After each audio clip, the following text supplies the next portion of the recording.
When one boy was little, he had a dream. Even as a child, he was simply fascinated by architecture. Then he had one game where he had the opportunity to make his dream come true. He started designing and building. He did this until he finally built the building of his dreams. He built it perfect. A notification appeared on the screen that he had logged in. A guy bent low in front of the girl and extended his hand, asking her to marry him. The girl blushed deeply. The guy who was watching this from the system window laughed and asked if it was really the same today.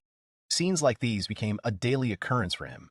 It was the concept of turning dreams into reality. Dream World. This VR world has become quite popular in Japan. Even an avid user will enjoy the exciting battles. However, the possibilities in this world are not limited to battles. In this amazing place, you can create various objects and objects of architectural work. Many masters around the world were simply fascinated by this stunning freedom of action. Miyabi was one of those people. He dedicated all his free time to this business. And when he finally built the building of his dreams, it became a great place for couples in love. The guy watched the lovers and was amazed at how long they could stay there. At first, these couples were a real annoyance to him. However, after a while, he got used to it. In his normal life, he was nothing more than a simple employee of the company. He thought, isn't it amazing that someone like him can create something in this game that can make so many other people happy? He read comments from people who said they hoped Miyabi would find a beautiful wife too, and then thanked him. Reading these messages, the guy couldn't help but smile. He thought that this was something he should be proud of. He wished these people happiness. Suddenly, he received a notification. He paid attention to the new letter because it did not look like it was information about another marriage. He opened the mail and noticed that it was from the management. Miyabi thought that it was too early to announce the results of the event. The system wrote to him that thanks to his wonderful architecture, so many people were able to find their love. Even the system thanked Miyabi for bringing people together. The boy thought uncomfortably that he seemed to have been assigned the role of Cupid. However, he noted that it is normal to be praised. He smiled. The letter said that they wanted to invite Miyabi to a special server as a sign of sincere gratitude. The guy was a little surprised when he read about the server allocated to him. The system said that they did not need the guy's data, so they were interested in whether he agreed. Miyabi thought that if he could do construction there, he would do it. He pressed the button, and a bright flash of light swirled around him. The glow swallowed him. At the last moment, an inscription appeared in front of him, saying that the goddess of love wished the guy luck. After some time, the boy woke up in a different place. A leaf fell from one of the trees, which Miyabi saw. The boy sat under a tree and watched the falling leaf. He rubbed his head, thinking that he seemed to have lost consciousness earlier. Miyabi was a bit confused because the entrance to the server was so unusual. Suddenly, the guy noticed that the location around him was not the one he was in before. He immediately jumped up, when suddenly someone started shouting for the man not to move. Several bandits were holding weapons and grinning. They told the unknown woman to leave her cargo with them. Miyabi was surprised and thought that they might be robbers. He looked around the tree he found himself behind. He wondered if there were robbers in the dream world. The horse carriage was stopped by robbers. Miyabi thought it might be some new update. He also thought that it all looked very real. The robber was standing in front of a girl of average height who was trying to defend herself with her weapon. Suddenly, Miyabi noticed that the unknown girl had crossed his gaze. He clearly noticed that they were looking at each other. Miyabi tensed when he was sure that she had just looked at him. He noticed her intense gaze again. Suddenly, the girl started showing something with her hands. Miyabi had a strange feeling that reminded her of the beginning of some task. The guy wondered what he should do in this situation if he was in the game. He supposed that he should probably distract them somehow. Miyabi came out from behind the tree and shouted loudly, asking the robbers what they were doing here. The bandits immediately turned to look at the guy who appeared so suddenly. A stern man, apparently the leader of the bandits, turned to his boys. He exclaimed that it seemed like someone was looking for trouble here. Hearing this, Miyabi's face changed noticeably, becoming colored with an emotion of slight fear. The leader of the bandits shouted loudly, ordering them all to be killed. Suddenly, a loud explosion was heard behind the bandits. The young girl who had been defending a few moments ago was now confidently holding her magic staff. She looked at Miyabi and thanked the boy for helping her. The girl thrust her staff into the ground, spreading her magic across the area. The leader of the bandits, who noticed this, began to get nervous. The girl's staff began to shine brightly, after which many bright lights rose from it, which rushed to attack the bandits. The girl's magic quickly struck down the bandits one after another. Miyabi could only watch in admiration, unable to intervene. Suddenly, a small stone hit Miyabi's head, leaving no traces. Noticing this, the guy's face turned a little pale. He immediately looked at the place where the stone had just fallen. He didn't know what to think. Miyabi wondered if he had just felt pain in the game. The thought flashed through his mind that no matter how real the game seemed to him, it would always remain nothing more than a game. It simply could not cause physical harm to the boy. He looked straight ahead. At that time, the girl was dealing with the bandits, and her cart was standing still. He looked up at the sky. The mountains. Miyabi thought that this reminded him much more of the real world than the game he had been playing for many years. After a while, the young girl dealt with the bandits. She shook off the dirt and dust from her hands, while the tied-up bandits sat in front of her. They looked at the girl with dissatisfied faces. The girl assumed that they should hand these bandits over to the city. She looked at Miyabi and smiled. The girl remembered that she had never introduced herself. After these words, she said that her name is Liz. She bowed and said that she was sorry for dragging Mr. into this. Miyabi also smiled and said that it was okay, because anything can happen. He introduced himself by saying that his name is Miyabi. He spoke admiringly about how it was an incredibly interesting fight, and that it was the first time he had participated in one like this. The girl had already said that she understood, when suddenly the realization of what Miyabi had said reached her, and she asked what it meant that this was his first fight. The guy confirmed that this was his first experience in battle. Hearing this, the girl asked if Miyabi was an adventurer or an ordinary person. Liz's face already showed a sense of guilt. Hearing this, the girl tightened her cloak, completely covering her face. Liz apologized to Miyabi. The guy asked in shock what she was apologizing to him for. The girl took off her cloak and said with a rather guilty look that she had initially thought that Miyabi already had combat experience. The girl said that it was because he looked like a really good adventurer. The guy was wearing quality clothes and also had a pretty good appearance. Miyabi also apologized for misleading Liz earlier. After finishing talking about this, Liz asked if Miyabi was heading to Angoulême by any chance. She said that if they were on the same path, they could go to the city together. Miyabi happily asked if Liz was serious. He exclaimed that she would be a great help to him, since he seemed to be a little lost in this place. The guy approached Liz and asked if he could keep her there for a while, since he still had some work to do. The girl, somewhat perplexed, agreed, after which he said that it was only for a short time. When Miyabi was already on his way, Liz called after him not to go too far. The guy thanked the adventurer for her concern and said that he would be back very soon. After some time spent searching through the forest, Miyabi piled up a small amount of sticks, leaves, and rocks in front of him. He stood right in front of the small pile of newly found items and exclaimed that this would most likely be enough for his plan. He thought about how no matter how much he tried, he still couldn't remove his VR helmet. In his miserable attempts to remove her helmet, even Liz started to worry as she looked at him. Miyabi thought about how he needed to be as careful as possible so as not to arouse any suspicion among the residents. Before losing consciousness, Miyabi read a suspicious letter that had arrived in his in-game mail. He assumed that he should first look and think about what he could do in such a difficult situation. Thinking about this, Miyabi suddenly remembered about the inventory and tried to open it the same way he did in the game. Previously, he could reach out and pull out the window, because this is normal in the dream world. Not noticing any effect from his actions, he wondered if it really doesn't work here. The guy assumed that there must be some other way to do this. He sat down on the floor and wondered if it might be easier to do it here, because maybe he just needed to think about it properly. He concentrated and said the word inventory in his mind, wanting to open it. As soon as the guy opened his eyes, he found himself in a deserted space, where there were many empty shelves in front of him. Miyabi was surprised, but quickly went to explore the area. Observing everything that was in this place, he noticed that in the dream world, everything worked a little differently. Miyabi wondered what he should do. It is possible that now he will be able to interact with the inventory only inside his consciousness.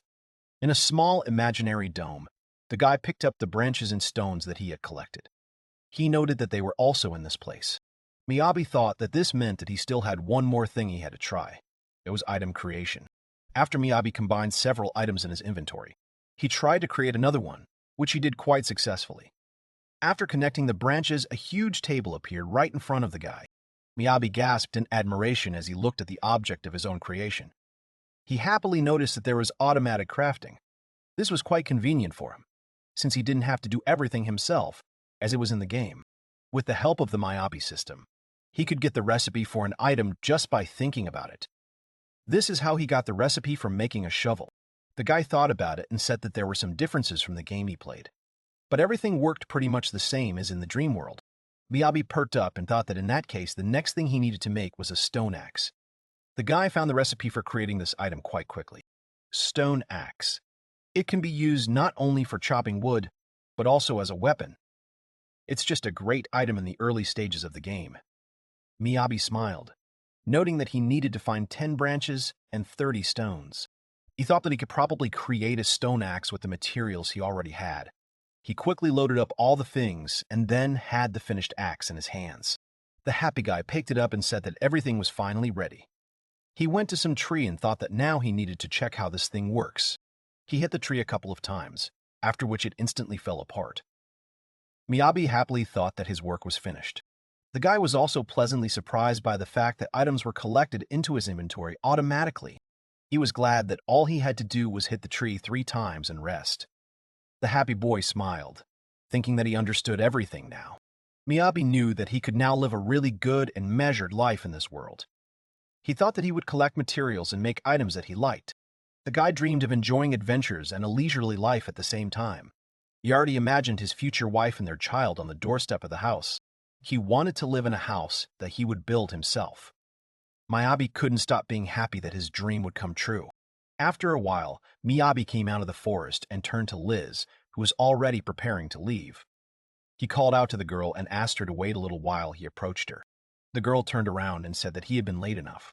When she saw Miyabi, Liz was quite surprised and exclaimed loudly, asking the guy what kind of stone axe he was holding in his hands.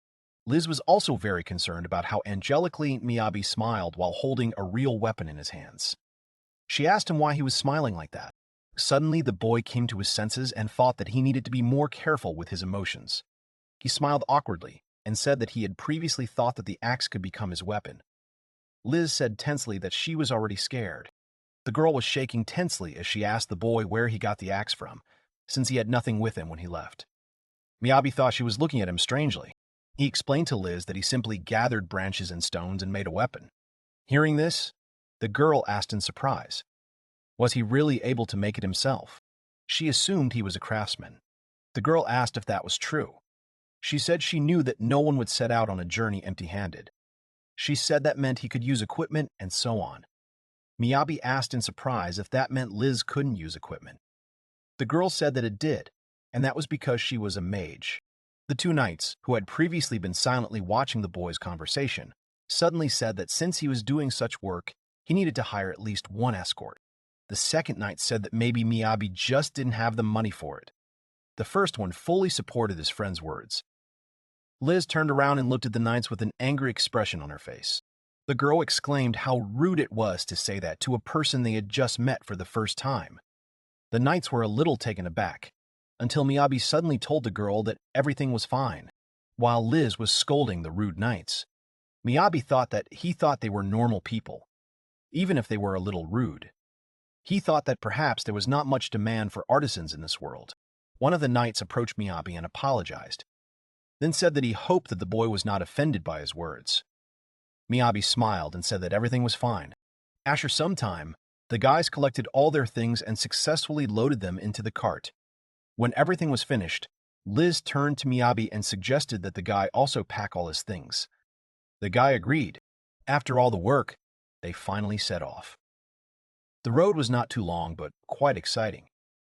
The boys spent time trying to figure out the map, and they also had to fight off some of the monsters they encountered on their way to the city. They also had a short rest stop where the elderly woman who was sitting in the cart could rest a little. In a calm environment, they finally got closer to their destination.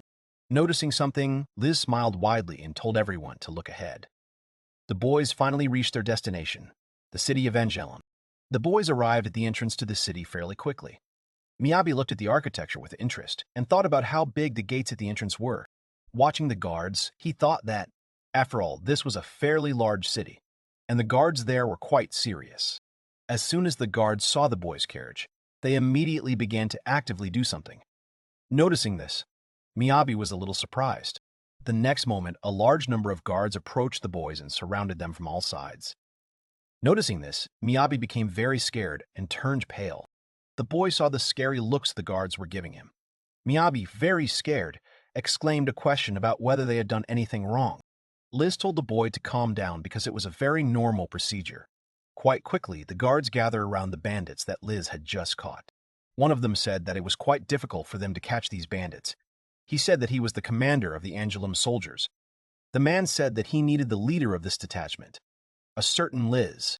Miyabi was able to exhale, thinking that this meant that they had come to hand over the bandits. He thought that Liz's leader was one of those knights, when suddenly a girl stepped forward and said that it was her. Miyabi turned pale as Liz calmly approached the commander. The man asked the girl for permission to check her adventurer card. The girl calmly handed him the card.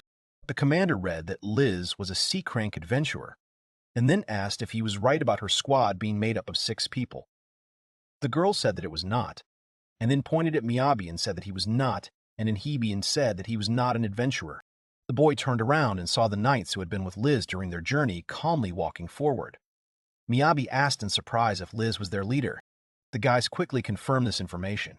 The girl told him not to be so surprised by this because nothing can be done about it. According to the unspoken rule among adventurers, the leader is the one with the higher rank. One of the knights came closer and, smiling, said that Liz was helping them all very much. The girl blushed a little. Another knight came up next and said that this girl was a master at finding all of their enemies. Hearing this, Liz blushed even more. After that, Miyabi apologized for his behavior. He said that he was quite surprised when he found out that the leader was a girl. However, if even older adventurers obeyed her, then it meant that she was simply amazing. The girl blushed again before looking away. She took a deep breath as Miyabi looked at her and laughed, thinking about how shy the girl was. At the end of the awkward conversation, the guards said that in that case, they would take these bandits away. They told Liz that she could get a reward for finding them in the guild. The girl said that she understood everything. A middle-aged woman who was in the cart thanked the boys for their help. Liz told the woman that she could now safely sell her goods wholesale. The girl added that they had delivered the woman safe and sound. The knights smiled sweetly and said that in that case they would go. They said that Miyabi and Liz would be fine. Together, the boys waved to the knights who were walking away. Suddenly, Miyabi remembered something and turned to Liz, asking the girl if he could ask her something. The girl looked at him in surprise and asked what happened. The guy said he needed an ID to get into town. Liz confirmed this information, then asked tensely if he had lost his ID. The girl asked if it was possible that his ID was still in the guy's inventory. In response, Miyabi shook his head and said that it was not so, because he did not have such a document at all. Lisa thought about it and said that in that case he would have to pay for it. She added that it would cost about 5 bronze coins. In response to this, Miyabi also said that he actually didn't have any money. Hearing this, Liz had nothing to say in response. Miyabi raised his thumb and said that he was a very unique case since he had no money or identification. After these words, a loud silence hung in the air.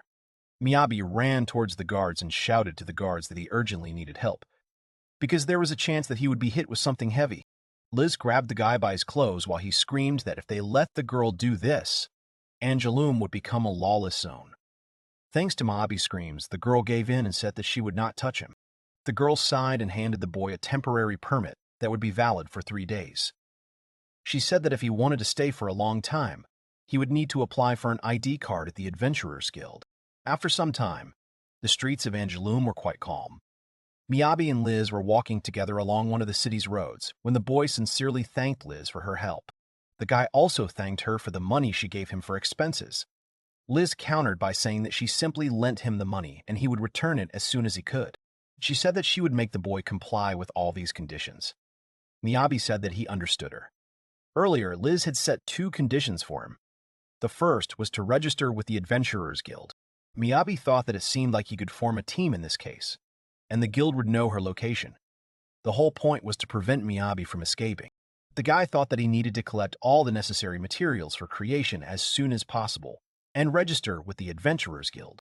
The second condition Liz set was to work for a girl for some time. While the boys walked along the streets, Miyabi continued to admire the various buildings, such as, for example, a real blacksmith shop. At the moment Liz voiced her request, she also asked for help with her luggage. The guy looked around and thought that he would really like to look around there, but there was no such opportunity. Whenever Miyabi stopped, Liz would immediately call him back. The guy had to apologize for looking at different shops. The battles might be difficult, but if he took a support position, then something could probably work out. One time, when Miyabi was distracted by various things, a man with a massive beard noticed the guy, but did not say anything. After a while, Miyabi and Liz reached a small building that turned out to be a hotel. The guy asked if they weren't supposed to go to the Adventurers Guild. Together they stood in the hotel, by the lobby and reception. Liz said that the first rule of adventurers is that they absolutely must have a place to stay.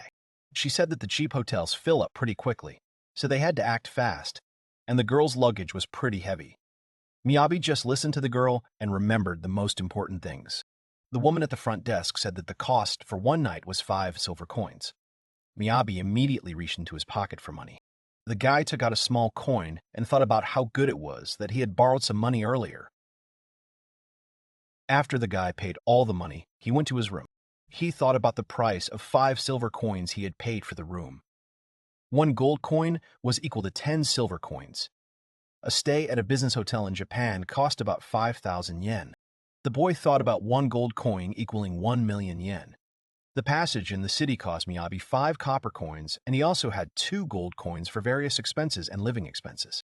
Now, Miyabi had a certain debt to the girl who was younger than him. Thinking about this, the boy sighed heavily. The boy noted that despite the fact that she was an adventurer, she turned out to be an extremely problematic person. However, Miyabi had to repay this girl for her help. The night passed very quickly, and morning had already arrived. On this very day, Miyabi decided to go to the Adventurers Guild to register there. In this place, he saw many things that were unbelievable to him. There were beastmen and various elves who looked incredible to an ordinary guy. Miyabi was genuinely amazed by them. Noticing this reaction, Liz said that the Adventurers Guild was the same in all cities. The girl asked in surprise if he was seeing her for the first time. Miyabi thought that he knew them from games. The guy smiled and said that he had lived in the countryside for a long time, so he had not had a chance to get to know the cities. He said that everything was fine, and Liz should not worry about him. The girl smiled and said that in that case they should go to Eleanor to report the escort order. There they were met by a beautiful girl with blonde hair.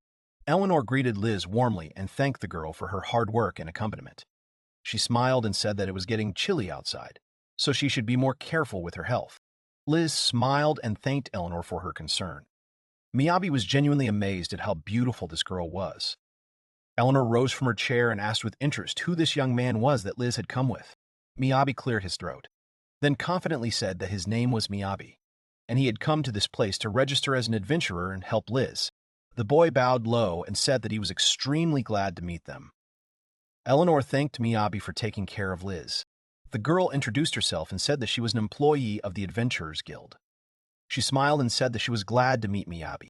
Liz, who was watching the scene, looked at the guy and asked if she thought his nose had grown a little. The guy was taken aback. Miyabi nervously exclaimed that it was just a basic greeting. The guy asked if that was not how he met her. After a short squabble, Eleanor turned to Liz and said that she would take her adventurer card. The girl asked Liz to wait a bit while she checked the status of the request. She also told Miyabi that he would need to fill out a form, which she politely handed to him. Miyabi quickly agreed and took the sheet that was needed for the subsequent registration of adventurers. The guy had never seen such letters, but, surprisingly, he understood absolutely everything. He wondered if this could be an effect of being transported to another world. There are 7 levels in the adventurer rank system. As time passes, you can increase your rank by leveling up. The rank fluctuates depending on the contribution of requests and the guild. The adventurer card can also be used to verify identity. It can also be used to defy money, just like in a bank. Miyabi found himself thinking that it was simply unrealistic to carry all his money with him. Otherwise, he might get a commission. It was also important for him to be polite. It was said that one must also understand the importance of cooperation. Miyabi was surprised that all this was written down in the rules column. The boy thought that adventurers didn't seem to have much humanity. Suddenly, Liz said that it was important for Miyabi to read all of this very carefully. Miyabi looked at the girl with a little surprise, after which he told her that he had already read all of it. He remembered that if he didn't read the contract properly, he wouldn't know what might happen to him later. It reminded him quite a bit of his time with the company. Liz looked at Miyabi and then said that about 90% of people don't read the contents of the contract. In her personal circle, she was the only one who read everything carefully. Miyabi sighed and told her that she shouldn't lie, because he clearly didn't think that was true. Suddenly, he caught Eleanor's gaze, which made him realize that it was true. The girl sighed, then said that she wanted to thank Miyabi for reading the contract carefully enough. Eleanor said that Liz knew about it, and besides, she was a serious girl by nature. Miyabi smiled awkwardly, thinking that Eleanor was right. He began signing the papers, thinking that this girl was going through quite a difficult time right now. Suddenly, Liz stopped the guy. Miyabi looked at the girl in surprise, after which he turned very pale, because he realized that he, without even thinking, wrote his name in Japanese.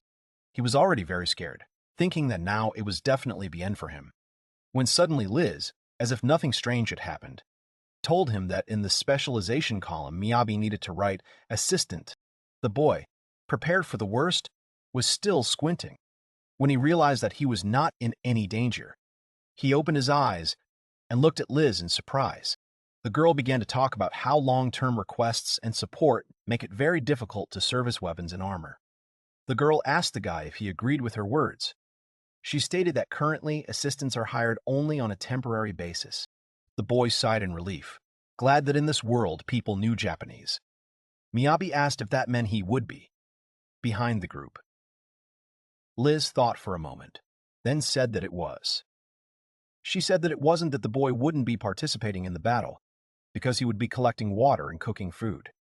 That would make the camp guards less burdensome.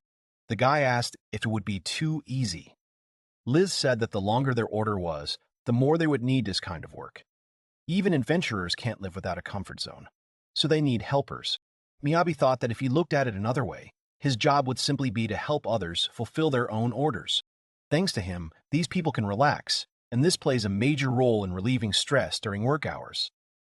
Miyabi smiled and said that he understood Liz, then took a pen and said that he would register as an assistant. After the guy finished, Liz yawned and said that, in that case, that was all she wanted to talk to him about today. She had already given Eleanor the documents to join the group. The girl asked if Miyabi could do the rest, since she was too tired from this escort order, so she wanted to go to sleep in peace. The girl apologized for not being able to attend. Miyabi said it was okay, since he had his own things to do. Liz smiled broadly and said that in that case he should try his best as an assistant.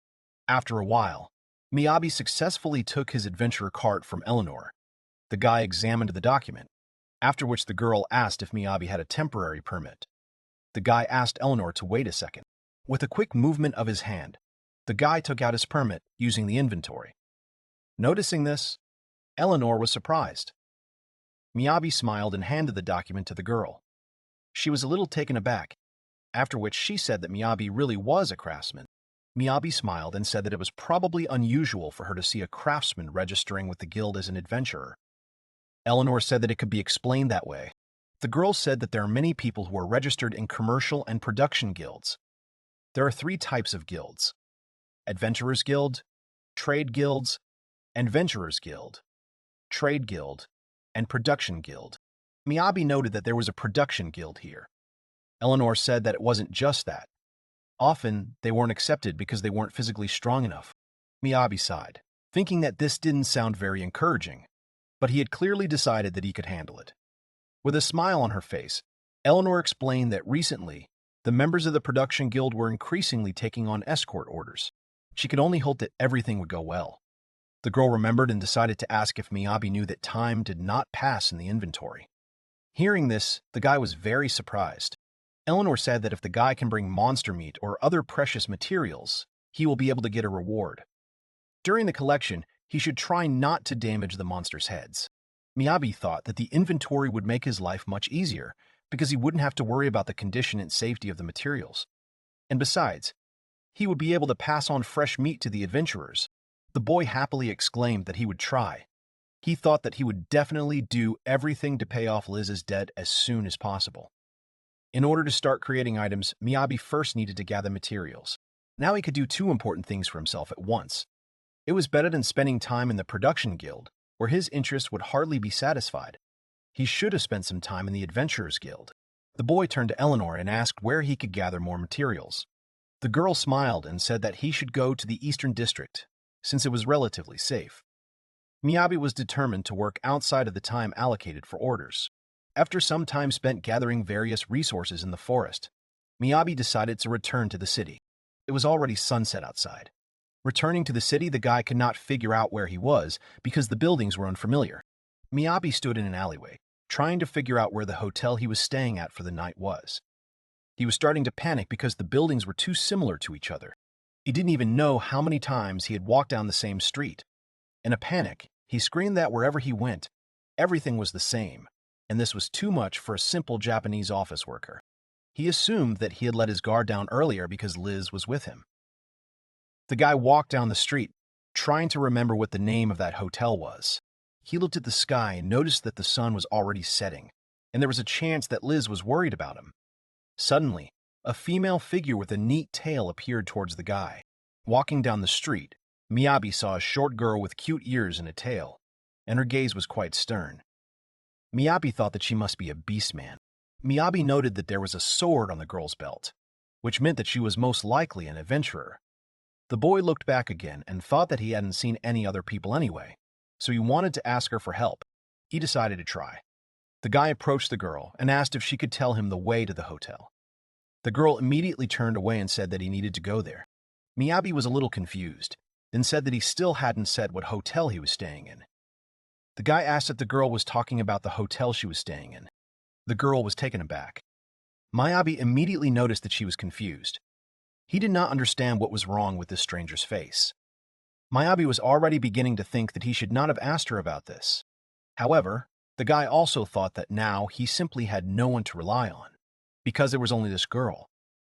He apologized for the fact that he could have scared her. He said that he was not some strange rogue and then handed the girl his adventurer card. After examining the document, the girl sighed, and then quickly picked up another card and said that she was also an adventurer. The boy exclaimed in surprise at what a coincidence this was. In fact, he was very surprised by this turn of events, because the girl looked very young. Miyabi took the girl's card and paused for a moment to process the information. He looked at her silently, and then wondered in surprise if she was a B-rank adventurer. Miyabi couldn't believe that this small and cute girl was higher in rank than the formidable Liz. He looked at the calm girl and wondered if she was really that strong. The girl pointed her finger at Miyabi and said his name, followed by his F rank. She noted that he was a lost adventurer. The girl introduced herself, calling herself Mel. The girl proudly declared that she would help this guy. Miyabi smiled and thanked the girl for this. He thought that it was true, of course, but it hurt him when such shameful things were said so openly. Suddenly, the girl exclaimed that Miyabi would give her at least a little hint. Miyabi thought about it, asking Mel for a little time. He said that he clearly remembered being near the East Gate. He also added that he didn't remember the details, and that was because he was talking to an adventurer he knew. Mel immediately asked if Miyabi's friend was a girl. Miyabi confirmed this and said that it was a girl about his age. He wanted to add something else, but Mel immediately understood where they needed to go, and led Miyabi along with her. After some time spent on the road, Mel pointed to a building and said that it was here. She turned around and asked if she was right. Miyabi shook his head, indicating that this was the place. The guy exclaimed that it was simply amazing. He asked Mel how she had figured it out. The girl raised her head proudly and said that she had just been thinking for a while. She said that this is a hotel where even girls can stay safely, and there is no other place near the East Gate. The doors in this place are locked, and there is no alcohol. Since alcohol is prohibited there, even low-ranking people can safely remain. Hearing this, Miyabi was quite surprised, not believing that Liz was probably thinking about his safety. The guy thanked Mel for her help, then said that she saved him. The girl patted him on the shoulder and wished good luck to this F-rank. The guy reminded her that his name was Miyabi. Mel wished the boy luck again, but this time she called him by his name. Miyabi thought that now she would better forget that name forever. Suddenly, Miyabi remembered and said that he wanted to thank Mel for her help. He asked if the girl could wait a little. Hearing about gratitude, the girl beamed. She obediently stopped and said she would wait. Miyabi looked at Mel and thought that he would really like to thank the girl with money. But that was exactly what he didn't have. The guy activated his inventory to create something for Mel instead of money. He wanted to make her something that would make her happy. During this time, Miyabi had already managed to collect quite a lot of trees in the forest, so he had the materials.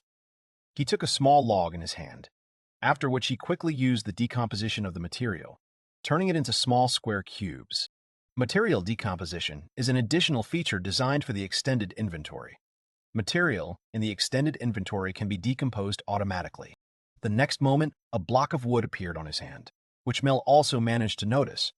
Then Miyabi needed to work with magic power. The wooden cube spun around in Miyabi's hands at incredible speed. It was handcrafted. Habits and feelings were what really mattered when magically working with any material. In Miyabi's case, it was wood. By this time, the wood had already begun to take on an unusual formula. Miyabi smiled, thinking that it was quite easy for him, since he had always done such detailed processing of various objects. Quite quickly, the tree Miyabi worked on turned into a figure of a charming cat. With the final touches, Miyabi left a cute face on the cat. The boy sighed, happy that he had succeeded. Now he had a cute wooden craft in his hands, which he was going to give to Mel. He placed the cat in the girl's arms and said that it was a small thing, but that was all he could offer. As Mel looked at the figurine, her eyes began to sparkle. The girl stroked the cat's head, unable to tear her eyes away. Mel continued to pet the cat as she commented on how great it looked. Miyabi was pleased that the girl seemed to like his humble, handmade gift. The guy watched Mel run away and thought that in the end he had created many wonderful things, but all of them remained just virtual data in the game. The guy thought that it was quite pleasant for him to give such emotions to other people. Late at night, when Miyabi had already returned to his room and was sleeping, something tormented him. The boy was snoring and shaking, when suddenly he jumped out of bed screaming about how cold he was. He went out into the hallway trying to warm up, but there was no stove or fireplace in this place. The boy spoke with a heavy voice about how his futon could no longer keep him warm on this cold night. He thought that he should have breakfast to warm himself up. Unexpectedly for Miyabi, the boy met Liz in the hallway, who was also frozen. The guy wished the girl a good morning, after which he said that it was somehow too cold today. Wrapping herself in her clothes, the girl could not help but agree with Miyabi's words. The guy told Liz to sit at the table he pointed to. He asked her to sit there for a while. He went and got them some food. The girl sat down and thanked the guy for his concern. After a while, Miyabi brought a small tray with porridge and bread. The guy put the food on the table and apologized to Liz for making her wait. The guy smiled and said that the dish was very hot, so Liz should be careful. He passed the plate of food into the girl's hands, accidentally touching her fingers. Because of this, Miyabi was quite surprised and exclaimed about how cold Liz's hands were. He asked the girl why this was happening, because they were incredibly cold. Liz wondered, not understanding why he was reacting like that. The girl was shaking when she said that she just gets cold very quickly. Miyabi looked at the girl and thought that he even felt a little sorry for her. Liz took a small sip of the dish and then finally exhaled with satisfaction. She said it was still better than the morning they had received the request for an escort. Liz said that she hadn't even had time to eat that day, and there wasn't even a cold wind blowing in that place. There were days when she was so cold that she couldn't sleep. Miyabi sighed and said he could imagine it. The guy voiced his thought that maybe an extra blanket would definitely make Liz happy. She said that if he gave her his blanket, she would pay him a silver coin every night. Miyabi said that he would perceive this as robbery.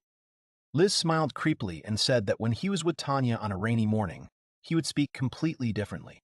Many people complain that they cannot sleep because of the terrible cold. Miyabi decided not to continue this discussion and agreed with Liz, after which he suggested that the girl look at some escort requests. After some time, they came to the guild together.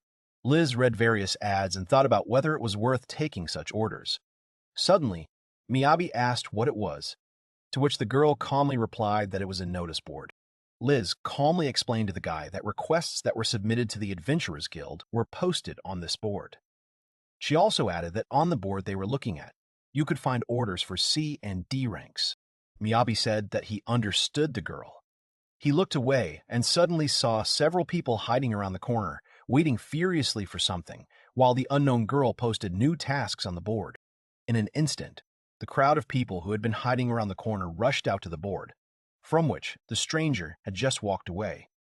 They furiously tore off many of the tasks, trying to take everything as quickly as possible. Miyabi, shocked, pointed his finger at the scene, asking Liz what had happened. In response, the girl calmly said that there was a board with orders for E and F ranks in that place. They were fighting for the highest paying orders. By the time the adventurers had already sorted out most of the tasks they needed and dispersed, only one weak boy was left lying on the ground who had not been able to reach the tasks. Miyabi was in shock. The boy rose from the ground with a heavy weight and said tiredly that even the additional tasks were taken away. Miyabi was speechless. He could only silently look at the boy who was left without a job. Sweat began to pour down his face as he realized what it was like to be an adventurer without a team.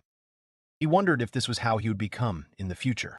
The boy clenched his fist, mentally hoping that Liz wouldn't leave him. The girl came to the spot and picked up one of the tasks that had fallen on the floor and said that it was terrible. Worried, Liz said that now the request forms were mixed up, and it would be quite difficult to understand what was required of them. Miyabi looked at the girl silently. Suddenly, he felt a little awkward and scratched his face, then went to help Liz. He told her that she was really amazing. The girl was surprised and asked why he was saying that so suddenly. Miyabi changed the subject and asked how the orders were going. The girl read the paper and said that it would take some time, so they should start working right away. One of the adventurers who passed by accidentally looked at Liz's sheet, after which a look of disgust appeared on his face, and he himself did not stop looking at the sheet. He quickly left, which Miyabi noticed and thought was strange. The guy asked what the request was. Liz said it was a request for the humility of Earth sheep. Miyabi asked in surprise what it was. He looked wary. Liz said the reward was quite good, but no one had taken the order. She asked if no one had noticed the order. The sheet said 3 Earth sheep had been spotted on the Western Plain. Because of them, there were several accidents on the road. The guy also read everything, and then asked Liz if she was okay. He said that the task didn't seem too difficult. The girl said that everything was fine. She was just a little depressed. Liz convinced him that it would pass, so he shouldn't worry. Suddenly, the guy noticed something interesting and asked Liz if it was free. The girl sighed and then said that it was so. The guy looked in the direction where the embarrassed Liz was looking and noticed something unusual there. Noticing Eleanor there, giving out tasks to others with a gentle smile, the boy realized something. He loudly exclaimed that Liz was Eleanor's fan. He looked pleased because he had thought of it. Liz blushed deeply and asked the guy not to say it out loud. The girl started making excuses, saying that she was not a fan or anything like that, and she was not pining for her or anything like that. She meant that no matter what clothes she wore, Eleanor would always look grown up and put together, and her hair would smell so nice and she would be a pleasure to talk to. She didn't mean anything, but when Eleanor's hair fluttered in the wind, she couldn't help but admire her. While saying all this, Liz squeezed Miyabi's throat. Suddenly, she added that she sincerely wanted Eleanor to always be with her. Miyabi explained that this was some middle-aged man's wish. Liz said that it was not true and she just wanted to be a little sister who was always accompanied by a caring older sister. Miyabi said that it was quite disturbing. After some time, Liz and Miyabi's turn finally came. The girl smiled and asked if they could take the order.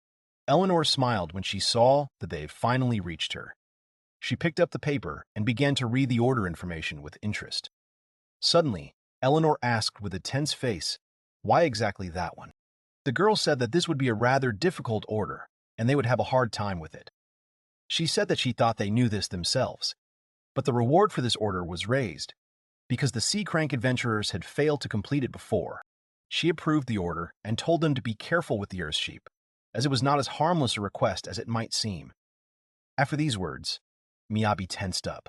Eleanor smiled and told Miyabi that this was his first order, so he should try hard there. Miyabi agreed with the girl.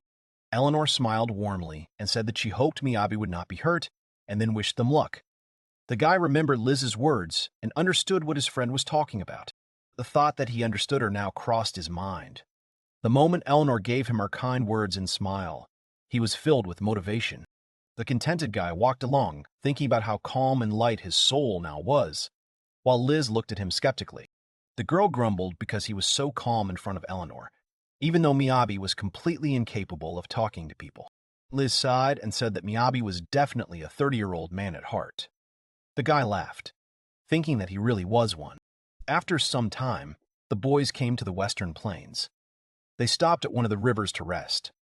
Miyabi was drinking water when Liz suddenly said that despite the fact that he was a craftsman, he definitely had strength. Having filled herself with water, the girl said that they had been walking since Ancellum, and he was not tired at all. She even had the feeling that he was an adventurer, which could not help but surprise the girl. After Liz's words, the guy also noticed that he was not tired at all. He smiled and said that it was all thanks to his building and gathering skills. He has the skills of improving physical strength and reducing fatigue. It is normal, because he has worked on it for a long time. Liz was surprised and noted that you can't find such skills in magicians. The girl said that it would still be more difficult to make magicians physically strong than those who were in the front ranks. She didn't say she wanted to take a day off or anything, but sometimes she was jealous of what other adventurers were capable of. But mostly she had come to terms with it. Miyabi sighed and said that breaks were still important for the safety of their journey. Liz exclaimed that she was not tired at all. The girl looked down and said that now she understood the guys who wanted to finish everything quickly. She said that the city gates closed when the sun set, and if they couldn't get back before then, they would have to spend the night in the camp. Miyabi grimaced and thought about how he often worked overtime and was late even for the last trains. He remembered how he had to walk home because it was hard. Just yesterday, this was his daily life. He wiped away his tears, thinking how lucky he was to be here. He thanked whoever it was for sending him into this world. This world had its downsides, of course, but at least there were no complaints from terrible clients and an annoying boss. His coworkers were mostly women with children, which caused him to break down a little mentally. However, he found peace only now. During this stream of his thoughts, Liz tried to call the guy who went into memories. Suddenly, the girl screamed that they were already here, talking about Earth Sheep. Miyabi got scared and started looking around, asking where they were. Together, the boys concentrated, trying to find the beast. Suddenly, the figure of the animal appeared in front of them, calmly chewing grass. Miyabi asked what it was, because the Earth Sheep looked just like a deer. Liz exclaimed that it was a deer, but she wasn't talking about him, because the sheep was behind him. Several deer, who were quietly eating grass, suddenly became alert and began to look in one direction. Suddenly, a huge airwave appeared from that direction. The deer tried to escape from there, but suddenly a huge horn crashed into their bodies. A large animal with large horns, which was called an earth sheep. The animal looked extremely aggressive. Miyabi tensely noted how terrifying this sheep looked. Liz agreed, then said that they were also called roaring demons. She said that even 10 soldiers at once would not be able to deal with this brute. There are even rumors that one of these demons destroyed the city gates.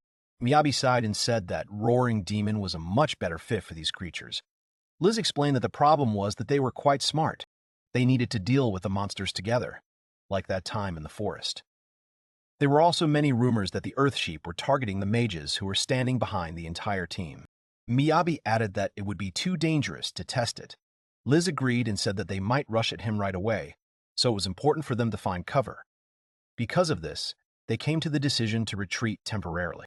At that very moment, Miyabi finally understood why the people in the guild reacted that way to this request. If such a monster were to roam around, the road would definitely be blocked. Looking at the broken tires, Miyabi said that they needed to hurry. Miyabi asked if there were any casualties other than the adventurers. Liz said that fortunately, no civilians were hurt. The girl said that this was of course just an obstacle on the road, but there was a village not far from there, and this road was their only connection with civilization. Miyabi guessed that the people in this village must not be in the best condition, since supplies had not arrived ever since those terrible monsters appeared. Liz said, in other words, they couldn't fail. Even Miyabi, as an assistant, had to be on guard. Miyabi came closer and agreed with Liz, then said that in that case, they should not postpone this matter. The guy asked how they would observe these monsters. He asked if they could use magic, or if they needed to throw rocks at them. Liz said that wasn't the issue at all. They needed to figure out how the monsters moved. Hearing this, Miyabi thought for a moment and fell silent. The guy asked if that was all. Hearing this, Liz was very surprised. The girl agreed that they needed to watch their movements, but this was no reason to relax. Liz screamed that these monsters would attack them until they were killed, and given their strength, such a task would be incredibly difficult even for a B rank. Miyabi repeated Liz's words that they would attack them until they killed them, then asked why they didn't just stop them. Liz was taken aback. then asked the guy what he meant. In response, the guy smirked. He said that something told him that these monsters were not prepared for the unexpected. After a while, the boys came out into the open. Miyabi walked ahead, simultaneously sorting out something in the craft, while Liz silently followed him. Miyabi used 10 branches and 50 stones to create a small stone shovel. Miyabi took the object in his hands. Liz asked warily what Miyabi was going to do. The boy proudly raised his shovel and said that he was going to dig a hole. Hearing this, Liz's face became even more wary. She asked him what he was talking about. The girl said that monsters were not such simple creatures, and if it worked, everyone would do it. Liz took a deep breath and said that they didn't have time to dig big holes. Miyabi didn't respond to this and just continued to dig out the dirt with a shovel. The girl said that if they lingered there, the monsters would definitely notice them. Suddenly, the moment Miyabi's shovel sank into the ground, a huge, square-shaped hole appeared in front of them, going deep down. The girl was speechless. Miyabi said he understood what he was talking about. The boy stuck the shovel into the ground again. He said that everyone thought that the helpers were rather weak. In an instant, a huge crater appeared around Liz, and she herself was on a small piece of land, which was surrounded by an absolute abyss. Miyabi said that he was absolutely sure of the trap he had made. Shocked by what she saw, Liz fell to the ground, unable to say a word. Looking around, Liz said in a trembling voice that this simply couldn't be happening. She couldn't understand anything at all. At this time, Miyabi was calmly climbing up a small staircase that he had created from the earth. The still shocked girl asked if it was possible that Miyabi had been some kind of mole in his past life. Hearing this, the boy laughed awkwardly and said that it was more likely that he had been a dog on a leash. He associated these words with the fact that he used to work in a regular company. The guy picked up a fairly large object and said that now they need to finish this as quickly as possible. Miyabi quickly took out 5 plywood boards from his inventory, which he successfully used to cover the gap in the ground so that it would not be so noticeable. After that, he used magic to thoroughly cover the tree cover with a certain soil. After that, the guy used magic again to cover the ground with a small amount of grass after the soil, so that the trap could not be noticed. Miyabi raised his hands and said that it would still look unnatural, so he decided to speed up the grass growth using magic. The next moment, his hard work was finished. Miyabi proudly said that this was all he needed to do to catch these wild monsters. Standing in a seemingly normal field with Liz, Miyabi said that the monsters wouldn't even be able to notice that anything had changed, and so he could proudly say that his trap was finally complete. Liz stood in the same place as before, genuinely shocked. The pale girl quietly said that it didn't even take Miyabi 10 minutes. She couldn't believe what she saw in front of her. With enough distrust, Liz extended her leg to test the waters. She was shaking a little when she asked if this meant that Miyabi's trap was already starting at this point. She asked if she was right. Liz sat down on the ground and began to peer into the grass. Miyabi sat down next to her and with a sweet smile on his face, calmly explained that even after a little magic processing, this grass would be slightly different from the real thing. He pointed to the grass and said that you could see it if you looked closely, because the grass grew in a slightly different direction than real grass. Liz laughed and said how nice it was that he warned her. She then sharply yelled that he should have done it at least a little earlier. Miyabi blushed and thanked Liz for her compliment. After that, he told her to be a little more careful, because one more step and she would fall right into his trap. After these words, Liz sat down on the ground, clinging to her magic staff. The girl concentrated and asked Miyabi what she should do. The boy asked if he was right about the earth sheep being ferocious. He suggested that if they spotted them, they would come to the trap themselves. He asked if it was possible that Liz had some kind of magic spell that could attract the attention of the earth sheep. Hearing this, Liz was surprised and asked Miyabi to wait a second. The girl grabbed the grass next to her, then tensely said that attracting earth sheep was complete nonsense. However, the girl still thought that they had at least a small chance of success. Struggling with her own thoughts, she leaned back, after which she said tensely that she would still believe Miyabi.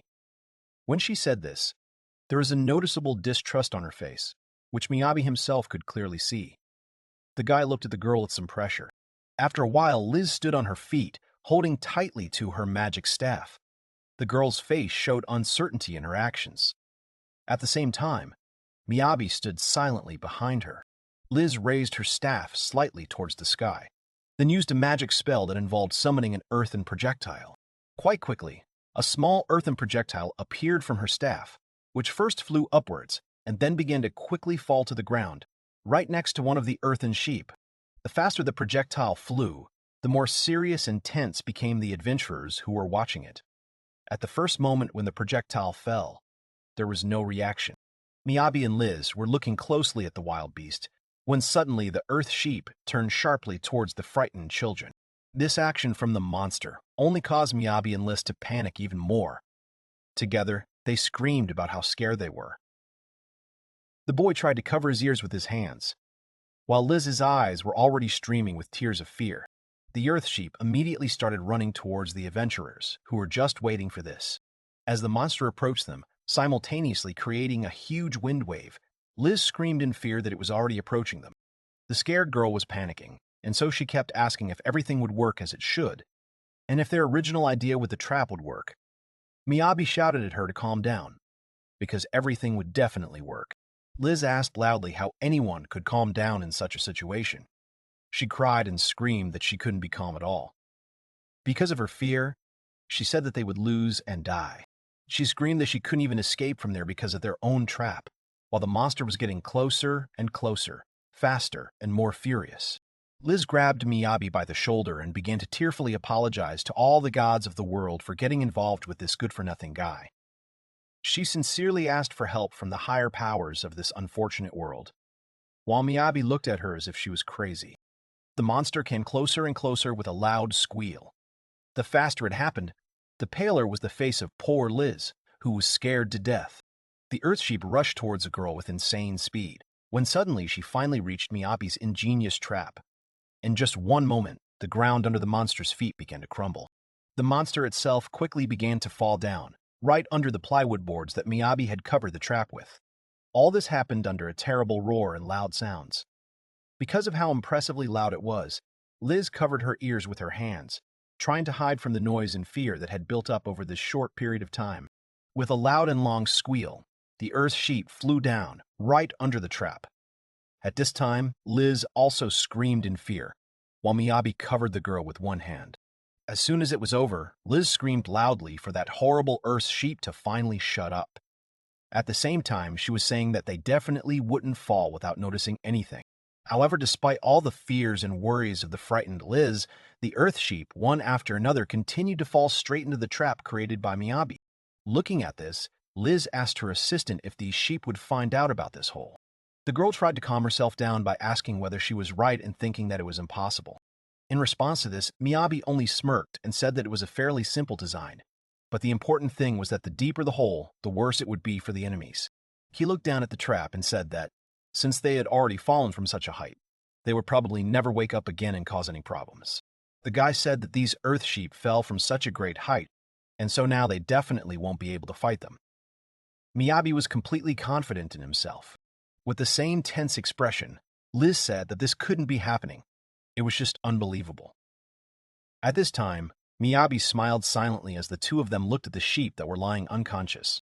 Liz couldn't believe that Miyabi was able to defeat these monsters with such ease, because usually even one of them took a lot of time and effort from adventurers. She thought about the trap the boy had created and tried to understand where he could have such incredible craftsman skills from. The girl looked at the unperturbed Miyabi and wondered who her assistant was, who, at first glance, did not look so incredible. Noticing Liz's gaze, Miyabi raised 2 fingers and said with a wide smile that he was glad to see that the girl was able to come down without any injuries. Liz thought that this was absolutely not something worth paying attention to. The girl sighed and said that she had something important to tell Miyabi. She asked if she could ask the guy a question about something. Miyabi asked in surprise if it was something important. The guy smiled and said that they had only known each other for 2 days. In response, Liz exclaimed that it was not a declaration of love, and she was saying that they did not need pits. The girl said she would go first, because she wanted to teach them a lesson.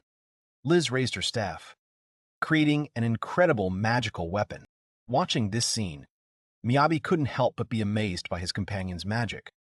He noticed that the ice spike created by Liz's magic was getting bigger and bigger.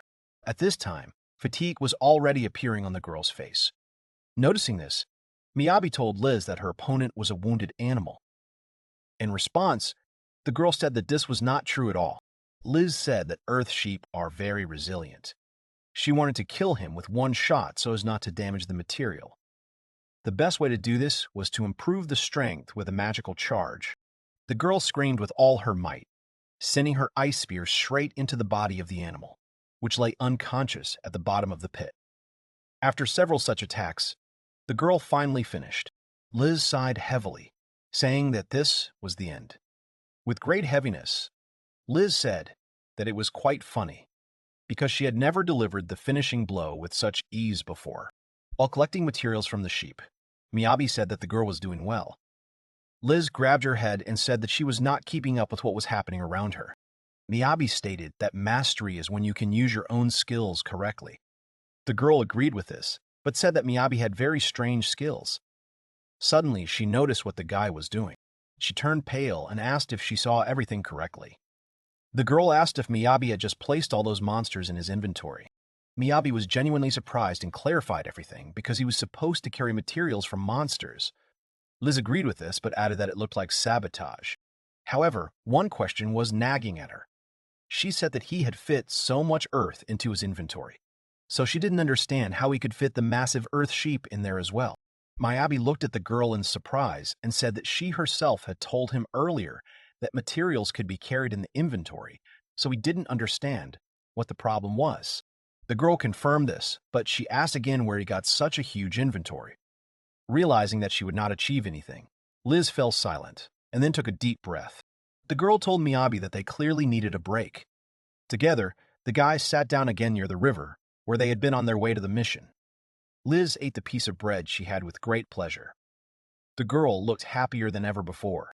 Liz's mood noticeably improved as she herself said that she was incredibly happy because she could afford to eat warm and delicious bread. Miyabi added that he was also extremely happy that the girl was happy. The boy smiled broadly and remarked that it was a good thing he had bought the bread in advance and stored it for a long time. Miyabi happily commented on how useful his inventory was. Liz looked at the guy and asked how much stuff could fit in that inventory. The guy noted, a little awkwardly, that Liz seemed to really enjoy talking about inventory. Miyabi said he didn't know exactly how much space there was, but he believed the inventory was currently about 1% full. Liz was shocked and asked if it was possible that she had missed something. Miyabi became very nervous and exclaimed that he had expressed himself incorrectly and that his inventory grew proportionally to his skill level. After these words, Liz asked in surprise what kind of level this was. Meanwhile, the girl continued to eat her bread. Hearing these words, Miyabi was quite taken aback. The boy wondered if the concept of level simply didn't exist in this world.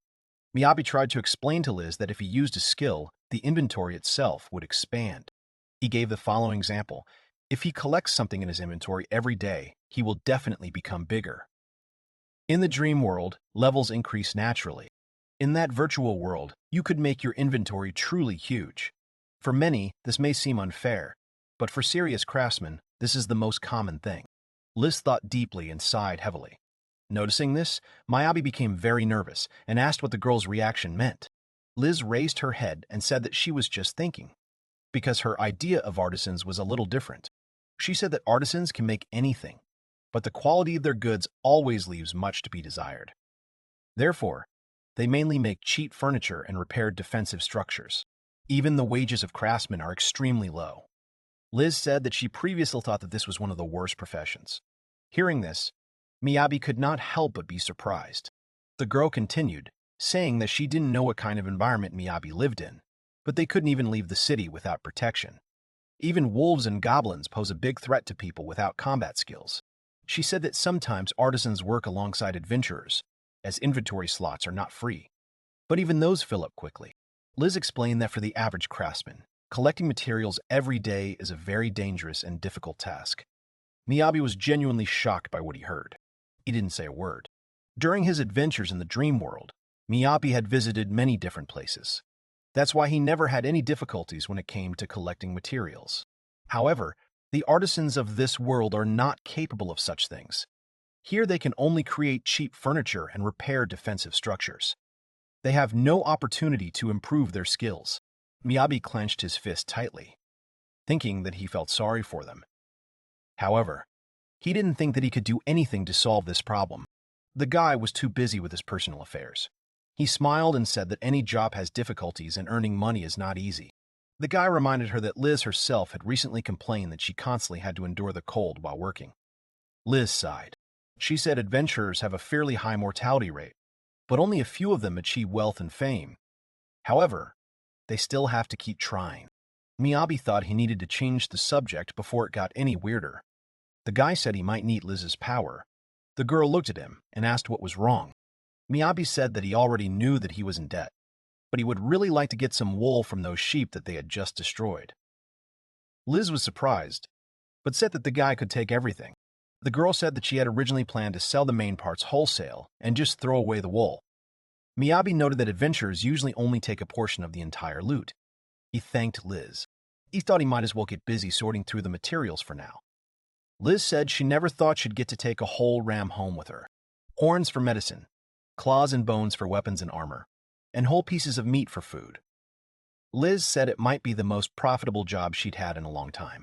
She supposed that maybe the heavens were rewarding her for her efforts. She thought about moving to a hot spring inn tomorrow.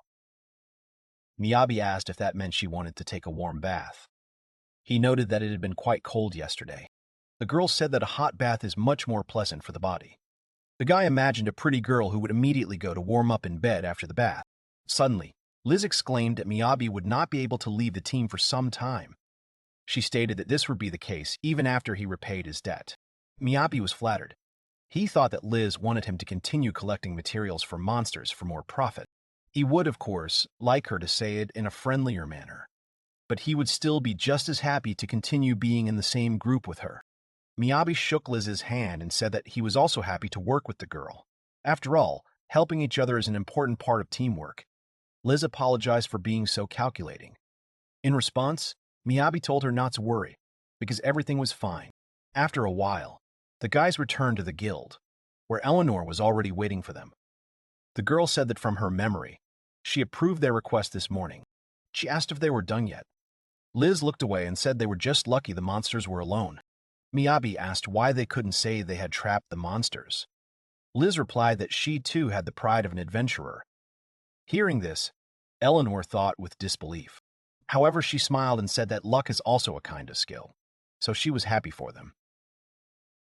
Eleanor picked up the form and asked the children to provide materials as evidence. Liz looked a little taken aback, then said that they hadn't had time to sort out the materials yet, and then asked if they could have a room. Miyabi was a little surprised by these words, but he quickly remembered that Liz didn't yet know that he had already finished everything. The guy said that he had already done everything necessary a long time ago, and therefore now he would pull everything out. He raised one hand in front of him, and the whole bunch of resources fell out onto the table in front of Eleanor. Miyabi said that these were claws and horns from 3 bodies and flesh from 2. Eleanor was speechless. Even the adventurers passing by stopped in amazement, unable to hide their shock. Miyabi apologized for the fact that his things seemed to block the entire passage. He asked if Eleanor wanted him to take it somewhere else. Once the girl recovered from her shock, she smiled sweetly again and said that everything was fine and she would begin the evaluation immediately. She asked Miyabi to wait a little while, and then quickly left the room. The crowd looks at the mountain of meat that Miyabi and Liz have collected in surprise. The stern adventurer was very confused and wondered where they got so much meat from. The warehouse workers present were also very surprised by the amount of loot. They could not believe their eyes and thought that this was some kind of joke. The guild was in a commotion. Some said that it was earth ram meat and that they needed to move faster. Others asked how many dozens of rams they had brought. Liz and Miyabi watched calmly. The boy looked at the meat of a whole ground ram with delight and could not control himself at the sight of his prey. The boy enthusiastically and quickly rushed around the guild, wondering how this was possible. The adults were clearing away the mountain at that moment. Miyabi calmly watched the events in the guild. He asked Liz if mutton was really that popular here. Liz looked at her friend in confusion. Not knowing where to start, Liz said that the ground ram has quite tender and healthy meat. Most often, women like it. And sometimes it is even eaten raw. She added that if the meat was brought within 3 hours of killing the ram, the guild would be able to freeze it, and that the meat even had its own admirers. Miyabi listened attentively and absorbed the words of his companion. Liz decided to ask her friend something and pulled Miyabi by his clothes. She looked at him awkwardly and sheepishly expressed a desire to say something about this meat. She said that she would also like to eat a piece of lamb meat and asked Miyabi not to sell all the meat. He looked at Liz and asked if she also liked this meat. Liz noted that she would not eat this meat raw. After a while, Eleanor returned to the boys. She apologized for the wait. She bowed and thanked Miyabi and Liz for taking the time to evaluate. She had a tray of gold coins in her hands. Eleanor said that for the order, they would receive 45 coins. Eleanor placed the tray on the table and said that for horns and claws in good condition, she would pay 60 gold yen, and for nails and horns in good condition, they would get another 10 gold yen. She added that the meat would cost 85 gold yen. She added that the meat would cost 85 gold yen. If you count them, they got 200 gold coins in total. Miyabi and Liz looked at the coins in confusion. The boy and girl were surprised by the total amount, looking at the coins in shock. They got a total of 2 million yen. The sparkling coins illuminated the faces of the children and Eleanor. Liz exhaled and said that they would divide everything 7 by 3. Miyabi agreed clearly and said, looking into her eyes, that it would be fair. He would take his 30%. Liz looked at Miyabi in surprise and asked why he wanted 30% when she wanted to give him 70. Miyabi replied that he was in debt, so if he got 70%, he would definitely go broke. She asked how many times Miyabi was going to pay her back. Liz screamed at him to take back his 70 since he was very useful as a mole. Liz began to furiously push coins at Miyabi. Miyabi asked why Liz was talking to him in such a tone. Eleanor watched the scene with a smile. She asked the boys what mole they were talking about. Liz and Miyabi coquettishly replied that they were talking about none, continuing to determine who had what share. They left the guild and Liz said that she was amused by how much Miyabi was denying it. She felt a little embarrassed. Miyabi looked at Liz and said that he was just supporting Liz and therefore did not deserve such a big reward. Miyabi added that Liz was in the vanguard and therefore risked more than he did. The guy began to pay Liz his debt. She replied that she received much more from this 30% than for their mission and Miyabi's debt combined. Liz asked how they would split their reward. Miyabi suggested a 6-4 split. They walked calmly through the bustling city. Liz angrily asked Miyabi to stop arguing with her. Miyabi responded that it was as if she was trying to get a discount from the merchant. Miyabi suggested splitting everything 5-5. Liz angrily responded that it was equal. Miyabi said thoughtfully that he didn't think he deserved such a reward since he was just supporting her. Liz walked ahead, after which she turned around and said with a smile that everything was fine, because it was her decision. The girl continued walking through the city with a smile, and Miyabi still felt awkward. The large hall of the Furete Hotel. The hostess, with a sparkling smile, says that a night for one person will cost 2 coins. Miyabi was taken aback by the price. He took out a purse of coins. Liz agreed with the hostess and signed the papers given to her. Liz dragged Miyabi along, calling him her servant. These are all mandatory expenses. Miyabi asked where they were going. Liz turned around and cheerfully replied that they were going to the hot springs. She was holding a wooden tub with bathing gear in her hands. After defeating the barons, they had some money, so they decided to take a little rest by visiting the hot springs. They got 200 coins, which was equivalent to 2 million yen. Miyabi thought that the prices of this hotel were something special. The upgrade from a regular business hotel to a luxurious hot spring would be a huge blow to the wallet. Miyabi calculated that it would cost 8 coins to spend for 7 days. He also thought that it would be better if he just stayed at the hotel. He was very upset about this expense. Miyabi and Liz walked into the hall. On the way, they noticed a couple of happy people with basins in their hands. The couple was leaving the springs with satisfaction. Miyabi smiled with satisfaction.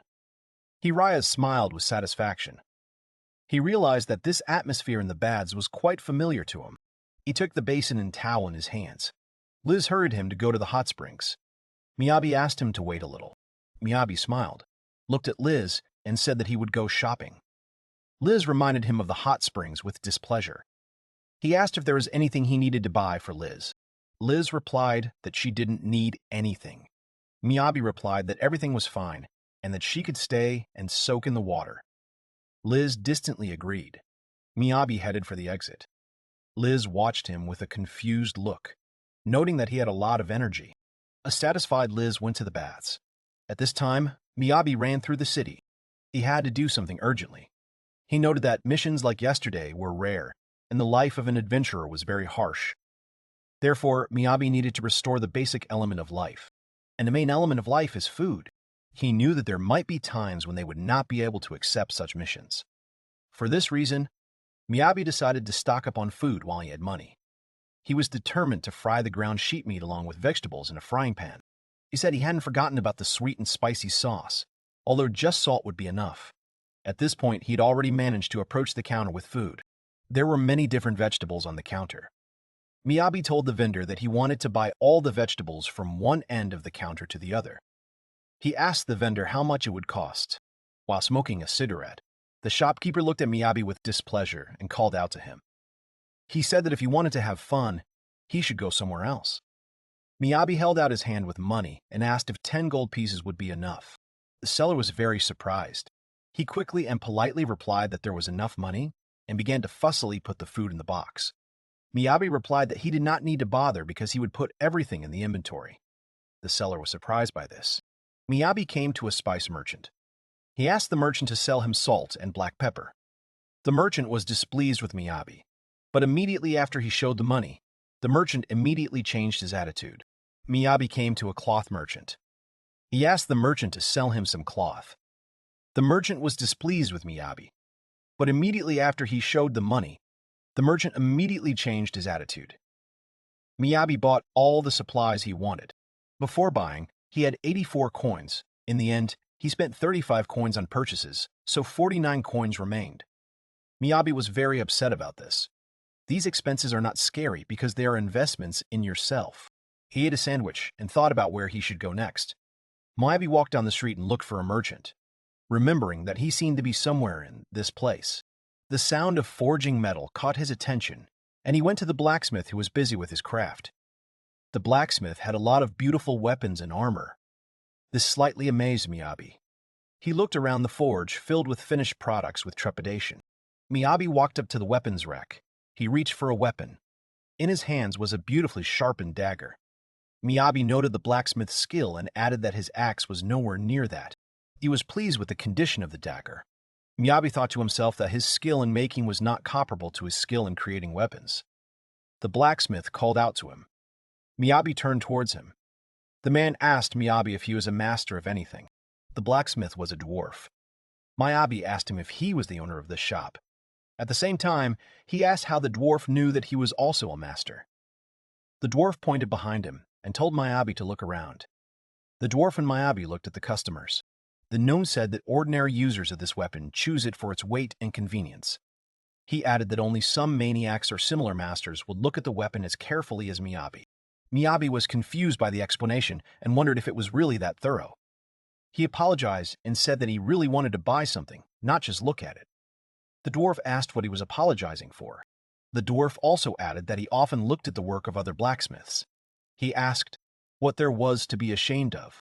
Miyabi thanked him and told the dwarf that he would like a knife for self-defense. The dwarf heard Miyabi's words. Miyabi added that he would also like to buy iron ore. This caught the master's attention, so the dwarf looked at him. He asked the main character's name. Miyabi introduced himself by saying that he was an assistant craftsman. The dwarf noted that Miyabi was an adventurer craftsman, thinking about something. The dwarf introduced himself as Weiss and added that he was a hereditary blacksmith. He specified that Miyabi wanted to make a weapon. The dwarf liked the idea, so he said that he liked it. Blacksmith Weiss asked Miyabi to show what he had made before. Miyabi was confused. Miyabi and Weiss stood opposite each other. The dwarf looked at Miyabi animatedly. Miyabi realized he had nothing to show Weiss. It took him 1,000th of a second to think about it. He didn't want to make a weapon. He just wanted to make a cooking stove that runs on magic. It requires 20 iron ore and 20 cobblestones to make. Blacksmith Weiss looked at the guy with shining eyes. And the guy noted that he really just wanted his own oven. The hero thought that the atmosphere of the dialogue seemed to have changed. Miyabi handed Weiss his stone axe. Miyabi clarified that his axe was not very good quality, but he tried. Miyabi hoped Weiss wouldn't kick him out for such a bad job. Weiss realized that Miyabi had made such an axe as a craftsman. He smiled and told Miyabi to follow him, opening the passage. They walked into the working part of the forge. The workshop was bustling with activity. Another man was working on his work, using safety glasses and a hammer. The guy looked around the entire way. Weiss and Miyabi arrived at the ore warehouse. Miyabi was greatly surprised by the supplies of the blacksmith Weiss. He asked with his mouth wide open whether all the boxes in front of him were filled with ore. Weiss climbed into one of the ore tanks, holding an empty box. Miyabi noted that this was the first time he had seen such a supply of iron ore, which he needed.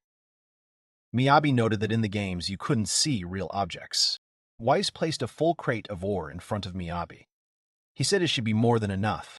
Weiss said that he wanted to share this with Miyabi, a novice blacksmith. Miyabi was very happy about this. He thanked the dwarf, taking one piece of ore from the box and looking at it with sparkling eyes. Right after that, Miyabi wondered how much this box would cost. He asked Weiss how much it would cost. Weiss laughed. The dwarf said that he didn't expect the one who made stone axes to have money. He added with a smile that he understood that this was not even mentioning the adventurer, who, as a rule, does not have money anyway. Miyabi told Weiss that he would pay for the box of ore, although he thought that, of course, he wanted to save money. But he couldn't do that. Weiss told Miyabi not to refuse while they were offering, and not to worry. Weiss folded his arms and asked Miyabi to show his work if he made a weapon out of the ore. He was curious about what would come of it. Miyabi knew he would have to work on making the furnace first, but he didn't know how to tell Weiss that. Miyabi resigned himself to the fact that he would have to create a weapon. He assumed that it would not take long. Miyabi decided to create a weapon that he would not be ashamed to show to Weiss. Weiss kept the axe. He noted that this stone axe was sharpened in a special way when he began working on a new product. Weiss realized that his interest was making itself known by looking away. Meanwhile, Miyabi went outside. He realized that he had forgotten the direction from which he had come. The guy looked around and realized that he had a feeling of déjà vu. Now he began to understand the value of the map, wondering if he had a topographical criticism. Miyabi walked down the street, thinking how good it was that he remembered the name of the hotel. Along the way, he accidentally met Mel. Miyabi was very happy about this meeting. She also noticed that he was a lost F-rank adventurer. He asked Mel to show him the way, calling himself stupid. The boy lay down on the ground from fatigue. Mel realized that F-rank was lost in the city again. Squatting down and poking the boy with a stick on the ground, she immediately showed him the way to the hotel. Miyabi replied that he had checked into another hotel. Miyabi said that the name of his new inn is Foretai. Mel replied that the F-rank lives in the same place as her.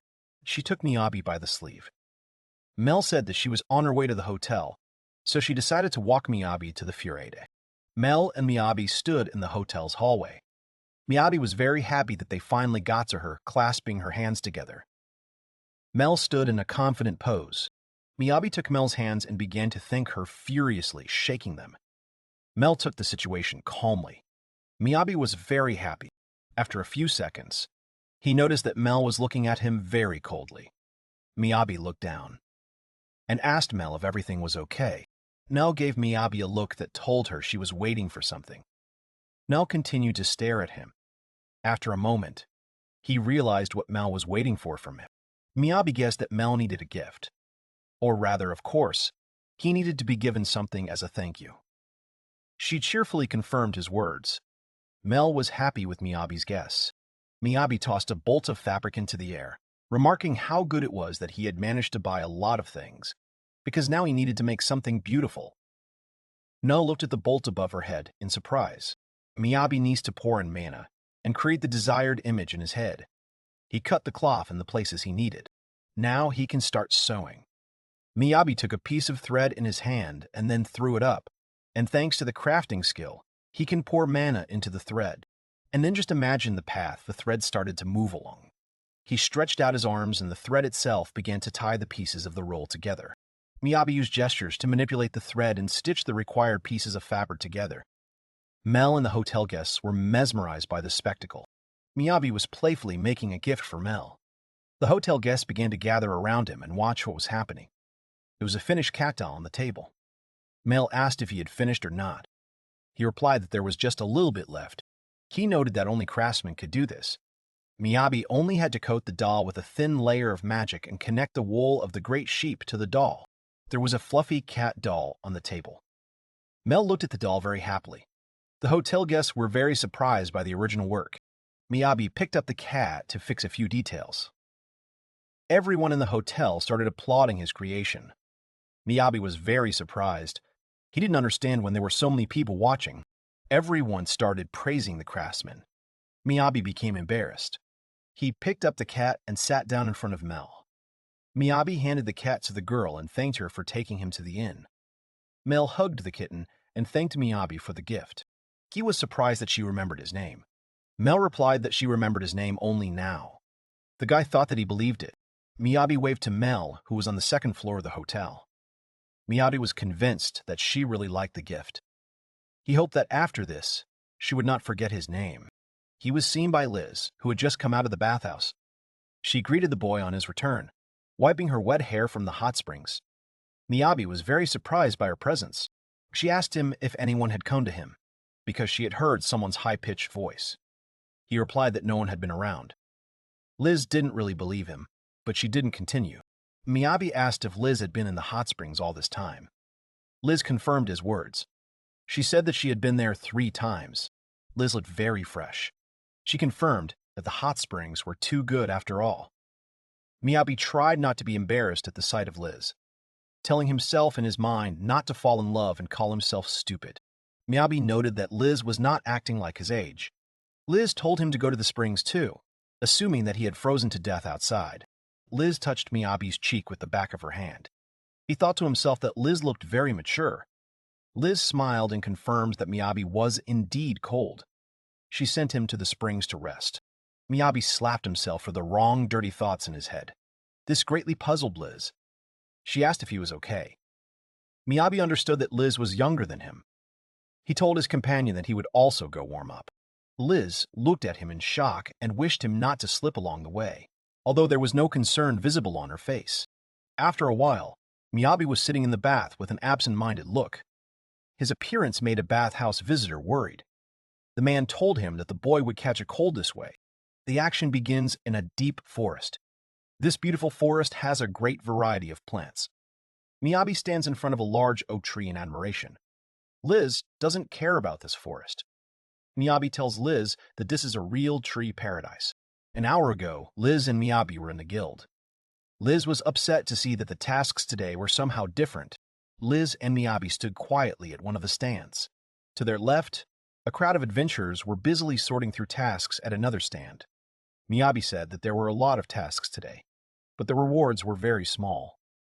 Liz guessed that it was because it had rained yesterday. She assumed that because of the rain, everything would be muddy today, and she didn't really want to set up camp in the mud. Miyabi asked if there would be a day off today. Liz replied that they would have to take a day off today. Liz stuck the flyer to the sign. An idea came into her head. She turned over her shoulder to face Miyabi and suggested that they look for the materials he wanted together. Liz angrily recalled this situation while in the forest.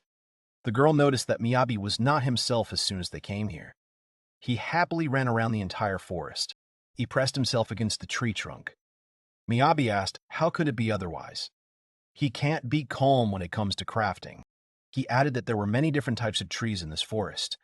Miyabi's interface showed that there were oak, cypress, and ash trees in this forest. He added with satisfaction that it is a real natural wonder, where different trees with different growing conditions are collected. And when he crafts for a very long time, he begins to understand the differences in the color and shine of each tree. He shouted to Liz in delight that the same species of tree growing in different regions even had different annual rings. Liz responded in fear that she understood his words and told him to do whatever he wanted, but only in a certain area near her. She justified this by saying that the sound of a fallen tree could bring monsters running. At this point, without thinking, Miyabi cut down one of them. Liz turned in his direction in confusion, but the cut tree instantly disappeared. Liz exhaled and smiled nervously. She apologized and said that she had just imagined it all. Miyabi replied happily that she hadn't imagined it. He had simply activated his material gathering skill. Liz laughed nervously. She added that a tree couldn't go into inventory without even falling to the ground, so she must have imagined it. Miyabi cut down another tree at this time. Miyabi and Liz looked at each other distantly. The boy cut down the tree again. Liz devastatedly said that she would go to check the area for monsters nearby. Miyabi said that he was counting on her and happily said goodbye to Liz. Miyabi continued chopping down trees. Miyabi's stone axe broke, which surprised him greatly. Miyabi looked at the remains of the axe with disappointment. Miyabi realized that one of the trees was not being cut by his stone axe. He realized that if the durability of an object is lower than the durability of the material, then when it reaches 0, it will break. The boy opened his inventory. He wanted to make an iron axe, but iron ore was too expensive in these parts. Liz said that after this tree, they should go somewhere else. Miyabi asked why. Because there were still many trees in this forest. Liz replied that there were many animals living in the forest, and if Miyabi continued to cut everything here, the ecosystem could suffer. Therefore, it was necessary to cut little by little and in different places of the forest. Miyabi agreed. He realized that unlike the computer game, the resources here are not infinite. Liz added in confusion that this is a rule for the large state replenishment of wood resources. She believes that a person cannot worry. Miyabi made a cute face. Liz replied that he was the one who couldn't make such cute faces. Liz became wary. Miyabi took up the axe, but Liz asked him to stop chopping down trees, holding his shoulder and looking somewhere behind him. She walked a little further, frowned and crouched down, staring into the bushes. Miyabi did the same and hid behind a tree. Liz watched the bushes carefully. A rustling sound came from the bushes. After that, Liz started to use the Ice Needle spell. They appeared in an arc around her and flew towards the target. The needles flew quickly towards the bushes. A noise was heard from the bushes that Liz hit. Liz and Miyabi went to the bushes to check what had happened. In the bushes lay a wolf carcass, pierced with needles. Miyabi noted the large size of the wolf. Liz replied that he was still small by wolf standards. Miyabi noted that Liz had noticed the wolf sneaking up on her, although he himself had not suspected anything. She replied that she had realized this by the strange sound that had joined the rustling of the leaves. Miyabi stood up to his full height and pricked up his ears. After that, he added that he didn't notice anything. Liz replied with a smile that it was a matter of experience. But the guy continued to listen. Liz pointed to another bush and said there was another wolf in it. She added that it wouldn't attack them, it was different. Miyabi was scared. He didn't understand how to identify monsters by sound. Liz looked at Miyabi with a hopeful look. She asked if he was done gathering resources. Miyabi realized how he looked from the outside and gave a positive answer. The heroes were in a lively forest. There was a lake next to them. They stopped near the lake, and unusual insects flew near the heroes as they walked. Miyabi decided to get some water and selected the buckets in his inventory. He quickly filled it with water. Liz suggested taking a break. Miyabi hesitantly agreed, but noted that sitting on the dirt was not an option. Liz looked at the roots of a large tree and suggested that they sit on the tree roots. Miyabi asked Liz if she really wanted to, which surprised the girl. She looked at him over her shoulder with a puzzled look. Miyabi smirked with a sparkling gaze and told Liz not to worry because this is exactly the kind of moment he was for. Soon after these words, Miyabi began cutting down trees, preparing and constructing the building. Immediately after, a spacious gazebo appeared. Miyabi breathed a sigh of relief. Liz looked at the building in shock. Liz shouted that Miyabi had built a proper house. Miyabi replied that he had tried to recreate a homely atmosphere. Liz asked what kind of homely atmosphere it was. She reminded him that it was a proper house. Liz asked Miyabi to look around. She pointed out that there was an elegant house in the middle of this virgin forest. Miyabi thought to himself that this was a normal place to relax. Liz rushed towards Miyabi and grabbed his shoulders. She asked Miyabi with a confused expression if he understood what she was talking about. After Liz's words, Miyabi realized. They were standing near the gazebo. He remembered that this was the real world. He himself did not understand why he had been so careless about it. Liz sat down on the chair. Wanting to help, Miyabi elegantly placed a blanket on her lap, worried about her getting a cold. Liz was flattered by this attitude. Liz quickly came to her senses and threw back the blanket in confusion. Miyabi apologized and said he didn't mean to. Liz said she didn't think Craftsman lacked common sense. Liz said it made her feel sick, but the worn cushion on the chair eased the pain a little. Liz added that because it was too comfortable here, she might not notice the monsters. Miyabi replied that he didn't want to get into trouble with the monsters and asked Liz to be more careful. Liz continued to rest under the blanket. She enjoyed the warmth of the blanket. Miyabi looked at Liz with confusion. He decided that he couldn't sit like this any longer. It was time to cook dinner. Miyabi placed the stove from his inventory. He turned to Liz and asked if she could give him a fire. Liz was too relaxed by the warmth of the blanket. She ignored Miyabi's words. Miyabi realized that he would get nothing from Liz. Then Miyabi decided to use a small fire stick. He wanted to use it to start a fire. Miyabi had a magical gift in his hands. Fire. Magic flows through these circuits, which gives any attribute. He noted that an unfavorable effect may also occur, depending on the compatibility of the material and the attribute. He believed that if you combine wood and fire, then of course the gift will work. The log in Miyabi's hands caught fire and burned his hand. Miyabi looked at the gift burning in the stove. He remembered that he used matches before, but now that time seemed to be over. So now he had to stand in front of the stove. Miyabi stood in front of the stove and a craft system formed in front of him. Miyabi was very happy that he actually managed to summon it.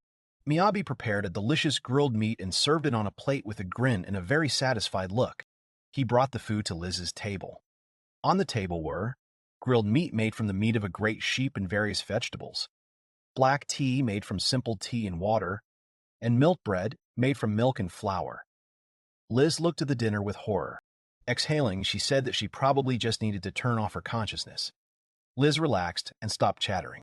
Liz put a piece of meat in her mouth. She tasted the grilled meat and fully enjoyed its taste. Miyabi also tried a piece of grilled meat and was surprised by its taste. Such tender meat and no unpleasant smell and a pinch of salt perfectly expresses the meaty taste of each fiber.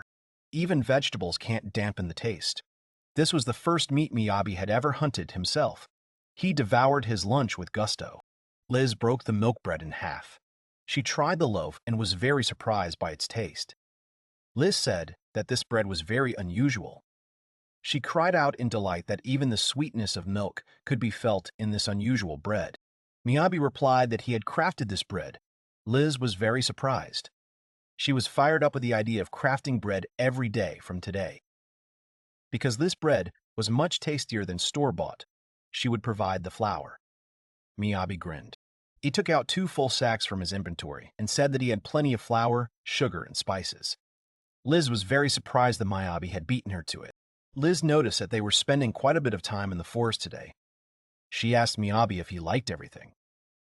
Miyabi replied that it was one of his best days. Miyabi clarified that it all worked out thanks to Liz. She didn't expect such an answer. Miyabi added that he alone wouldn't have been able to resist the monsters, and he didn't know the rules of the gathering. He said that Liz is a real ace in her field. Liz replied that Miyabi was exaggerating. Miyabi looked up at the sky and noted that he had collected, cooked, and crafted everything he wanted today. He continued by saying that this was not life, but a dream. Liz thought about it. Miyabi asked Liz if she had a dream. She asked if Miyabi would laugh if she told him about her dream. Miyabi promised that he wouldn't laugh. Liz became a little sad. She hopelessly said that she wanted to become an A-rank adventurer. Her dream is to create magic with her own hands and help people with this magic. Miyabi replied that her dream was wonderful.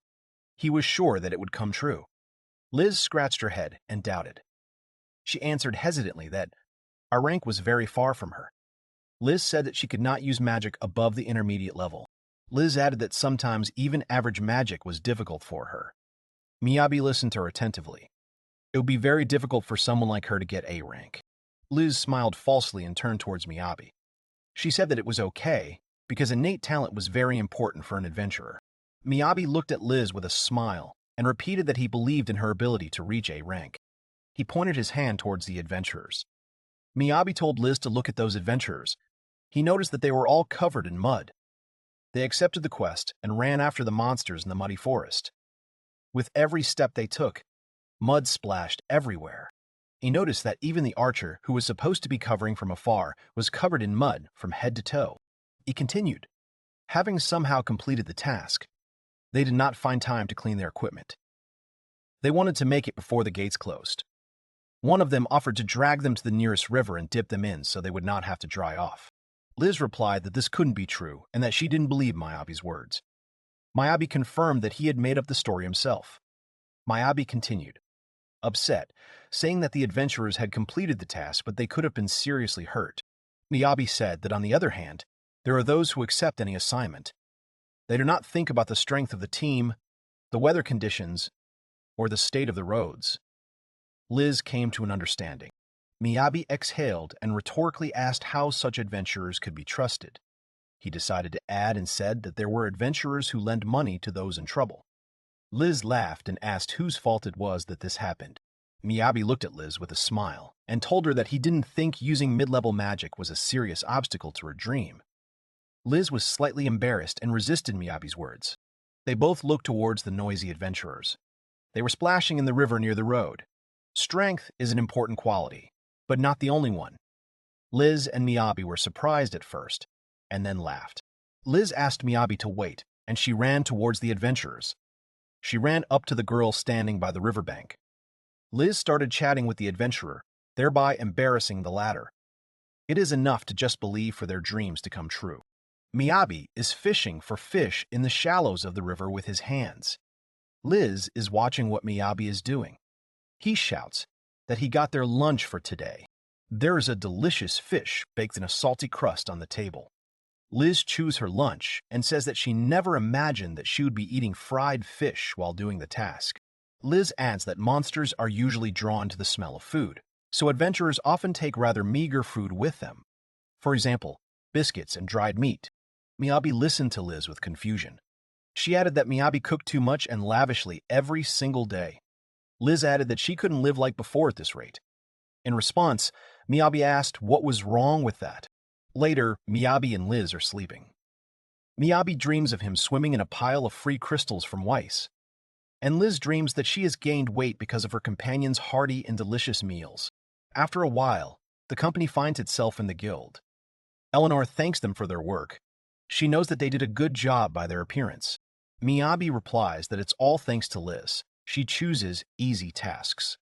2 weeks have passed since Miyabi came to this world. Liz excitedly told Eleanor that Miyabi could carry a lot of things. Miyabi sheepishly denied it. Eleanor found it slightly amusing. Eleanor noticed that Liz began to smile more often. Liz replied that she had smiled the first time they met. Liz noticed that lately she had become angry more often. Eleanor asked if it was because Liz had started to worry about someone. She was hinting at Miyabi. Liz was very embarrassed. Liz expressed her displeasure with embarrassment. Eleanor realized that she had hit the nail on the head and began to laugh even harder. Miyabi realized that Liz was not alone all this time and that she was supported by Miss Eleanor. Now it is wrong to think that Liz strives to become a good adventurer only because of her enthusiasm. Eleanor decided to change the subject and told the guys that recently the orders for collecting materials had increased significantly. She asked if they wanted to take on a new task. Liz replied that she would think about it. But Miyabi understood. This is the most suitable. Miyabi understood that it is difficult to carry out the task and protect the assistant at the same time. Liz is very concerned that he does not get hurt. But Miyabi knows Liz's dream. He really wants to help her realize it. Miyabi doesn't want to be an obstacle in her way of achieving her dream. Liz asked what Miyabi was going to do today. Miyabi didn't understand the question. Liz reminded him that after the task was completed, they were free. Miyabi replied that in that case, he would like to practice magic. Liz replied that she would also learn some magic spells. In response, Miyabi said that she could just rest. Liz responded with the same words. They looked at each other with hurt feelings. Miyabi said that for him, magic was a hobby. For Liz, too. They both laughed. They agreed that they would do what they could today. After some time, Miyabi had a wooden cube in his hands. Magic gift, flame. He carefully examined the cube. Miyabi practiced with magic items using buckets of water. He realized that magic talent, even in this world, is one of the most complex systems. He realized that there must be compatibility between materials and attributes. If they are compatible, the magic will work. And if the compatibility is broken, the magic will simply flow out of the chain. Therefore, it is important for him to control the supply of magical energy so as not to spoil the material. Now Miyabi is about to move on to the main part of the training. Last time, Miyabi made a deliberate mistake to get fire, but he didn't need that now. He still held the cube in his hands. Miyabi tried to concentrate. He needed to bring the mana to the very ends of these magical circuits. Mana began to flow through the cube. It lit up and changed structure. Miyabi managed to block the release of heat and create a gift with a new effect. He received the effect, produces weak fire. Miyabi held the wooden cube gift in his hand. It was very warm. Miyabi realized that in order to replace the batteries, they could simply be placed around the room. He quickly came to the conclusion that even so, the cold outside would not go away. He needed something that was easy to put on and wouldn't get in the way while doing his tasks. Then he came up with the idea of creating thermal underwear. He was very happy and proud of his idea. He wanted to show it to Liz as soon as possible. Miyabi ran to Liz with a smile and asked to borrow her underwear to make it warmer. Liz reacted sharply and sarcastically to Miyabi's request and showered him with insults. He was hurt by Liz's words. Miyabi fell to his knees. Miyabi lay on the riverbank, emotionally broken. He thought about how difficult it was to get the girl's underwear, and it wasn't even underwear. He knew that it would be better to use a robe or another type of clothing for this. Miyabi's mood was still depressing. His thoughts were interrupted by a guard. He approached Miyabi to inform her that the gates would soon be closed. After the guard's words, he came to his senses. He walked into the city dejectedly. His face was blank. Once in the city, Miyabi angrily remembered that he always got lost at such moments. Miyabi said that this time, it wouldn't happen. But not this time, because Miyabi learns from mistakes, and now he has a map of the city with him. He located himself and knew which way he needed to go. He realized he was near the eastern gate, so he just needed to go forward. Deciding to stop by Mel's place on the way, he quickly headed towards the inn. Seeing Miyabi, Mel immediately showed him the way. Miyabi proudly stood in front of Mel and declared that he was not lost. This greatly surprised the little one. Miyabi gave her a toy bird. Mel thanked him. Miyabi and Mel stood near the wall. He asked the little girl where she was going at such a late hour. Mel replied that she was on her way to the workshop to get her weapon repaired. She added that her sword was a little dented. Mel's sword was pretty worn out. Its durability was almost zero, and its magical properties were almost exhausted. Mel replied that it was all because of unreliable magic. Miyabi asked Mel how she knew that, and then she turned away. Miyabi said that he would also like to repair the weapon, but he did not even know where to go. Mel turned inquiringly in his direction. A scream rang out across the city. It was Weiss's scream. He was scolding Mel for bringing a sword that wasn't completely broken again. Weiss turned towards Miyabi, and he said that he had seen this young man somewhere before. Miyabi introduced himself and said that he hadn't made the weapon yet, but had just brought the sword for testing. Mel realized that they were already acquainted. Weiss gave Mel a beating for the sword, and for Miyabi to boot. They entered the workshop. Weiss said that he had a lot of orders, so Mel would have to wait. Mel replied that she wanted to fix the sword right now. Weiss looked at Miyabi and assumed that the boy's crafting level had increased. Weiss asked Miyabi if he could use the material synthesis. Miyabi was very surprised by the dwarf's question. He assumed that Weiss wanted to ask him to use restoration, a skill that allowed him to repair items using additional material. Miyabi thought that he would not succeed. He began to make excuses, citing that the sword was probably made of expensive material, so there was no need to take risks. Weiss noted that he might not have such a unique opportunity anymore, and the control of magical energy is the best quality of Craftsman. Miyabi wanted to carry out restoration.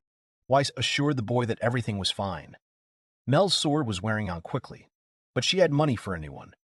Miyabi tearfully asked for permission to fix her sword. Mel asked if it would be a gift. In front of Miyabi lay a dragon's fang, the material of Mel's sword. Weiss and Mel encouraged Miyabi. Miyabi was under a strong psychological impact. He sat down at the table and picked up the sword with the dragon's fang.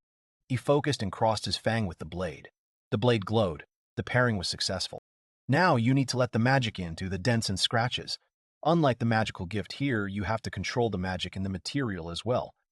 That's the whole difficulty. Miyabi exhaled and concentrated his mana on the dents and unevenness of the sword. Weiss, Mel, and Miyabi are sitting in the dwarf's workshop. Miyabi is working on Mel's sword at a machine. Weiss reminds Miyabi about breathing. Weiss smirks and says that if Miyabi successfully synthesizes her sword, he will reward him with some dragon teeth. Miyabi was sweating all over. He glanced at Weiss with a smile and remarked that it would be very nice of him. Mel stood next to him and encouraged him. Miyabi worked hard. It was already deep into the night, but Miyabi continued to work. Miyabi exhaled and said that he had finished his work. Weiss took the repaired sword and began to examine it. He gave the sword to its owner and asked her what she thought. Miyabi asked him to pay attention to it before evaluating the sword, because he had given it 100 times more than he had planned. Weiss confirmed his words. Weiss looked at Miyabi and said that synthesis with high-quality material is not part of the craftsman's job. Miyabi was dumbfounded by what he heard. He reminded the dwarf that he had said that craftsmen were more experienced in this matter. In response, Weiss laughed loudly. The dwarf laid out a pair of dragon fangs on the table as promised. Miyabi fussed and said that he couldn't take them, because they were too many. Besides, he'd already spent one fang on a sword. Weiss smiled and told Miyabi that it usually takes 4 fangs to make a sword, but Miyabi only used 1. Mel patted him on the shoulder and praised him for his work. Miyabi was very surprised by Weiss's words. After a while, Miyabi came home and fell asleep on the couch. He was very tired today. Liz looked at him with understanding as he slept. In the morning, Miyabi and Liz went to the guild. On the way, Miyabi said that his whole body hurt terribly. Liz replied that it was partly because he fell asleep right in the hallway. Liz decided to choose a D-rank material collection quest, Mordgrass. Miyabi walked up to the counter and reached for the quest he was interested in. He asked Liz what she thought about the quest to explore the Jasper Forest. Liz hesitantly asked what type of quest it was. Liz said that these tasks can affect the ranking of other tasks and, to be honest, she has never taken on such a task. Liz thinks that it is too early for them to take it. What if a dangerous monster jumps out there? Miyabi asked if it was because of him that she didn't want to take this task. Liz looked at him uncertainly. Miyabi's fears were confirmed. Liz recalled that during the mission with the Great Sheep, she was very careful and prepared for anything. Although everything ended well, perhaps this happened only thanks to her foresight. Liz awkwardly added that Miyabi was good at collecting tasks, and there were a lot of bonuses from these tasks. Miyabi agreed unconditionally. Miyabi, remembering Eleanor's words, replied that if Liz was aiming for A rank, she would need a lot of experience. Liz reluctantly agreed. Miyabi happily added that if a monster appeared during the exploration, they could hide from it underground. Miyabi jokingly replied that he was a mole in his past life. Liz replied that if he was so sure, then he could try, but she reminded him that she had already warned him that it would be difficult. Miyabi agreed. Miyabi said he relies on Liz. They happily took the Lifa to Eleanor. Eleanor asked Liz if this was her first study. Liz smiled and confirmed it, adding that she wanted to try something new. Eleanor replied that she could trust the two of them, but asked them to be careful. She asked them to leave immediately if they suddenly felt a threat to their lives. Liz worriedly asked Eleanor if something had happened. She sadly replied that the team that had gone there had not returned yet. The boys pondered Eleanor's words. Miyabi and Liz walked into the forest, recalling Eleanor's words that the previous team had not returned from there yet. Miyabi noticed that it was surprisingly calm and quite peaceful there. They hadn't encountered a single monster in half a day. Liz turned to Miyabi with concern and said that was what was odd. They hadn't encountered anyone in this particular forest. They followed Liz's directions, and she looked around carefully along the way. This is a forest with a rich ecosystem, located northeast of Angelum, and there are many monsters here. Liz said that this forest was usually popular among adventurers as a place to gather medicinal herbs, but after that group went missing, it was forbidden to enter. Miyabi remembered Eleanor's words. Monsters and humans are natural enemies. Liz asked Miyabi what would happen if humans disappeared from their habitat. Miyabi replied that the monsters would increase in number. Liz confirmed his words. She added that the monsters were multiplying faster and could come from other nearby forests. Liz cautiously told Miyabi that there must be a lot of things in this forest, which is why this task appeared. In the meadows of Kreen, flocks of gallowolves have appeared, whose main habitat is the Jasper Forest. This task was created to find out a possible ecological problem in the forest. Miyabi thoughtfully concluded that monsters were actively running away from a place where they could live well, which was really strange. Liz and Miyabi stopped near a bush. Liz said that they needed to take samples for research. Liz pointed at the animal droppings and ordered Miyabi to take them with her. Miyabi reacted sharply. Liz asked if she could put it in her inventory. Miyabi responded positively and asked if they could just take it into account and remember it. Liz smiled and reminded her that Miyabi wanted her to receive a rank. After some time, Miyabi and Liz came to the inn. For the night, not including breakfast, they paid 5 silver coins. Miyabi came into the bedroom and immediately lay down on the bed. He is very happy with the soft bed. Miyabi took out the gift from his inventory. He looked at the cube and thought. Miyabi realized that there was nothing unusual in the tree sample taken from there. All they saw were small animals. He rolled over onto his back. Miyabi thought about how the search could take a long time, and even if they combed everything, they would have to report on the reason why the wolves ran away. They had no leads. Miyabi suddenly remembered about the report, wondered how they would report. He realized that in missions to eliminate someone, it was enough to bring a body part as evidence. When collecting something, they did not describe anything. He was too relaxed because there were no instructions from Liz. Miyabi perked up and pushed away thoughts of Liz's guilt from his mind, because this was the first time they had taken on such a task. Mistakes would always happen. They are a team after all. Miyabi looked out the window and thought that the night was passing slowly. Miyabi took out paper, pencils, and a map from his inventory. He had crafted the paper from wood and glue made from animal bones. He made the pencil from charcoal and wood, and the colors would come from pigments. Miyabi began writing down his report. The inventory windows provided him with light. Miyabi noticed that this time, surprisingly, he wanted to do all of this himself. Miyabi drew the borders on the map. He remembered times from his past life, but he didn't know that it would ever be useful to him. Miyabi realized that an adventurer needs to know many things. In the morning, Miyabi gave Liz a large book. Liz looked at it with bewilderment and asked him what it was. Miyabi replied that he had prepared the results of their research yesterday before going to bed. It was necessary for the report. Liz was surprised that Miyabi had done it alone and wondered how long it had taken. Miyabi replied that he fell asleep before the date change in the book. He gave Liz an approving hand gesture and said that he had slept well. Liz said that she definitely had to look at it.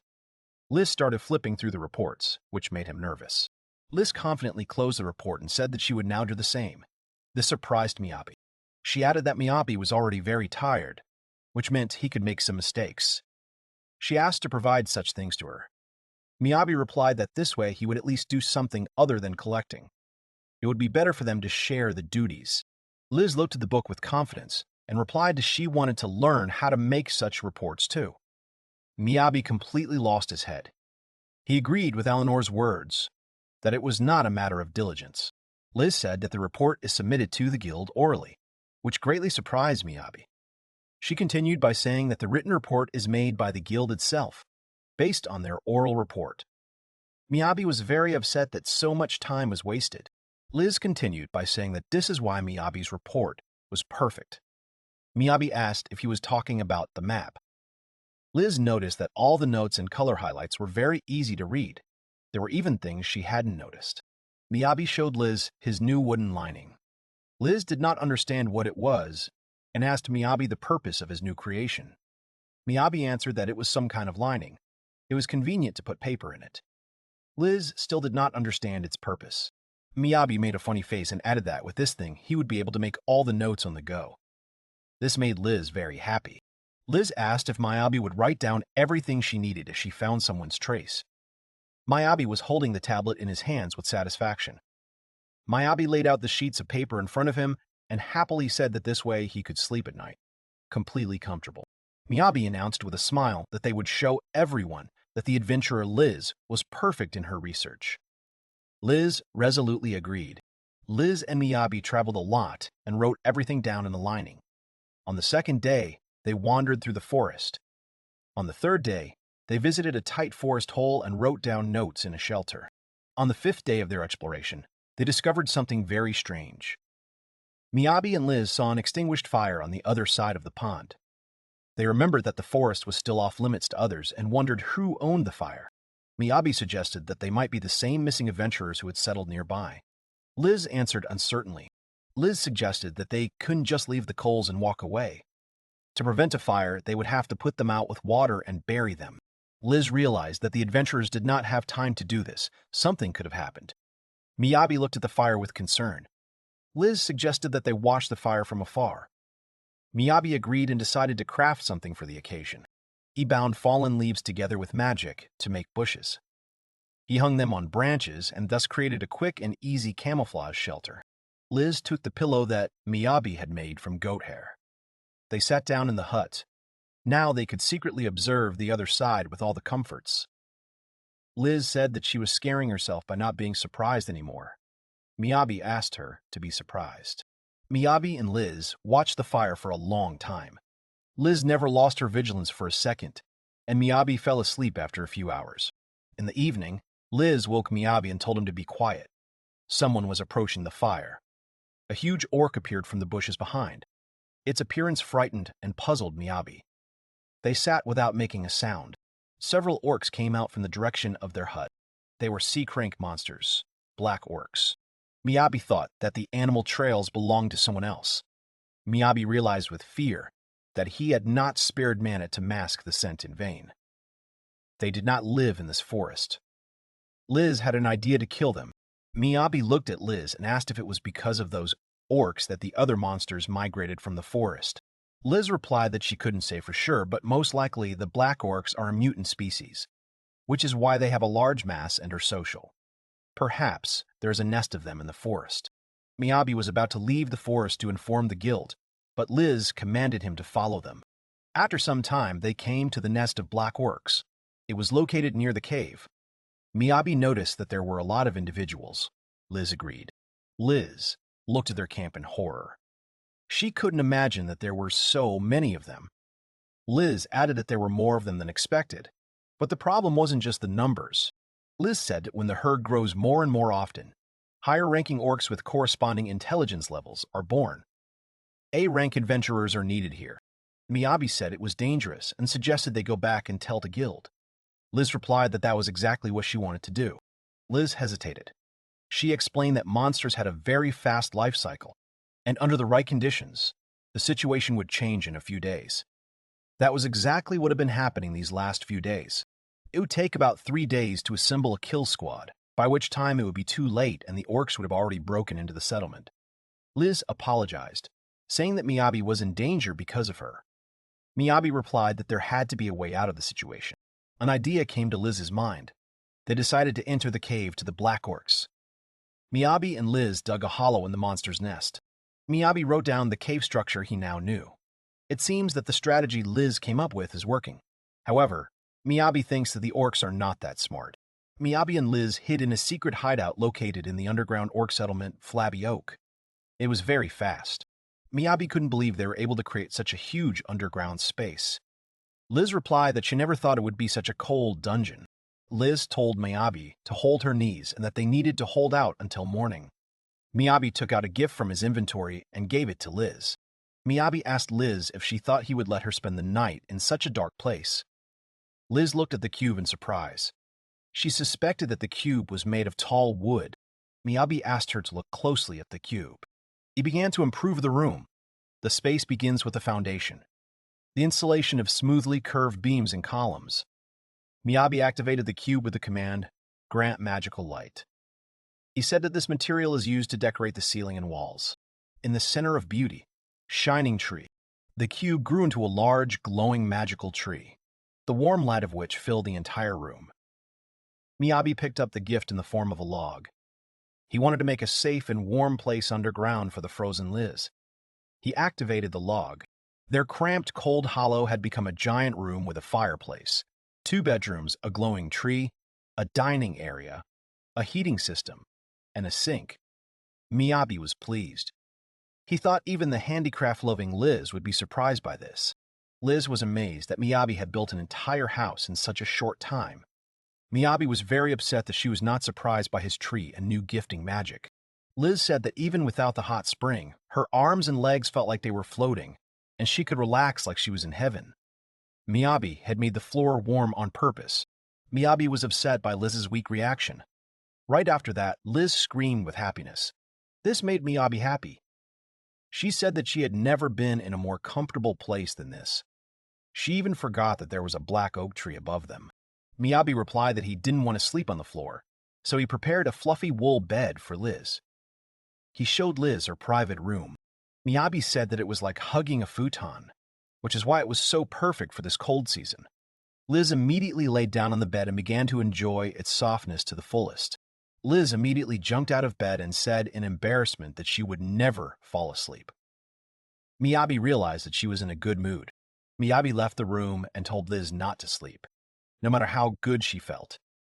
Liz said offendedly that she was still an adventurer. With a rank, she definitely wouldn't oversleep. From behind the blanket, she said shyly that her body was waking up on its own. The day came. Liz continued to sleep in bed. Miyabi began to wake her up. In a state of sleep, Liz asked her father for a little more time to sleep.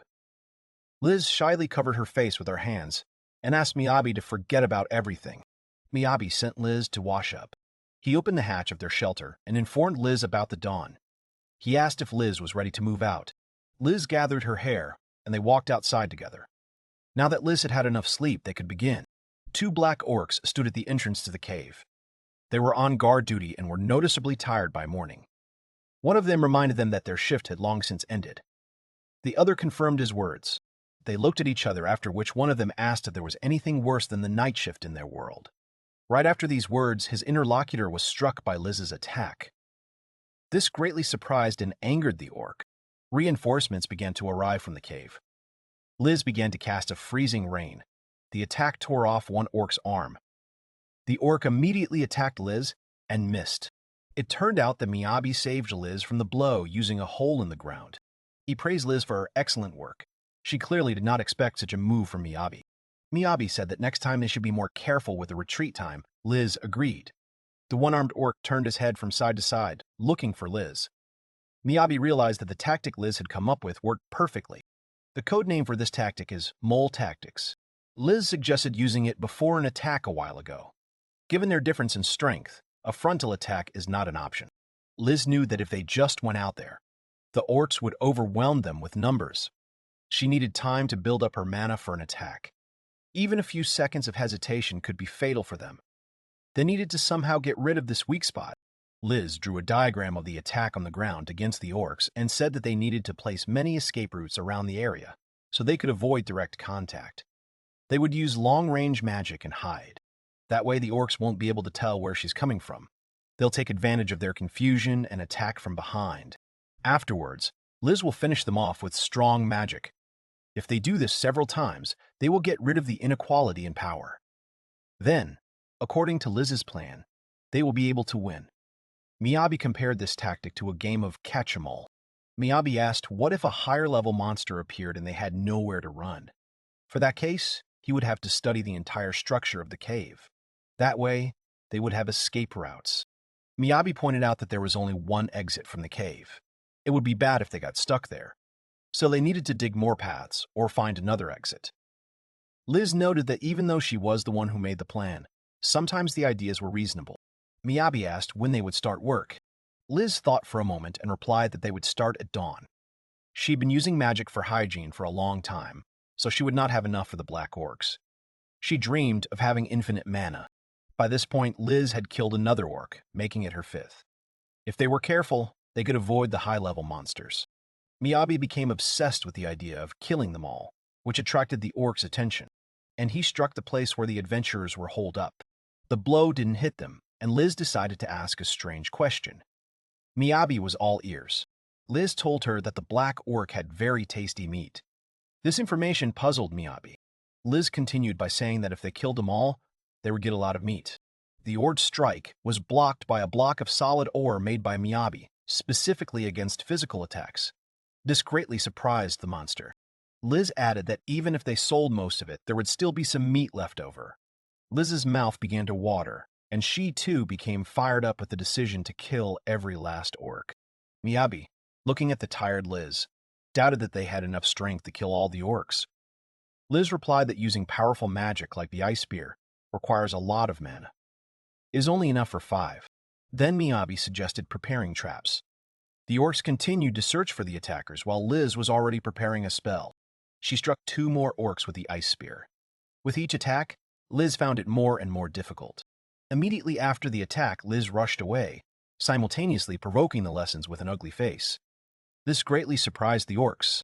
The orcs were swayed by Liz's provocations and rushed after her.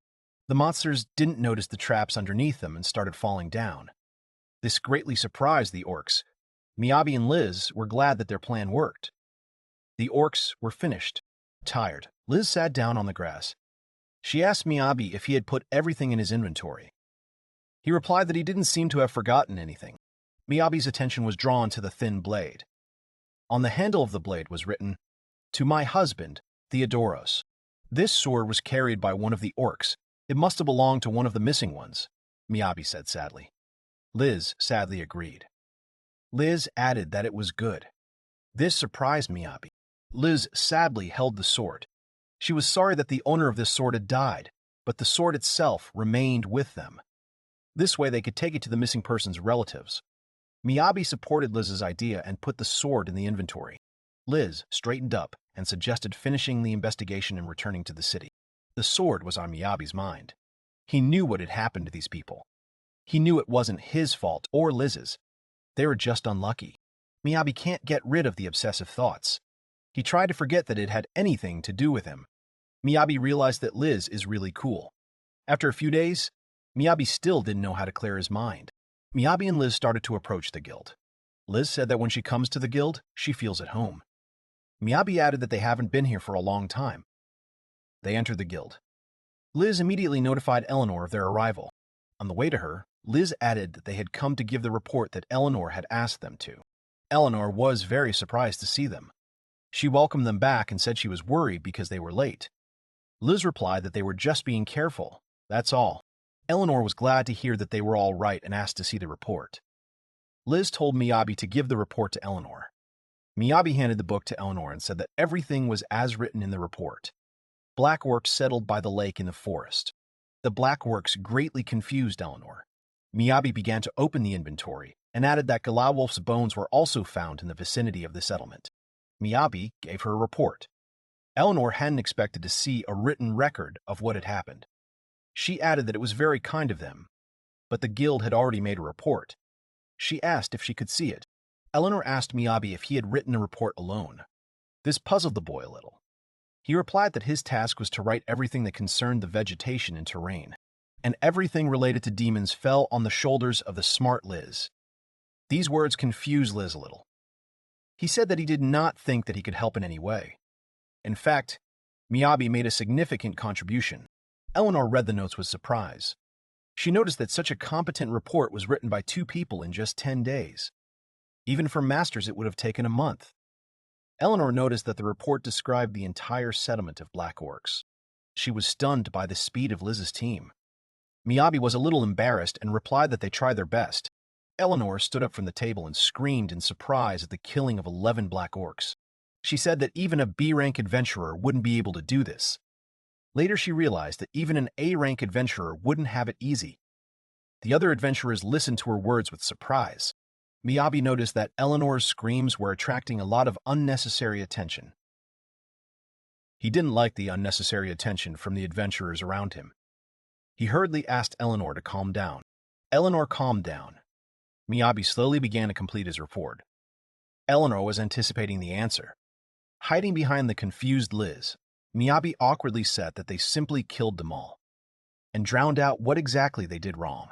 Liz awkwardly asked Eleanor if they could just be considered normal orcs. Miyabi awkwardly hid behind her. One of the guild members quickly gave a negative answer. Another member added that they had simply confused them with other monsters. Another member of staff looked at the boys with fear. She assumed that this was a false report. Eleanor and the other workers looked at the boys in confusion. The adventurers behind Liz and Miyabi began to fuss. Eleanor said tiredly that she was an expert on all the basic demons. Liz listened attentively to Eleanor's speech. She asked Liz what rank an adventurer needed to be to defeat at least one black orc. Liz replied that the adventurer needed to be C rank to do so. Eleanor confusedly confirmed her words. She added that she alone would be enough to deal with one orc. She added that, but when there are 11 black orcs, it's a completely different story. Eleanor continued by saying that even if you take a group of C-rank adventurers, even with 2 supports, they would not be able to complete the task. The adventurers began to seriously think that she simply confused the monsters or was lying. Miyabi and Liz listened to the other adventurers with dissatisfaction. Someone present said that they probably exaggerated their merits in order to earn more. The opinion was supported by adding there were only 2 adventurers. Liz called out to Miyabi, who turned around confused. Liz was angry. She said that everything was fine and gave Miyabi the signal to act. A mountain of meat formed in front of Eleanor, its weight breaking the counter. The workers nearby were shocked.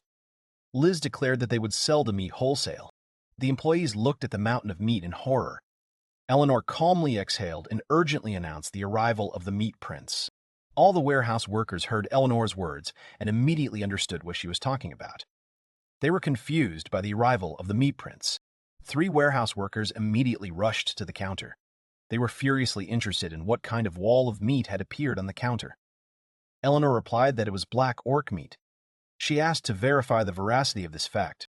The warehouse workers began to examine the meat. The first worker confidently said that it was definitely black orc meat. It was of excellent quality. The second worker added contentedly that his gut told him that the meat tasted excellent. There was no doubt that this meat was brought by the meat prince. Another worker supported him, cheerfully adding that the meat of the meat prince never lets you down. The adventurers stared at Miyabi, asking if he was the meat prince from the meat country. Miyabi looked at the crowd with a detached expression. The crowd of adventurers began to discuss the meat prince. Rumors began to spread among them that the prince had a supply of meat. The meat prince lived up to the adventurers' expectations. They asked each other if the prince could sell them meat. Miyabi leaned toward Eleanor and asked if that was really what they called him. Eleanor listened awkwardly to Miyabi. She confirmed his words with a smile, saying that this nickname had stuck with him ever since he brought the earth sheet meat. Miyabi realized that he already had 2 nicknames, Meat Prince and Cupid. Eleanor added that he was a man of 2 nicknames. She continued by saying that Miyabi was so popular that he was already becoming a myth. Miyabi fell to his knees in horror. He was drowning in tears. Liz approached Eleanor with some kind of appeal. Eleanor listened attentively to Liz. Liz whispered something in Eleanor's ear and smiled. Eleanor looked at Liz with a smile and replied that she understood. Liz walked up to Miyabi and patted him on the back of the head. She told him not to despair. She added that it was rare to find a support with 2 nicknames. She mockingly asked if the meat prince agreed with her. Eleanor went to the warehouse, where she was told that the staff had found out that it was indeed black orc meat. The leader of the adventurer group personally confirmed this fact. He said that every piece of this pile was black orc meat. She looked at the meat and wondered how they got the meat in such perfect condition. There wasn't a single cut on them. She said, confused, that it was jewelry work. Another dimension for storage and clever combat tactics. And even in reports, he is no worse than the royal bureaucrats. Eleanor did not understand who Miyabi really was. Even the staff were talking about it. Eleanor managed to hush up the case with the earth sheep, but this time it won't be possible to cover them up. She was worried about something. The unknown man was looking at a piece of paper. He stood up from his chair in front of the window. Eleanor assumed that Rise already knew what she was going to tell him. Eleanor approached Liz and Miyabi. She asked if the 2 of them had some time. They looked at her in surprise. Eleanor calmly informed the boys that the person from above wanted to discuss their report with them. Liz and Miyabi looked at Eleanor devastatedly. They both did not expect such news from Eleanor. After a while, Eleanor, Liz, and Miyabi were already standing in front of the luxurious doors. Eleanor said that the guildmaster of the guild invited them to his place. Liz and Miyabi looked at the doors devastatedly. They did not understand what they did wrong. Liz is looking forward to finally tasting the dark orc meat they obtained while completing the quest to explore the Jade Forest. Also, drooling and burning with happiness, the girl says that due to the first-class meat, their squad can easily get rich. Miyabi noticed her love for large sums. The boy began to complain about how his wallet was quickly empty. He also wants to become rich in the blink of an eye. Although Liz does not quite understand where the young man spends his money so quickly and on what, the girl suggested saving money this time. For them, it was a good idea, because they were just supposed to get a reward and that was it. They are in some luxurious office, drinking tea. While Liz's squad drinks tea, thinking about what they could have done, Eleanor and the man silently watch them. When he put the cup down on the saucer, the boys tensed up. The stately man introduced himself as the master of the Adventurers Guild. His name was Zion. He got straight to the point. The matter concerns their research in the Emerald Forest described in the report. Zion's face is emotionless. He approaches this matter quite seriously. Looking into the eyes of the adventurers, the guildmaster asked them if they had received help from fellow adventurers or others. Miyabi and Liz became a little worried. Their answer was an affirmative refusal, because they were the only ones who fought an entire settlement of 11 orcs. The boy wondered if Zion suspected them of dishonest labor. Miyabi mentally screams at Eleanor, who is standing next to the guildmaster, that Liz would never do such a thing. The girl only looks on, upset. They created a big stir throughout the guild. Even Eleanor-san is confused. The boy understands that Zion only knows them from reports, but their success does not match their rank. It is not surprising that the man has questions for them. The guildmaster says that investigation requests are very important to the guild, more important than requests for protection, assistance, and other tasks. Looking at the tense kids, he continues to say that such tasks are for C ranks and above.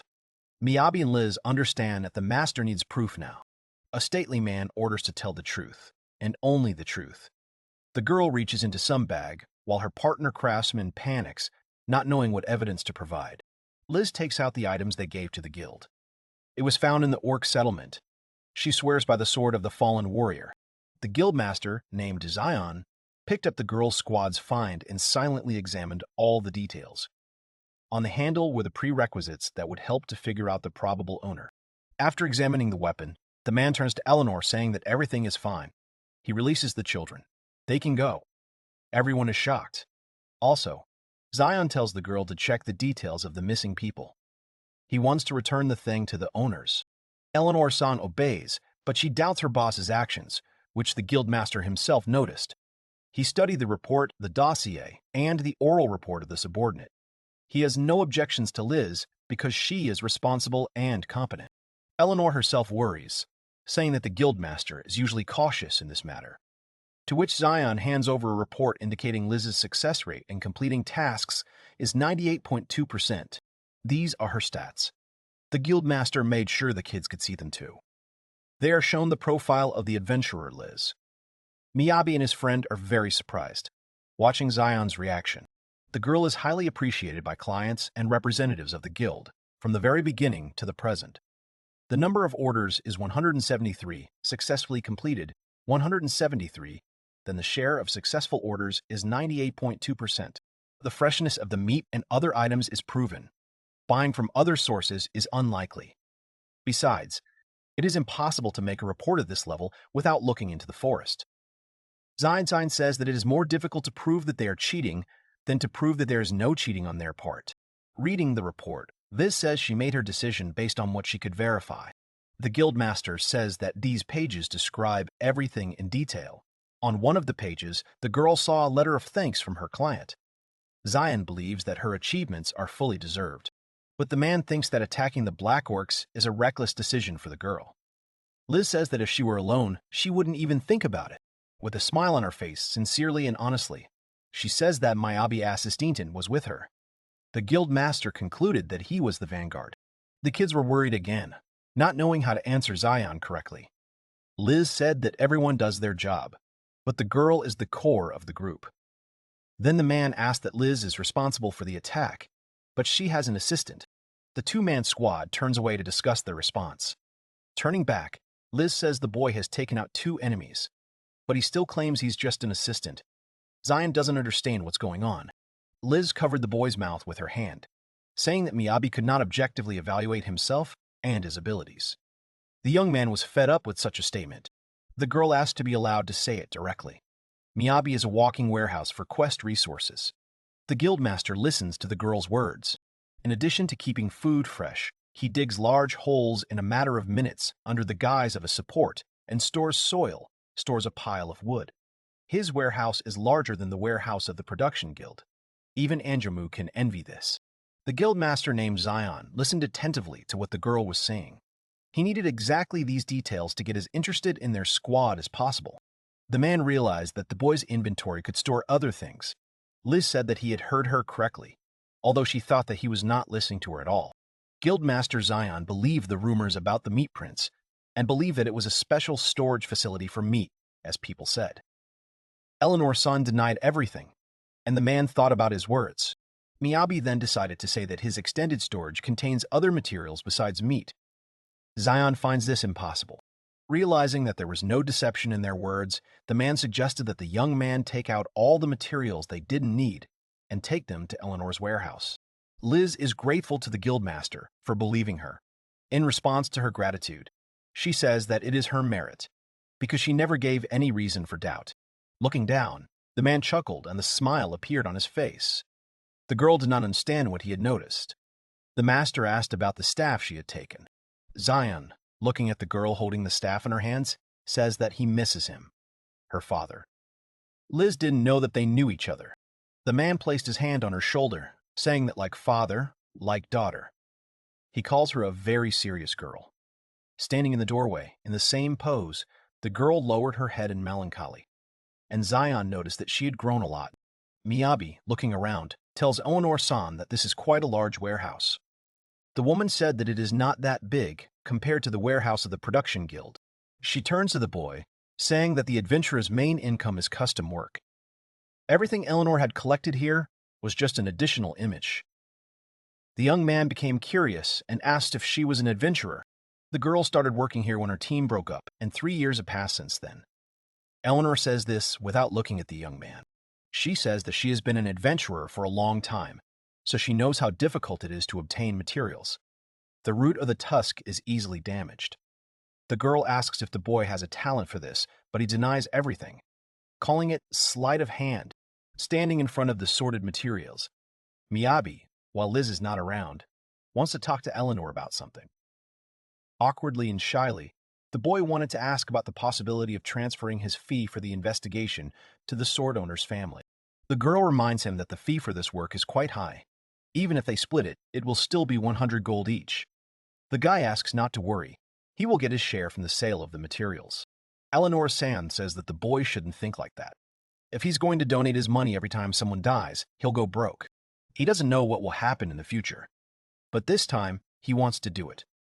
This is his way of reconciling with himself. The guy doesn't want to drag it out and does it for his own good. Eleanor doesn't say it's bad. They've had people donate half of their fee to the bereaved family, but not the whole amount. There have been cases where they've announced a collection for money for the bereaved families. This time, that's what they'll do. The girl asks him to remember that the reward is a fair price for adventurers who put their lives on the line. It would be disrespectful to others to refuse the payment so easily. The boy thanked her. Eleanor-san walked away from him with a smile on her face. 2 days later, in the guild building, Eleanor-san, with a paper in her hand, shows the details of the evaluation of this request. Liz and Miyabi silently watched with their mouths open as the details of the request were evaluated. There is no emotion on their faces. They are speechless and dumbfounded. Eleanor asked to accept these 3 bags of gold. Liz is afraid, and the boy is sure that she has mixed something up. But no. Eleanor-san checked the data 3 times and asked them not to worry. 910 coins is 9.1 million. Even if you divide it by 2, it comes out to 4.55 million. This is the annual income of the young man's house. Both the boy and the girl are speechless and in a state of shock. Eleanor reminds them that they were going to split the fee themselves. She accepts their decision. The shocked squad thanks the girl in a trembling voice. The young man thinks about the commission fee that will be deducted as payment for the visit. He hopes that this will help at least a little. Also, Eleanor announces that they have decided to promote Miyabi-kun's adventurer rank to D rank. The youth, hearing this, spat out all of his tea in surprise. Liz screams that he is all dirty. The young man apologizes, saying that he was very surprised. Miyabi then turns to Eleanor, asking why it's D rank and not E rank. The girl replies that it's unusual for an assistant to be promoted 2 ranks at once. The promotion is based on the guild's contribution and future expectations. The kids think this is absurd, citing the guild master's wishes. Eleanor reminds them that the information that they are only F rank causes a lot of unnecessary quarrels. The girl says that the 2 of them have earned more money than the average B rank adventurer. This will certainly cause a public reaction.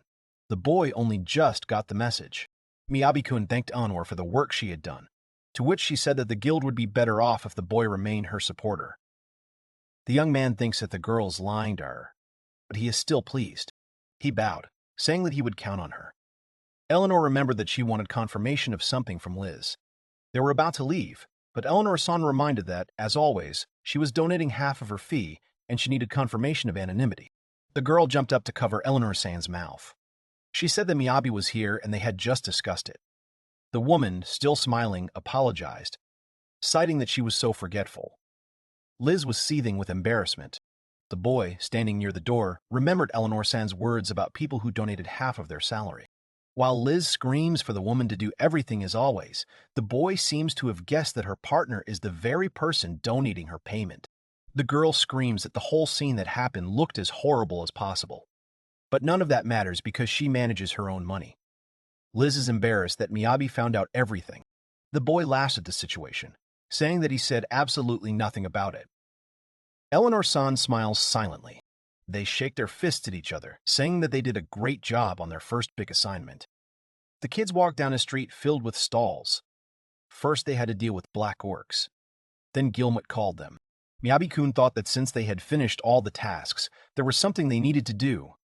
Liz thought that it would be another collection of materials, but she was wrong. The boy shouted that she had guessed wrong, because they would celebrate their victory. On the table are signature Chinese dishes, which the young man demonstrates. A full variety of the menu, which one can only dream of. Liz noticed that the interior of the environment is different from the usual. He asks not to worry about trifles. Sitting at the table and having lunch, the boy asks to eat whatever she wants while he cooks the meat. Liz wanted to make it herself, but the guy refused her, saying that he was in the mood for cooking. The girl says that her partner spoils her very much. She picked up some food, realizing she had never seen it before. The mage thought it was bread and took one bite. She looked at the food, blushing with pleasure. After tasting it, Liz turns to the artisan in delight, shouting that there is something inside and that this something is very tasty. This steamed bun is perfect for the cold season. The girl found delicious. Melt-in-your-mouth cubes of meat inside. Liz enjoys the taste so much. The hot sauce and the sweetness of the dough are a perfect match.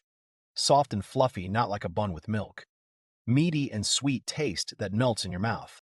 She wants to try another dish and asks Miyabi-kun to hand it to her.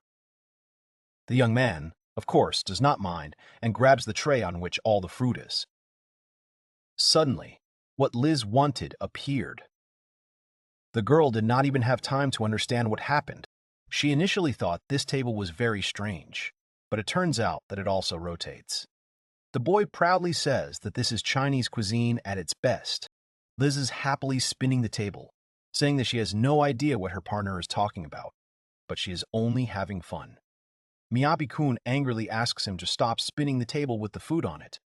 The girl apologized, saying that she got a little carried away. A girl with ears appeared next to them, actively eating one of the prepared dishes. The kids looked at her silently, and then both exclaimed, calling her Mel. The girl smelled the meat and came to it. Miyabi asks her partner how she knows her name, since they don't seem to know each other, as the boy thought before. Mel eats the dish one after another.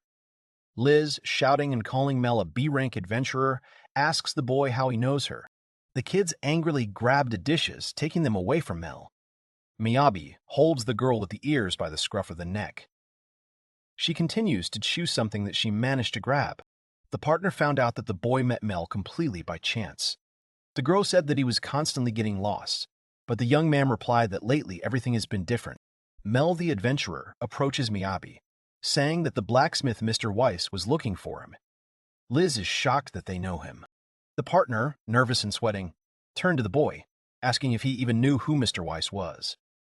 The young man casually replied that he was a kind blacksmith, the head of the forge. That was his idea of him. Blacksmith Weiss himself came to visit. He looks at the kids and asks them why they are together. Liz is confused, and Miyabi says that they work on the same team. The boy does not suspect anything. The blacksmith asks the girls permission to take the young man away for a while. Liz doesn't mind and tells them not to rush. The hero listens to the dialogue between Mr. Weiss and his partner, not understanding why they communicate as if they were old acquaintances. The young man turns to Liz, asking what is going on and what Mr. Weiss is talking to her about. She introduces the man as Weiss Dark Iron. the most famous master of his time, recognized by royalty. And, in addition, this blacksmith is Liz's adoptive father. The boy fell out of reality from the girl's words. The master laughs, saying that he did not know about their joint collaboration. Miyabi-kun was excited and a lot of questions appeared in his head. Master turned out to be her adoptive father. Then what happened to her real dad? Mr. Weiss' smile changed to a serious expression, because he didn't just come to visit for no reason.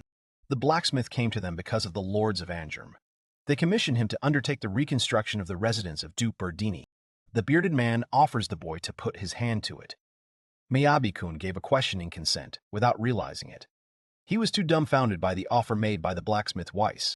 The boy, hiding behind a fan, and Liz simultaneously ask if this is the same lord they are thinking about. The guy describes himself as a simple guy from the street. He is perplexed why he was offered the job. The girl's adoptive father said that he was entrusted with selecting workers. The boy is afraid because it is too much responsibility. Liz, on the contrary, encourages him that it is a business job where he can make connections. The guy suspects her of ulterior motives. The girl placed her hand on her partner's shoulder and, calling him by name, ordered him, as the leader of their team, to put all his efforts into this. There is no joy written on the boy's face. He only obeys his mentor's order, promising to do his best.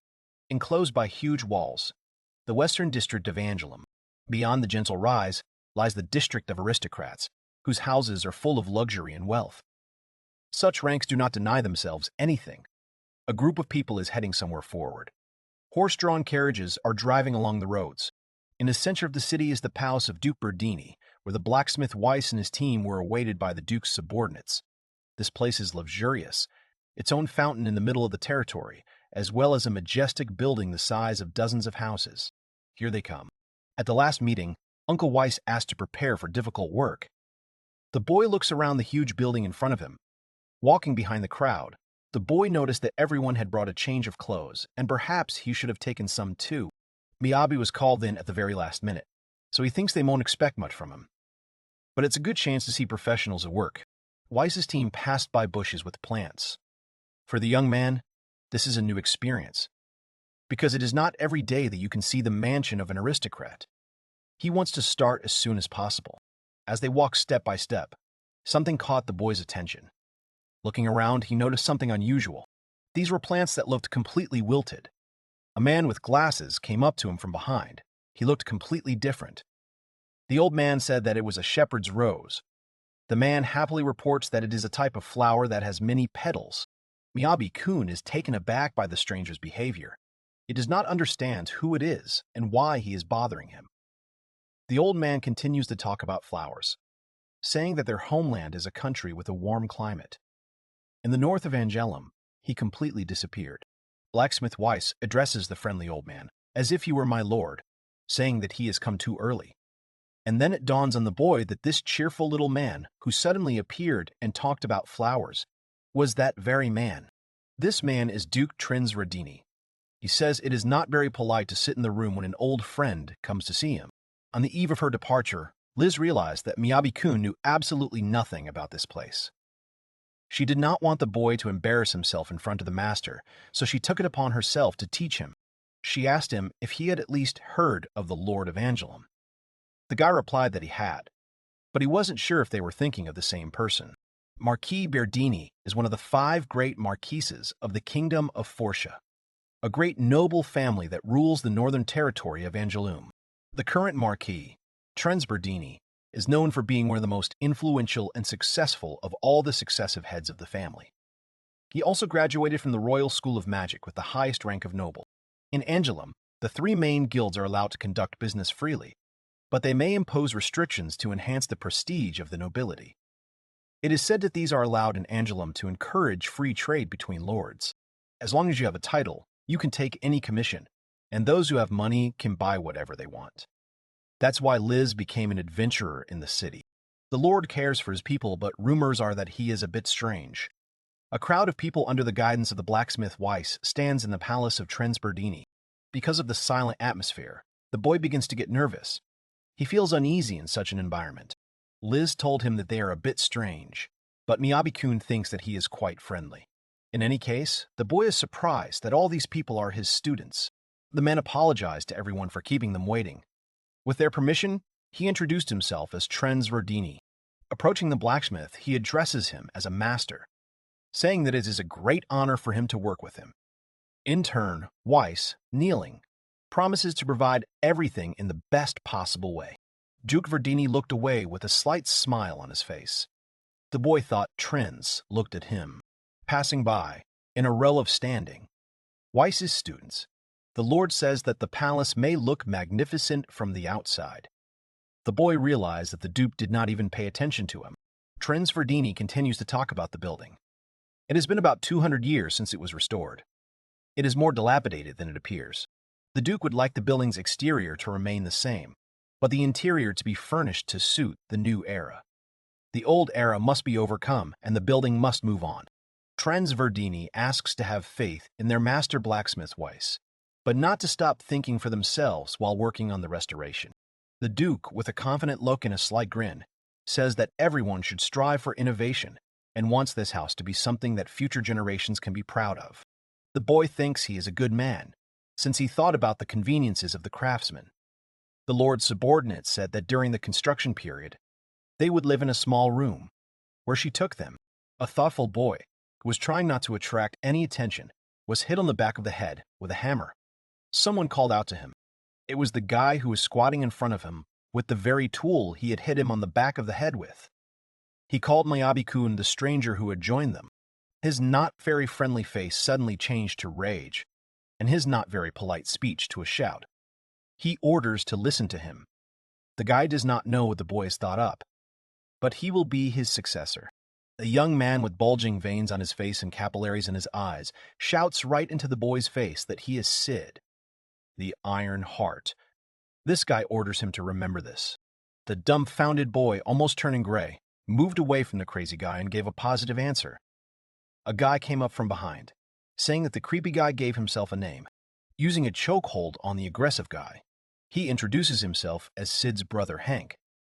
Ironheart is furious and yells at his brother for introducing himself in such a haphazard way. Miyabi-kun apologizes for showing up so suddenly. He promises to try not to disturb them. Hank kindly says that no one will complain about the decision of the head himself. Blacksmith Weiss slammed his hammer on the floor, shouting for everyone to gather. This was no time to slack off, and they would work together with their comrades. They were approached personally with a huge order, so they have no right to shirk. The students standing in a row answered their master in chorus. Blacksmith Weiss gave the guys the drawings in advance. He will go around to each one as a leader. After a short briefing, the master gave the order for everyone to get to work. The crowd, dispersing, again responded in unison with consent. The boy confidently thought that he too had to try very hard. He wanted to go up and ask the blacksmith about his duties, but Weiss asked him to take something. The master handed him a pen with drawing paper. Miyabi-kun smiled. Then he asked what that meant. The blacksmith replied that they didn't have the blueprints for that part, so he would have to do it himself. The master irritably responded with an affirmative and asked if he had to repeat it. The boy attacked the teacher with refusals, because how should they build it without drawings? The construction had already begun. Weiss said that they could not come up with a beautiful design for this part, so he entrusted this matter to him. The boy, looking at the teacher leaving, thinks that he is trying to get him into big trouble after this job. Weiss, with a smirk on his face, tells Miyabi-kun that from today on, he is responsible for this man and the big tower. The man, short in stature, with a cap and glasses on his head, asks him to take care of him in an embarrassed tone. Is everything really okay? They are sitting in a huge hall. Miyabi-kun is nervously thinking about what happened. Weiss took on the responsibility and ran away. Looking at his subordinate, he thinks that the guy himself is not bad, but from the side he looks even thinner and resembles an owl. The boy's main problem remains the bathtub. He never thought that he would have to create a design for something. Miyabi enthusiastically thought that this was a great opportunity for him. The infrastructure itself does not need to be changed, only repaired. The main thing is the interior. While the young man is thinking, the boy is trying to tell him something. When he picks up a pencil, he wants to put something on paper. Miyabi can create whatever he wants, and he won't have to worry about the budget. The boy actively tried to attract the attention of the mentor, but realized that he did not notice him. Miyabi came to his senses, realizing that someone was calling him. He was too carried away by his dreams and asked the boy what happened. Sitting by the bathtub, he remembered that they still hadn't met. The boy introduced himself as Miyabi Crafter. The boy, completely unsure, stuttering and stumbling, introduced himself as Curry Ian. At the moment of his speech, the shy young man bit his tongue. The boy looks at him and thinks that must hurt. They start talking. They are both craftsmen. This is something they can work together on. Miyabi addresses the boy as Karan. Although his name is Karen, Ian wants to, but is too shy to object. While Miyabi says that the boy probably already realized that they need to come up with a design first. Karen, whom the boy continues to call Karen, begins to swell. Miyabi asks him to start dismantling him first, after which he promises to join him. He called the boy Karen again, but Karen himself can't stand to hear the boy call him. The boy noticed that he was angry and didn't understand why. He still finds it easy to work with him. Duke Transverdini looks at the blueprints. Some are in the traditional elven Polish style, and some are in the style of a dwarven rock cave. Miyabi-kun listens to what the Lord reads. Smiling, my lord calls all the drawings very trivial. The boy is petrified by such words because all this was rejected. Miyabi-kun. He tried to surprise him with this. Duke Transverdini would like to see something unconventional, something he had never seen before. His favorite architecture from fantasy, which he surprised in the game, would seem completely ordinary here. This world is very similar to the fantasy games of his world. Dream World, the game he devoted so much of his time to, was the pinnacle of these fantasy games. The boy doesn't know what new he can offer to this world, which is so similar to the game Dream World. Miyabi-kun goes back to his ward, who is chipping off pieces of tiles. Karen was surprised that the boy had already returned. Only a small part of the work had been done there. The boy had assumed that there was still a lot of work to be done here. Miyabi noticed that Karen had loaded so much material into the wheelbarrow. He shouts that he doesn't need to carry such heavy things because he uses his inventory. The boy doesn't understand what he's talking about at first. The boy asks not to say that the craftsman doesn't have inventory. Karen remembers that he definitely does. Happy and embarrassed, the boy shouts that he has a lunchbox with hot and delicious food in his inventory. Miyabi is stunned to find that this is all that is stored there. He remembers Liz telling him that artisans are the least fortunate of all the manufacturing professions. That means a lunchbox is all he can fit in his inventory. He asks to borrow his hammer for a second. With a light swing, he hit the tile, which shattered into pieces. His protege was dumbfounded by such a picture. Karen calls Miyabi-kun her teacher with sparkling eyes, while he thinks about how weak the skills of craftsmen are. It's already late at night, and they are lying in the room allotted to the team, by the light of one lantern. The boy asks not to be called a teacher. He is busy with the drawings.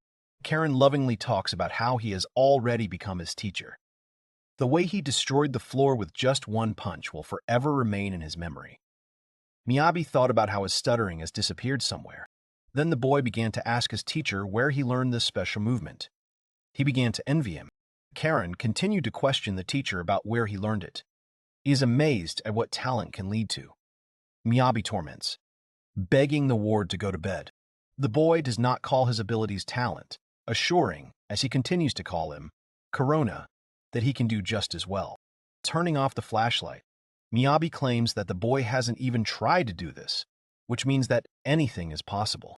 The dark-haired craftsman says he never thought he would destroy so much. Karen is amazed at how incredibly fast they managed. He then turns to the teacher, saying he has a question, opening the door to another room. The boy asks his mentor if he knows what this place is for. The dark-haired youth says that he did not go into this room. Duke Transverdini appeared behind them, saying that this place was for boiling water.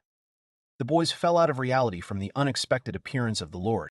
They jumped aside, frightened by the Duke's appearance, but he did not react.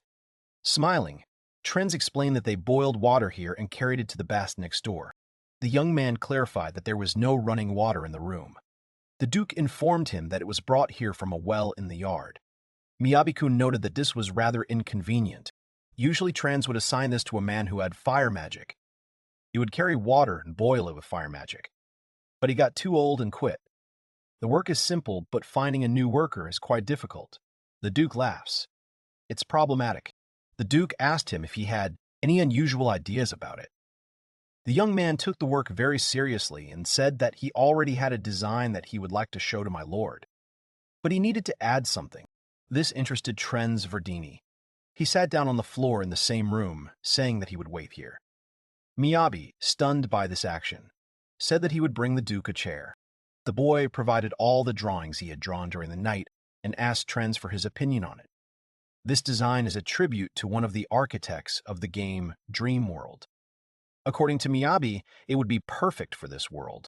Trens Verdini noted that the boy decided to use the architecture of the Maccalini elf dynasty as a basis. The young man does not admit defeat, having learned that such a thing already exists here. Blacksmith Weiss, sitting on the sofa and crossing his arms, says that this is almost all he can say for today. The Duke is very glad that everything is going well and according to plan, with the exception of the big bath. Weiss reports that this will take a lot of time. Raising an eyebrow and smiling, the blacksmith says that everyone would be bored if everything went that easily. Duke Trens Verdini notes that the master is cruel. After all, he has already agreed to the final design of the large bathhouse in his performance. With a heavy sigh, Weiss says that if nothing comes of the young man, then they will use his design. But he is not upset, because something tells him that the Lord himself is not against it. Trens smiled after these words. It is all because of his bad habit, as my lord says. If he sees an opportunity, he definitely wants to take advantage of it. Blacksmith Weiss laughs, saying that His Majesty's desire for something new has not diminished at all. They sit opposite each other and the master, as an old friend of the Lord, says that he does not change. He agrees with Trens Verdini. It's the same for him. Even the client's desire sometimes can't stop him. Although Weiss is called a master, he doesn't feel like one. The blacksmith still considers himself a novice who wants to see where this young man's talent will lead. They seem a little overconfident to the Lord, but since Mr. Weiss has his eye on them, Trens is willing to wait. Sitting over the design drawings, Karen eagerly says he has some interesting ideas. A luxurious park, in the middle of which stands a sturdy tree surrounded by a fountain. It's a sunny day. People are walking and relaxing.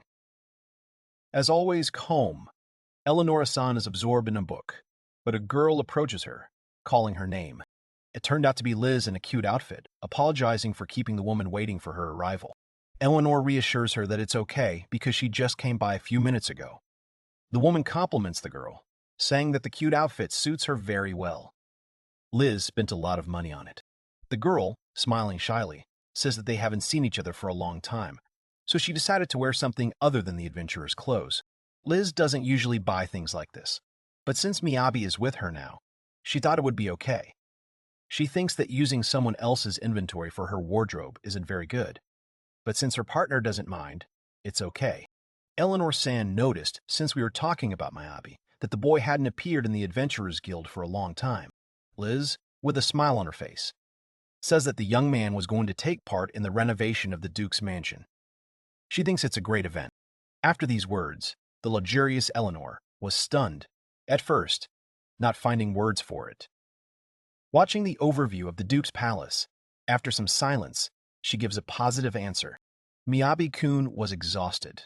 For the third day in a row, they continued to bring him projects, and the Duke continued to reject them for the third day. That was why the bathroom renovation progress had not moved forward.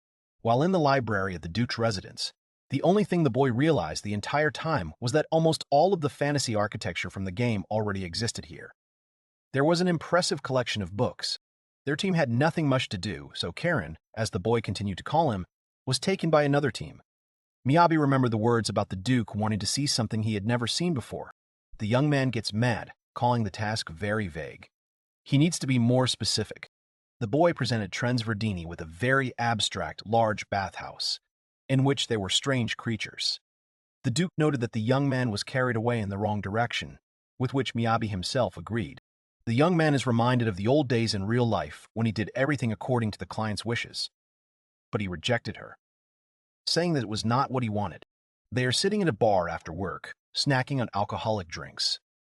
The man continues to say that sometimes the client's ideas and his are different, and in some cases the client's desires change on the fly. Miyabi shouted that this is unreasonable. He can't read minds because he's not a psychic. The colleague replies that this is the importance of listening to the client. You need to be able to shift the angle of your perception to understand what's on the client's mind. Miyabi-kun thought of Duke Trensverdini. The boy thought about thinking like your client. It won't come so easily to him. He was lost in thought and lost in the courtyard. This building is so huge that Miyabi feels like a tiny insect in it. There is so much luxury everywhere, like huge chandeliers and works of art.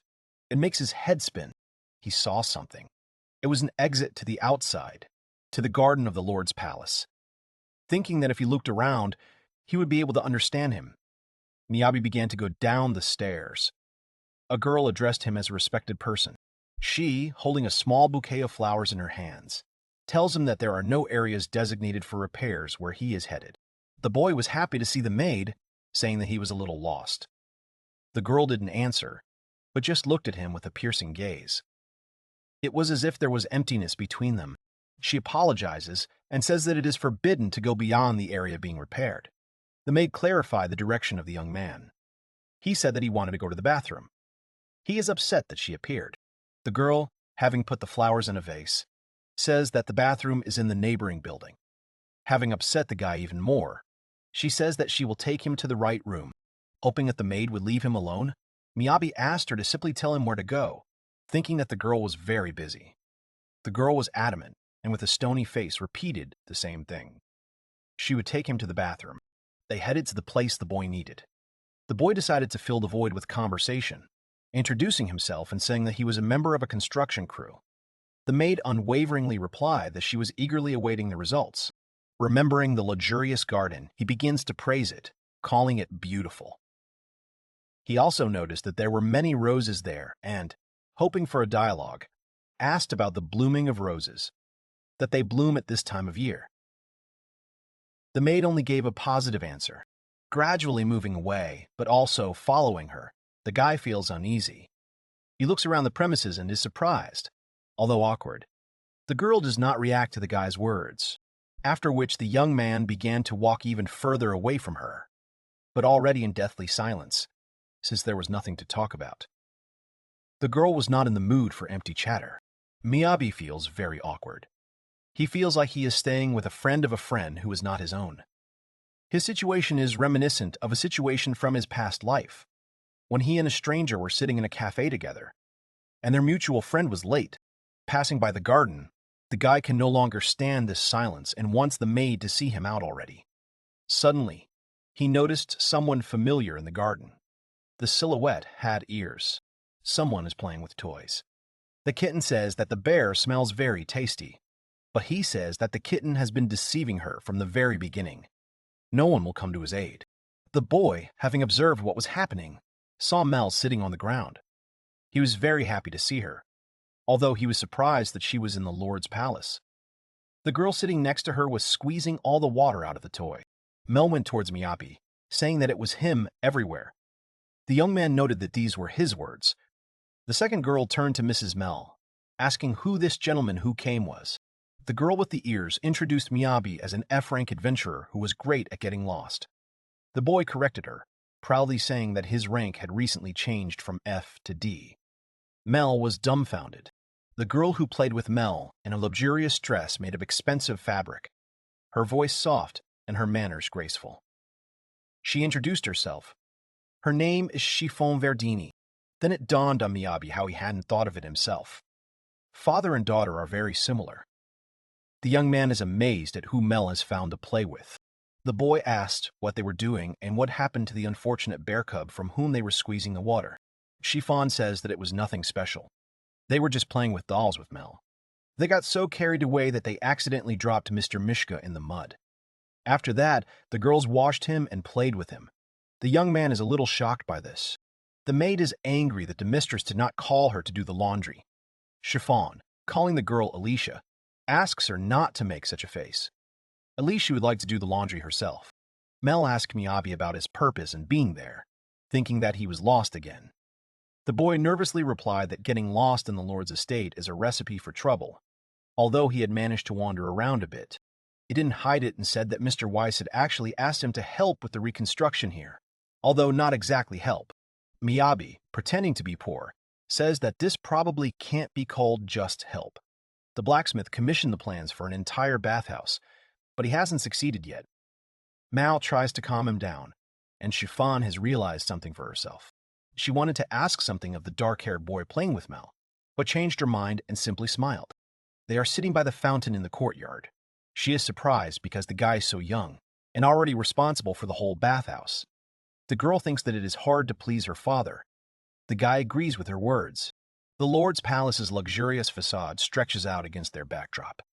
Still sitting by the fountain, Chiffon tells us that her father is a very busy man, but always devotes plenty of time to taking baths. She smiles happily at the boy, saying that she can't wait to see their new beautiful bathhouse. The girls can't help him in any way, so they decided to just support him by controlling the toys and flags. Mel joined the lady. The boy is happy, which is also not bad in its own way. Chiffon Verdini invited Mel to continue washing Mr. Bear, to which the girl with ears happily agreed. Miyabi, watching them do the laundry and listening to what they were saying, thought about Chiffon's words. Father is busy, but he spends a lot of time taking baths. Trends of Verdini wants things he's never seen. The boy saw the light, and a table appeared in front of him, which he had made in the inventory. He began to quickly sketch something on paper, while the girls watched him. Miyabi turned to Miss Alicia, who wanted to take him to the bathroom, and asked her to take him to Duke Verdini's room.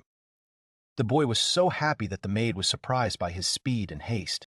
They sit alone with the milord. The young man, worried, tells about his idea, presenting the drawings he sketched near the fountain. Trends Verdini, after thinking, smiled back at the boy. Karen runs to the teacher, not believing that everything was actually approved. Miyabi, grabbing the boy by the arms, began to spin him around, happy that they were finally given permission. He apologized for making them wait so long. The boy was determined because they were already at the starting line. The boy wandered off somewhere while Karen stood behind him, thinking how great it was. He was all disheveled after what the teacher had done. Looking at Miyabi, the boy is surprised that he was able to create a design that the Duke himself approved. Awkwardly approaching the young man from behind, who was thinking about mastering secret techniques, Karen shouts that she wants to become a craftsman like him. Clinging to his leg, the boy reminds him that the teacher said that he can do it too. The boy does not remember this. Still hanging on his leg, he asks to teach him. The boy is ready to do anything. Karen says that he is tired of being a burden. Mr. Weiss took him into the workshop out of pity. Only in the magic of improvement he is a little better than others. The boy can only watch others work. He hates it. They look into each other's eyes. This is the first craftsman other than him that Miyabi has met in this world. When he came here, he had no time to think about others. Karen holds his hand tightly. The boy thought that maybe he could help at least the child standing in front of him. Looking into the eyes of his ward, he does not give guarantees, but agrees to help in mastering the skills. Karen became happy when he heard this, and jumped into the hero's arms. Sitting on the bathroom floor, Miyabi first asks the boy to show him what he can create. The boy, holding a hatchet, reaches into his inventory, saying that he is good at making hammers, which is why he uses them often. Miyabi then watches Karen saw a log by hand, then make the parts by hand, and finally assemble them. After sweating a lot from his previous actions, he shows his teacher his finished hammer. Miyabi stopped him, asking why he didn't use the crafting skill, where instant crafting was convenient. Embarrassed, Karen says that if he uses the skill, it turns out to be something ugly, not similar to the original idea. He then has to correct his product. Miyabi thinks that the quality of the finished product is low and there is no point in crafting quickly if time is spent on corrections in the end. Of course, there is a chance that his skill is special. But besides the inventory and support magic, there is most likely another level of skills that they simply do not know about. Then, there is only one solution. Miyabi realized that the solution is to pump up the skill level, suitable for pumping, and also necessary for the reconstruction of the bathhouse. Only one product is suitable. He figured out what to entrust the boy with. Showing a small cube that is 1 centimeter by 1 centimeter in size, he tells Karen to use his crafting skill and make him 5,000 of these stone blocks. Having seen and understood what task the teacher gave him, the boy himself turned to stone. He says that he will not be able to create something of such quality and in such quantity. Karen thinks that it is better the old way, but if so, then the skill will not become better if it is not used. Miyabi says that this is an important detail that will become a key element for the bathhouse. He understands that it is difficult, but Karen should try. After thinking about the key word important, after listening to the teacher's words, he promises to try. Out of the corner of his eye, Miyabi watches his charge huff and puff. He's making some very strange shapes. There must be a reason Mr. Weiss brought Karen to the Lord's estate. Looking at the efforts, the young man smiles, thinking that this is the purpose for which he united the artisans. They are skillfully led. He entrusted the manufacturing to Karen, but it was time for him to work. The boy came up with a self-heating bath. The manufacturing method is simple. It is necessary to prepare stone blocks enchanted with the elements of fire and water. The block with the water element will be the source block, and the block with the fire element will be the heating block. Then they just need to be installed in alternation, which will cause a constant flow of hot water. Now the Lord will not have to use manual labor. Miyabi shouts in the other direction, thinking that it turned out even better than planned, and decided to go get materials for a real bath. He met a blacksmith who called out to him. Mr. Weiss knows that his subordinate has received permission. He encourages Miyabi, calling him a good boy. The blacksmith wants to know what the result was and asks to show him the drawing. Miyabi is surprised that he asks about it so calmly and asks not to give him such crazy orders. The boy holds out the drawing. Looking at the paper, the blacksmith asks the youth about the skill used to fill the bathtub with hot water. Miyabi proudly noted that the expert himself had noticed it. Skills can create water, so the boy came up with a system that uses it. The master listened to the boy. The boy thought that such a brilliant idea could be bragged about. Blacksmith Weiss silently looked at the papers. The happy boy said that he had just finished the prototype and offered the master to take a look at it. Turning his gaze to the young man, Master Weiss told Miyabi to come back, and better do it quickly. Karen ran as fast as he could, calling for his teacher. Something urgent and unimaginable had happened, something Miyabi hadn't thought of. A disaster occurred in the bathhouse where the boy had made a prototype of the bathtub. The three of them came into the bathroom and saw that the prototype was slowly filling the room with water. The entire bathroom was being cleaned by the maids and Miyabi and Karen. They were almost done, having sweated a lot over this job. After exhaling and throwing all the supplies into a bucket, the maids asked permission to leave after the hard work they had done. The boy guiltily apologizes for causing everyone trouble with his ill-conceived prototype of a bathtub. Mr. Weiss and Karen are sitting on the floor, saying that it's not okay to leave the tap running or to just walk away without supervision. Miyabi feels like a child because he's being scolded. The boy still finds it strange. They always use a lot of water in the bathhouse, but how they get rid of it later is unknown. All this time, he is working on the assignment from the teacher. Weiss says that this estate is 200 years old. All the infrastructure is ancient too. He believes that, as in the past, they simply carried it away with magic. The conclusion is that there are no running water here. Miyabi pondered over the manual difficulty. Blacksmith Weiss does not understand what his protege means. Karen is still trying to create small blocks. The master realized that the boy wanted to do everything in such a way as not to strain the magicians once again. The boy working on the blocks admired the fact that the teacher took into account the concern of others. Sitting on the floor and feeling the material, the master says that in this position they have two pressing problems. Miyabi listens to what Weiss says. Looking at the drawing, the blacksmith says that the bathtub that the young man made is no good. The boy thinks that the master connected the prototype with the real idea, but the problem was not in this, and Weiss asked to do the same. Miyabi made a small construction and, putting his hand in the water, says that the liquid is warm and everything works. This is good, but the master asks him to take off his shoes and stand in it.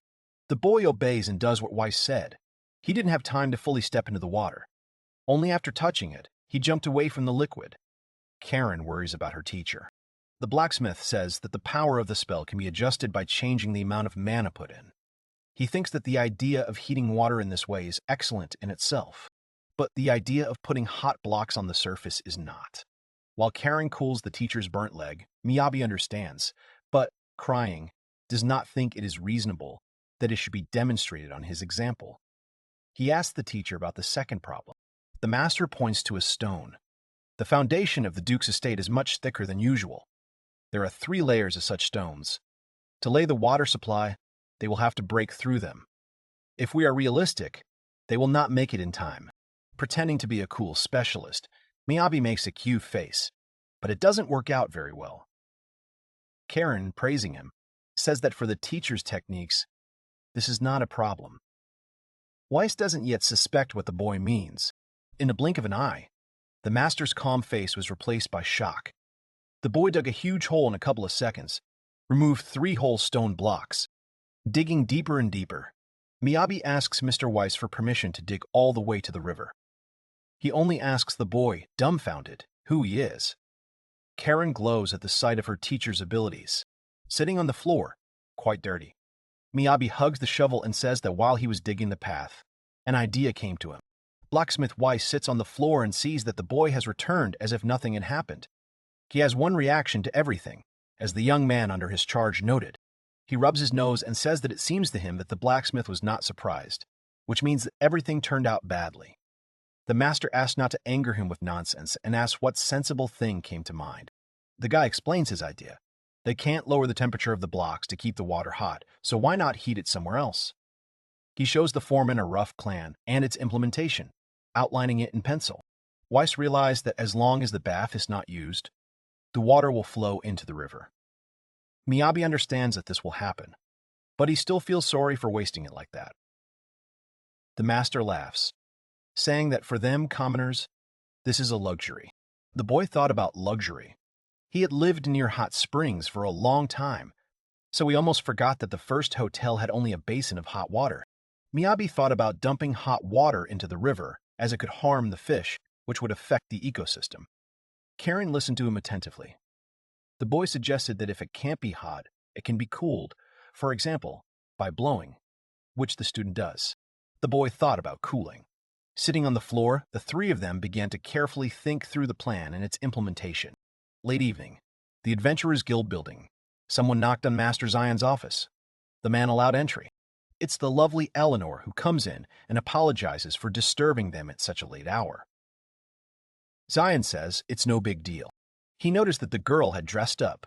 It turned out she was going on a date. Giggling, she suggested that the girl could brag. The man asked her not to answer if she didn't want to.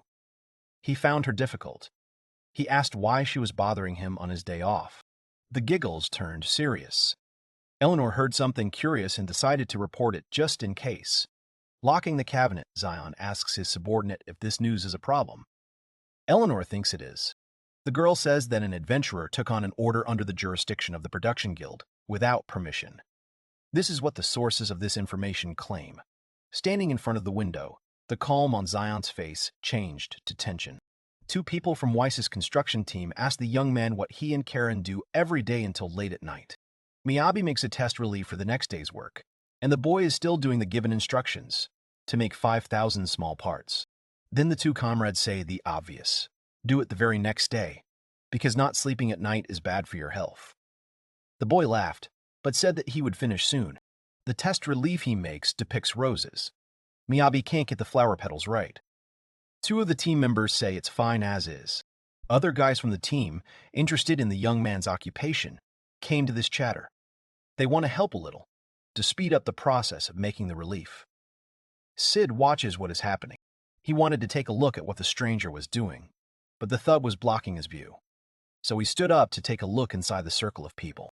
Seeing the relief, Sid broke through the people, shouting that they were all praising him in vain, which made Miyabi conceited. Some were scared, and his brother was indignant at Sid's antics. The boy was scared because he did not think he was conceited. He grabbed his relief carving tools and said that Mr. Sid would handle everything. He took the prototype from the boy and began to cast his spell, giving more shape to what Miyabi was trying to do. When he was done, he blew away the excess shavings. Giving the prototype to the boy, Sid proudly tells him to look at it and remember it well. After seeing it, he felt as if he was surrounded by roses. Miyabi looks at what Sid has done with her mouth open in shock. One of the construction crew members also admires what he has done. The petals look alive, as if they were not made of stone at all. No one knows how it is possible to carve something like that from such a material. Miyabi is shocked that blacksmiths can do something like that. The whole team is silent for a while, looking at the young man, and at the same time everyone starts laughing, except for Sid and the dark-haired boy who doesn't understand anything. Hank apologizes to a stunned Miyabi, saying that it's been a long time since they've seen such a reaction to Sid's work. Walking up to his brother, he leans on his shoulder, imagining Sid as a sculptor. This information leaves Miyabi even more shocked. Then the young man asks the guys what kind of workshop they were in. The team includes a carpenter, a mason, and a cabinet maker. Hank tells him a workshop, but there are actually a lot of them. The chief usually has both simple blacksmiths like Hank and weirdos who want to become blacksmiths despite being a sculptor in his profession in the forge. Sid is annoyed by his brother's words and tells him to shut up. He always says that there are no boundaries to the craft, so he takes everyone he sees potential in. Laughing and quoting his boss's phrase, Sid says that Weiss likes to repeat that raising young animals is a hobby for him. The entire construction crew sits in a circle and chats. Now, after Hank's story, Miyabi understands everything. He didn't understand why there were so many young craftsmen on their team, even though the Duke himself ordered it. It's a great chance for everyone to prove themselves. He expects great things from everyone. That is why they proudly say that they will never disgrace the black iron with their work. Everyone is determined. The boy smiles, enjoying the moment, but Karen screamed. The boy asked what happened, although his student had spoiled the atmosphere. The boy called the teacher to take a look. He shows off a stone cube he created using his skill. The boy is incredibly happy about this, and Karen will try to create another one. And so, one by one, a small cube appears in the boy's hands. Miyabi is incredibly happy and convinced that Karen did it with the skill. The boy himself is happy that he can create them in such quantity. The teacher praises him for the work done. Still happily and unsuspectingly, Miyabi-kun, as a teacher, asks Karen to use his witchcraft skill and cast the wind element on all the cubes. The boy froze at what he heard, and the rest of the team began to condemn him, calling Miyabi heartless. The boy did not know this. He later learned that magic, which requires precise control of mana, cannot be used more than a couple hundred times a day. The luxurious palace of Duke Trensverdini. The reconstruction is almost finished. Only the bathhouse remains, which Miyabi is busy with. He is sitting on the floor and looking at two prototypes, one of him, the other of Sid. The boy is carefully examining it. Sid asked irritably about the secret of carving. The young man bows and apologizes for disturbing the work. The sculptor thought he had something serious to do since he came. Sid asks why the boy should tell him anything. The sculptor notes that his relief was also highly praised. Miyabi thought it would do. But still, when you create something, don't you want to give it the best you can? All Sid replied was that he noticed how the boy didn't like to lose, despite the fact that he smiled all the time. Miyabi, awkwardly rubbing the back of her head, thinks that's not true. But the young sculptor tells him the exact opposite. Looking him in the eye, Sid says that he wants to beat the sculptor in his own art. This is what plays as proof that the boy does not want to lose. He doesn't want to win. He just wants to improve his skills in this. The sculptor just wiped his face from sweat. Sid asks him that he wants to create something of the same quality as him. The sculptor sees from the boy's face that he thinks he can do it. The boy agrees to teach him, although Miyabi considers himself not so impudent. He will teach him, but not during working hours. The boy had already started to say that he had thought they would refuse him, but suddenly he realized that they wanted to help him. He thought that he had already been sent away. Sid, returning to work, stretches his back, telling the boy that it will not harm him in any way. He turned, pointing his finger at the young man. The sculptor says he will knock this arrogance out of the boy. The boy is determined in the matter of training. In the evenings, in his free time, Sid, as promised, teaches the boy his skills. Miyabi works hard, honing his abilities. Duke Trensverdini himself watches them. He notices the progress and the desire to prove themselves in the cause of reconstruction. Something new and unimaginable is emerging in the bathhouse. They work until late. The young man notices that the student is doing an excellent job. Looking at the cubes the boy has made, he praises him for his efforts and progress. Their meal breaks are magnificent. Miyabi cooks everyone special dishes that the others can't make. The construction team is extremely happy about this. The boy and Karen carefully work through all the drawings so that there are no mistakes in their work, like last time. Blacksmith Weiss notices this. He is pleased with the boy's work. A sunny day in the Western District. The palace of Duke Trensverdini shines in the rays of a bright star. The construction crew gathers after finishing their work. Sid says he almost went crazy, but his brother praises him for a job well done. The other boys sit and notice that Hank and the sculptor have finished too. Everything is fine, as the older brother says. Only Sid was told to fix something. The young man is stunned and ready to fight. They laugh at him. Hank says it's not often you see the Duke himself doing construction inspection.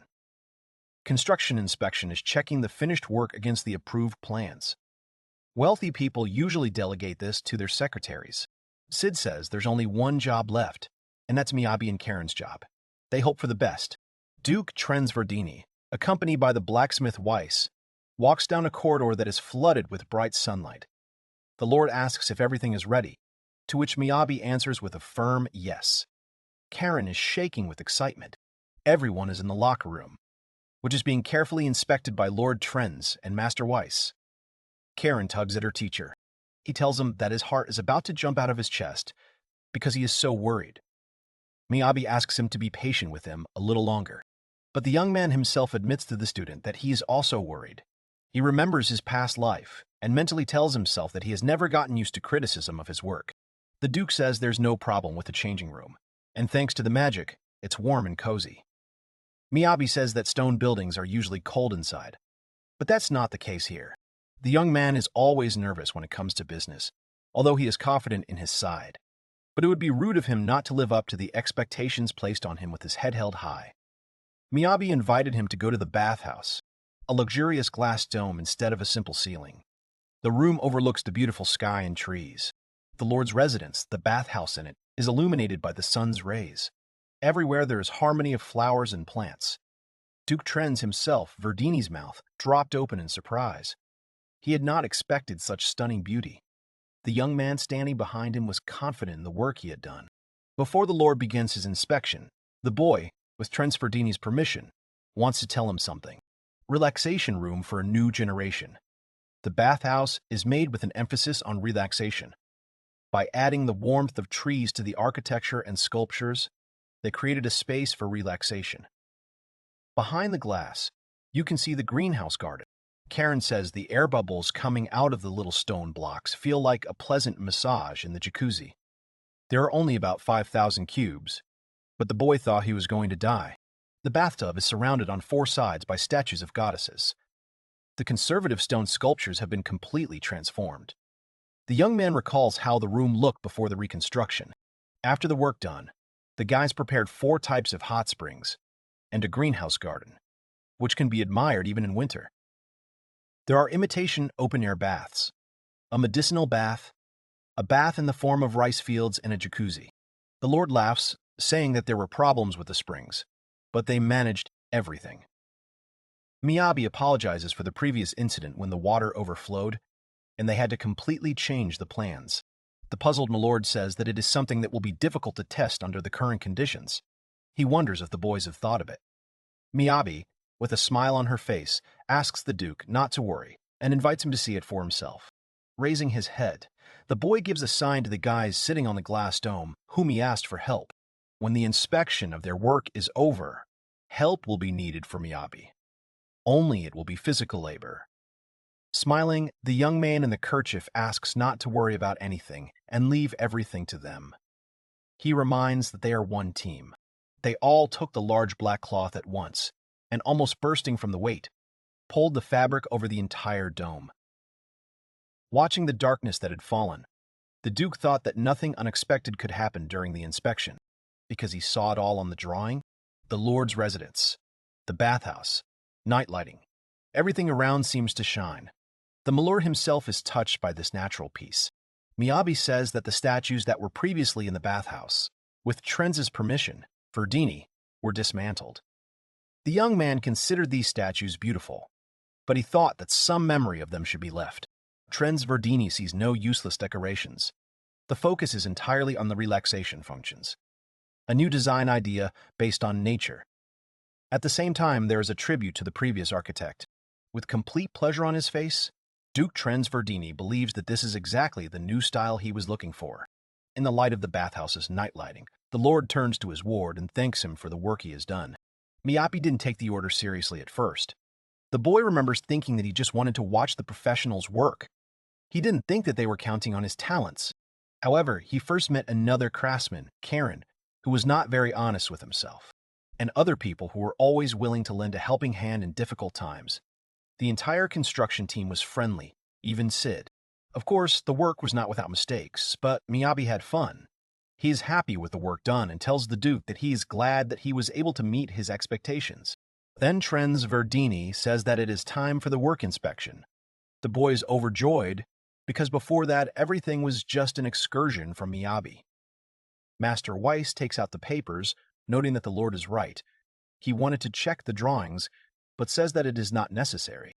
Mr. Trens took his shoulder, mysteriously saying that there was one better way to check whether all this met his requirements. This best way is taking a bath. His face expresses bliss and complete relaxation from taking various baths. Miyabi and Karen turn away in embarrassment, not understanding what they were looking at. Master Weiss yells at his friend to bathe later. The Lord's luxurious residence shines in the night. The rooms have been reconstructed. Everything is done as if from a needle. The Duke's maids and wards walk everywhere. The boy, wiping a bottle of wine, asks if they should be here. He is surprised. Looking at the Lord, Miyabi says that he looks completely different. Weiss says that no matter how much of a bather he is still the local lord. It's a party to celebrate the completion of the reconstruction for the nobles. Sure, they had a hand in it, as Miyabi says, but they are still commoners. The blacksmith reminds them that they were invited, so there's no need to be modest. While sipping wine, the master says that Miyabi has an interesting idea with different baths. The young man admits that such establishments are common in his homeland, so he drew inspiration from them. At first he had to rack his brains. This didn't work, and that didn't work. He thought he had to come up with something out of the ordinary, something extravagant. But he was wrong. The Duke's head contains more knowledge than the books of an entire library, and at every step of the estate there is a masterpiece of art. His eyes can no longer be surprised by any sight. So the boy thought that he was looking for thrills, but it turned out to be the opposite. He remembered Miss Chiffon's words about how his father was very busy, but always took the time to take a bath. Miyabi realized that the Duke simply needed a place where he could relax. So he created an artificial waterfall, and, while keeping the atmosphere of a nobleman's residence, added wood to the decor, which was pleasing to the eye. He thought it would be easy to copy an ordinary Japanese bath, but then he would not have his own eye in the work. As the boy remembers, Sid said that Miyabi simply doesn't know how to lose. While he and Weiss watch the events in silence, the boy is sure that he has learned a lot. Someone calls his name. This is Sid with Karen. They shout that the meat is just superb, and the omelet is very fluffy. Miyabi shouts back that he hasn't eaten anything yet. Coming closer to the guys, he began to gobble up everything that his new friends give him. Master Weiss watches this picture with pride. He is pleased with the work of his entire team. Chiffon Verdini returned to her father, wishing him a good evening. They are surrounded by a luxurious garden near the residence. She reports that she has just seen off the last of her guests. Trens Verdini laughs that Sir Shanbell loves to talk, and that she cannot escape him. The last of the guests leave in horse-drawn carriage. The father thanks his daughter for helping. The girl notices that winter is coming soon and it is already night, but it is warm here. The Lord says that it is all thanks to that craftsman. The heat is retained by the fact that the steam from the bath passes through the pipes. Here you can grow plants that grow in the tropics. They walk arm in arm. Trent says that in the spring they will see beautiful flowers, like Chiffon's curls. Father and daughter laugh at this. The girl became very curious. Is it possible to grow flowers from the capital here? Her father wondered what kind of flowers she would like. Chiffon, giggling, said it was a secret. Trent replied that it was so difficult with children her age. Walking around the residence, the girl asks her father about the papers. Trens Verdini explains that these are drawings that are quite interesting to look at.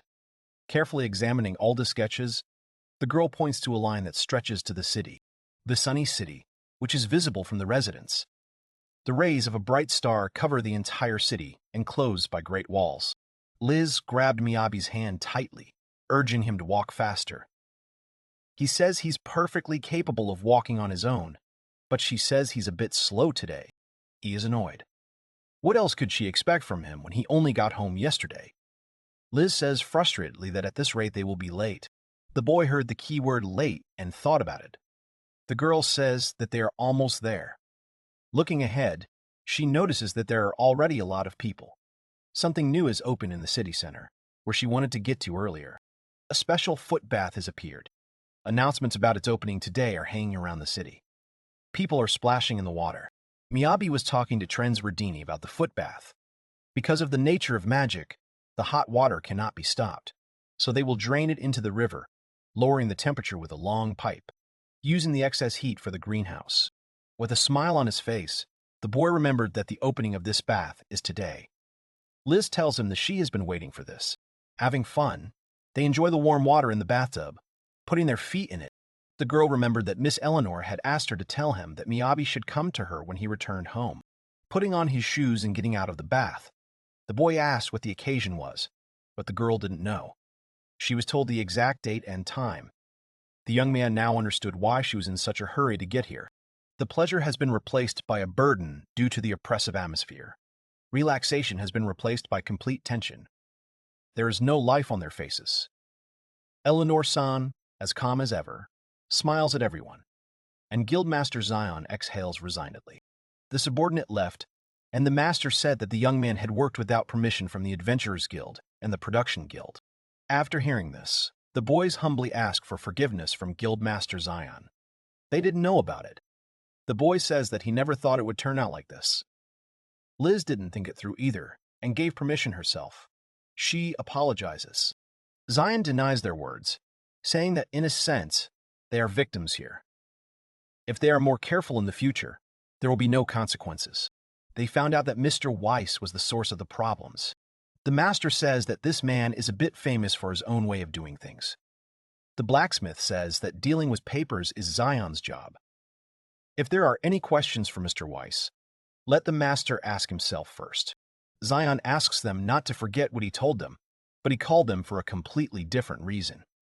The kids are surprised. The master of the Adventurers Guild hands them a paper saying that it is their personal order. The youngsters are dumbfounded, because right now they are going to meet the customer. Such are the circumstances. From the carriage, the magnificent residence of Duke Trends Verdini, from which Miyabi recently returned home, can be seen. The lord, with a bright smile beaming across his entire face, greets his subordinates. Zion came with them. Miyabi and Liz did not expect that they would come to the milord himself, and their mouths opened in surprise. After which they began to whisper. The boy wonders if everyone sees the lords that often. Liz hisses that it's not so. Who does he take the nobles for? She did say, of course, that he would have connections, but not to that extent. Behind them stands the master of the Adventurers Guild. Zion slaps him on the back, scolding them for their behavior in front of the lord himself. They were scared and asked for forgiveness. Trends only watches them. After bowing, Liz introduces herself, saying that she is an adventurer. It is an honor to meet the lord. Mr. Verdini asks to leave all formalities and make herself at home in the residence. He reports that he was recently amazed by the talent of the craftsman Miyabi. However, Mr. Weiss reported that by his main profession, he is an adventurer. The lord wanted to see his comrades. The girl is shy, saying that compared to Miyabi, she is ordinary. Trends interrupts her, saying that there is no need to be modest, since he has learned of her achievements. He cannot deny her lack of experience in dealing with nobles. Zion leaves the room. Duke Trends Verdini would like to entrust them with the protection of his daughter on the 600-kilometer journey from the capital. The young man thinks this is the perfect chance for Liz. The girl says that 2 will not be enough to accompany her. At least 2 more fighters are needed. She has little experience in selecting adventurers, so she will expend those hired by the lord. Trends Verdini has heard that the girl is very careful. The selection of performers has already been completed. Opening the curtains, he says that their presence is already excessive. The Duke has selected 1 group of A-rank adventurers, Red Cliff, and 1 B-rank adventurer, Mel. The team only needs one thing. They have to show that they can be useful. They say that the goddess of luck has only 1 strand of hair, and whether they can grab it or not depends only on the guys. The boy is excited, but Liz is lost in her thoughts. She's thinking about the group she has picked, Red Cliff, the rank of which she wants to achieve. Out of the blue, they were suddenly given an order to escort and protect the Duke's daughter, Chiffon Verdini. The destination, which is 600 kilometers away from the city, is the Royal Academy of Magic in the capital. A squad of high-class bodyguards had already been selected, and the squad of two, Liz and Miyabi, was simply surplus. They were given a separate task, something extremely vague and crazy. To show that they could be useful, from the residence of Duke Trenz Verdini, the guys returned back to the Adventurers Guild building. The girl looks depressed. She looks at the floor and does not talk about anything with her partner. Ever since they left the Lord's mansion, the boy noticed that his girlfriend was depressed about something. Miyabi approached Liz and asked her about her desire to handle this order, since they could still refuse if it happened. The girl declined, saying that it was unlikely that such an opportunity would arise again. She admits that something is bothering her. She wanted to confess about the Red Cliff group. Then she saw Eleanor and Winter. Liz says that the guild leader told her to go to the girl. Eleanor greeted them and said that they needed to settle some formalities. She congratulates them, because not everyone can get a personal order from the Duke. The kids continue to surprise them. Liz refutes her words, saying that if anyone here is amazing, it is Miyabi, not her. The girl thinks that an order from the Duke is rare. Eleanor says that usually nobles only hire adventurers of rank B and above. Moreover, if you do not have wide fame, an impeccable reputation, and serious achievements, no one will even look in their direction. The very fact that the nobleman approached them would give the team prestige among adventurers. Miyabi understood what connections his friend meant, but a hand flew into his side. Liz thinks it's more of a test than an order, to see if they're even worthy of receiving work from the nobility. Eleanor asks if the Duke has spoken about this, but the girl gives a negative answer to her question. She quotes the Lord, saying that they must show their usefulness. Simply put, if this time they can't prove that they have some value, the next time they will be of no use to anyone. When the Lord spoke of the order, he did not mention the date or the size of the entire caravan. She thinks that this is also a test. Liz asked her partner if he would trust careless people who cannot plan anything. Miyabi thinks that she is greatly exaggerating. The Duke, he thinks, does not seem like a person who would treat them like that. The girls looked at him and started laughing and being touched, calling the guy very naive. Miyabi was ashamed of their reaction. Liz tells the confused boy that the nobles are different from them. They have common sense and very crazy ideas. The boy understands that they grew up in different circumstances, but he does not want to think about social stratification. The three of them walk down the corridor, following Eleanor, and the girl draws Miyabi's attention to the other adventurers, heavy step by step. The boy is surprised and interested in looking at the other adventurers, and the girl is stunned. Grabbing his clothes from behind, Liz, with fear on her face, asks her partner not to move. A group of adventurers pass by, clearly very experienced. A girl with a luxurious braid, a man with curly hair and a hat, and a fearsome warrior in iron armor. Liz covered her friend's back while he was in shock. Several people in extremely noble attire and with stern expressions entered the guild at that very moment. They were all stately and handsome, and one of them was wearing armor. Miyabi was extremely shocked when he saw these people, and Liz was hiding behind his back. The guy gasped, then said that these people were so powerful. Suddenly, he was surprised when he looked at Liz. He asked why she was sweating and if something had happened to her. The girl hesitated and told the guy that he needed to wait a little. Suddenly, someone heard Liz's voice and called her name. All three of the tall men stood next to Liz and looked at her with extreme interest, while the girl froze in place in horror. Miyabi also froze in place, trying to understand what was going on in this place. Noticing this, Liz screamed loudly, looking at all these people who surrounded her. The girl with the high ponytail and elf ears in turn was incredibly happy to see Liz. The elf immediately exclaimed with delight that her dear Liz had been found. She immediately began to question the confused adventurer about where she had been all this time and how she had lived. She exclaimed that Liz had grown up beautiful. She hugged the girl and asked again where she lived. Liz said in fear that the elf was too close to her. She lost her breath, as the girl clung to Liz ever more tightly. One of the men stepped forward and said what a blunder it was. He had no idea that they had just almost lost their muse.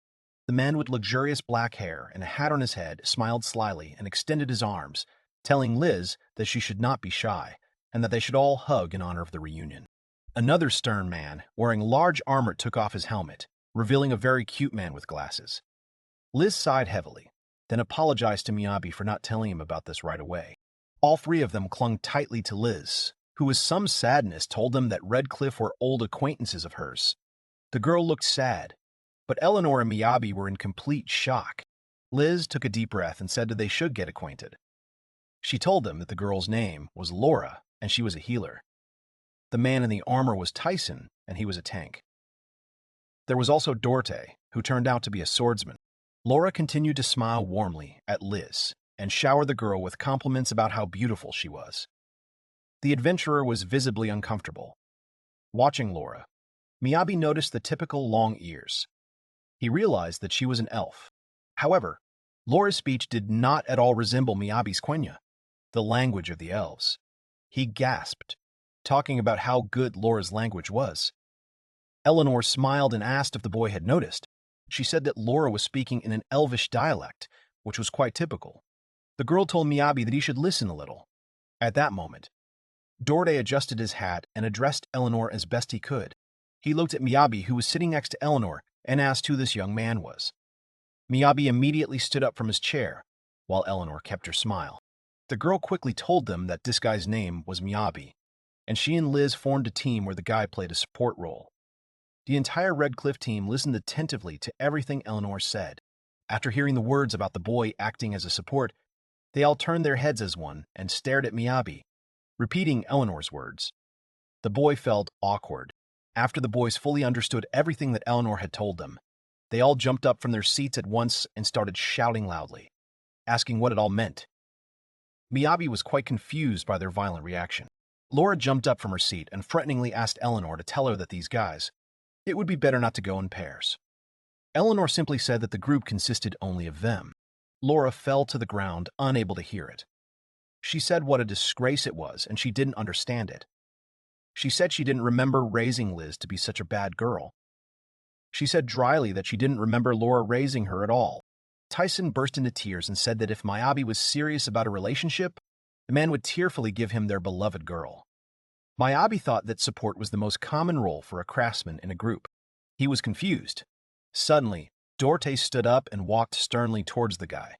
He told Miyabi, not being completely sure of his name, to listen to him carefully. The guy became very nervous. Dorte asked if Miyabi had the determination to protect Liz even at the cost of his own life. The boy looked at them with some confusion and asked if they understood what support meant in a team. Silence fell over the room. Immediately after that, Dorte repeated his question about whether Miyabi had the resolve to protect Liz, even at the cost of his life. At that moment, Miyabi realized that the only answer to that question was yes. He scratched his face awkwardly, thinking that it wasn't a question at all. He said the words that he didn't really understand what it meant to be determined to protect. He said the words that Liz was a talented adventurer, and she was much stronger than him. Miyabi himself was a different matter. He smiled broadly and said that he wanted to make the girl's adventures as comfortable as he could, because he certainly could. Liz was very touched by these words. The girl blushed, looking at Miyabi. She called him by name. Dorte wasn't too happy with this answer. He spoke for a while, but he was so quiet that no one could hear him. Miyabi asked what he was saying. Dorte picked up his hat and angrily asked if Miyabi had just said that Liz would definitely be happier with him than with anyone else. Miyabi and Liz were shocked, and the boy loudly shouted that he had not said that. Dorte lifted his hat slightly higher, then closed his eyes and took a deep breath, looking into the distance. They all stood right in front of Miyabi, and then threateningly informed him that they could accept his declaration of war. They all looked at him, predatorily, and said that since he said so, they would definitely test him on this trip to see if he was a worthy man for Liz or not. They said that he should think of them as his beloved Liz. He also threatened him, saying that he should try to arrange the most comfortable adventure for them, and if he succeeds, they will bless the relationship. Miyabi was completely shocked by this turn of events. Miyabi screamed in shock, asking the others how they had even come to this. Eleanor took a deep breath and told the boys that they should probably start doing some really important things and questions. After that, Liz met with Wise. His forge was closed that day. When she told the man everything, he said that he understood the fact that the girl got involved with those problematic guys again. The girl sighed, agreeing with Weiss completely. She said that she had been avoiding them for so long, and that she didn't understand why it had to be like this with such an important order. She thanked the man for fixing her staff. Miyabi asked the boys if Red Cliff was an A-rank adventurer group. He asked if they always acted like this. Liz took a deep breath and said that it wasn't like that. She explained that all three of them were veteran adventurers with excellent reputations and skills to match, and that they only went crazy when Liz was around. The girl sighed sadly. She sat down and then began a rather difficult story about her father. The girl said that this man was also one of the members of Red Cliff. The girl told Miyabi that when she was still very little, they often played with her in between their missions. She remembered a lot of joy and smiles on their faces. Liz also added that at that time, their concern for her was not so strange to her, and the girl was happy with them. The girl smiled awkwardly, after which she said that everything was fine until her father died on one of his missions 8 years ago. At that moment, Miyabi remembered Liz's words, that this man, Weiss Black Iron, was her adoptive father. Everything turned out exactly as he had imagined before he learned the whole truth. It was quite hard to listen to. The man said that after her father died, Red Cliff became obsessed with overprotection, and it was very difficult. They were completely inadequate, so Weiss had to adopt the girl and hide her from them as far as possible. Liz looked down, then awkwardly apologized for causing her uncle so much trouble. She felt guilty. She looked at her staff and said that he was only supposed to make this very staff for her father. Miyabi was a little surprised when he heard about this and that it wasn't that important. The boy also looked at the girl's staff. Weiss slapped Liz on the head and said that she shouldn't say such stupid things. He added that she was causing him much more trouble since she became an adventurer and only came home for repairs. He sighed and said that she was not a daughter, but a real grief. Liz laughed and apologized to the man, after which she thanked him for putting up with her. Looking at them, Miyabi caught himself thinking that they seemed very friendly to him, although there was nothing strange about it. After all, they were adopted father and daughter.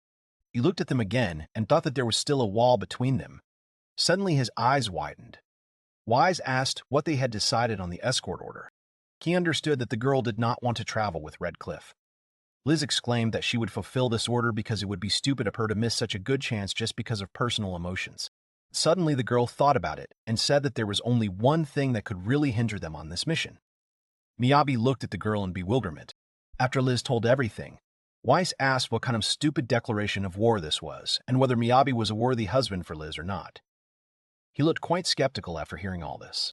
The man sighed and said that there was a 90% chance that the entire group thought that the boys were dating. Liz and Miyabi sighed and said that it was pretty obvious, and that's what they thought. Liz started to say that if they didn't resolve this misunderstanding, they would definitely have even more problems.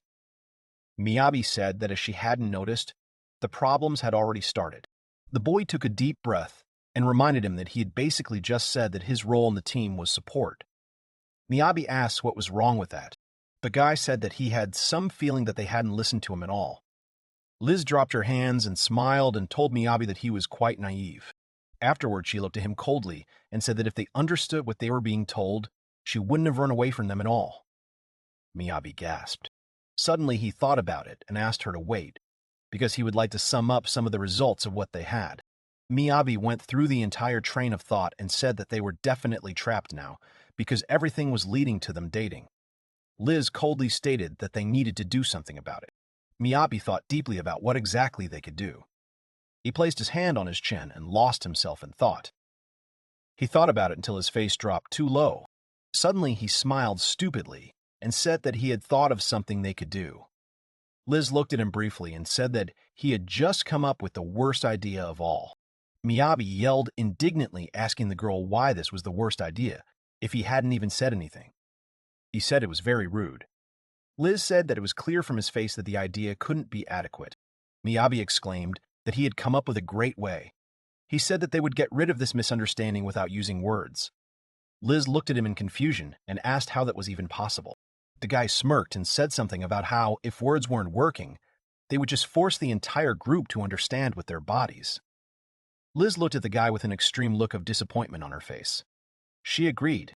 The girl sighed, saying that everything was exactly as she said, because it was the worst idea possible. At this time, in the guild, someone was asking his friend if he had heard any new news. They were discussing that Red Cliff was in town, and they even went into town. The other girl was very surprised and asked if it was true. She said that she was a fan of them and she was very sorry that she was working the second shift today because she could have seen them. Eleanor watched all this silently and listened to the girls' conversation. She looked down, thinking about Red Cliff. Suddenly, someone knocked on her door. The girl was thinking about Red Cliff. It was a group of adventurers who stopped the rampage of monsters in the capital 8 years ago and became heroes overnight. There was no one who did not speak of them with respect. The girl was walking down the hallway when Dord and Tyson came out and called Eleanor. Laura was there too. They looked at her and asked if they could talk a little about Liz. Eleanor didn't understand how Red Cliff became this. Liz opened the door with a surprised expression and looked at the man in front of her. She thought about what happened when the man she adored came to see her. The girl thought it was quite a joyful event. Eleanor closed her eyes with a sweet smile and greeted Liz. Liz thought it was a joyful thing, even if the person was coming for work. She sighed in confusion as she stood in the doorway, then awkwardly asked Eleanor why she was there. Eleanor, with the sound of teacups clinking, said that she didn't usually come straight home, but this time she was here. Liz, who was sitting next to her, said that it was no big deal. At that moment, the boy and the girl quickly and awkwardly exchanged glances, nodding their heads at each other. Miyabi, holding a box of sweets, began to apologize. She said that they had done something again that deserved an apology. Eleanor replied with a smile that it didn't mean that she had come to scold them. The girl started talking about how she urgently needed to confirm something with the guy and the girl today. Miyabi looked at the girl, puzzled, clarifying her words. Eleanor began to tell the reason why she came to this house, while the boys listened to her attentively. The girl shuddered slightly, repeating the same question. Liz jumped up in shock, asking that she would really be the leader of the group. Miyabi looked at the girl from behind in the same surprise. Eleanor closed her eyes and sighed slightly. The girl decided to tell about what happened a week ago. Then everyone from Red Cliff gathered. Dorte turned to Eleanor, asking if it was really she who was accepting the request this time. The girl looked at the flying bird, wondering why the dove was there. Eleanor answered that everything was correct, and then asked what they needed. Dorte looked at the girl, saying that it had been decided to appoint Liz as the leader of the group. Eleanor asked him in surprise what he meant. The girl asked the guy to repeat his words. To this, she was playfully told that once was enough. Laura winked at Eleanor, telling her that it was about Chiffon's escort request. The girl repeated the guy's words, saying that Liz would be the leader. Eleanor refused, saying that it was impossible. After all, the leader of the group must have a higher rank. The girl was asked if this was really an unofficial rule. Dorte said that this rule was not necessary at all. Eleanor asked with displeasure why such a decision was made. Dorte smirked slightly at this question. The girl thought about the team and that this was their surprise for Liz. Eleanor calmly asked if they really hadn't heard anything about it. Liz exclaimed that they had people with A and B ranks, so it was not necessary to make her the leader. Eleanor replied that she had said the same. The girl said that she also had documents stating that permission had been received from the client, so they would have to agree. Liz was confused and wanted to object. Liz stood in front of the boys and said that the Duke really allowed them, nobles, to be treated like that. Eleanor responded that, unfortunately, it was true. The room became dark, so Miyabi tried to intervene by muttering something. The guy started talking about how this was a job with a lot of responsibility. He said that this was exactly what the Duke wanted. Miyabi asked if this was true. The boy exclaimed that they would have to try hard. Liz turned to Miyabi with a stony face, asking if he was serious now. The girl said that the A-rank Red Cliff had promoted an unknown C-rank adventurer to the top. Miyabi listened to the girl in confusion. Liz asked the confused boy how high he thought their expectations were. She frowned and took a deep breath. The girl asked herself with displeasure why they only did such unnecessary things. Meanwhile, Duke Trensverdini settled in his office.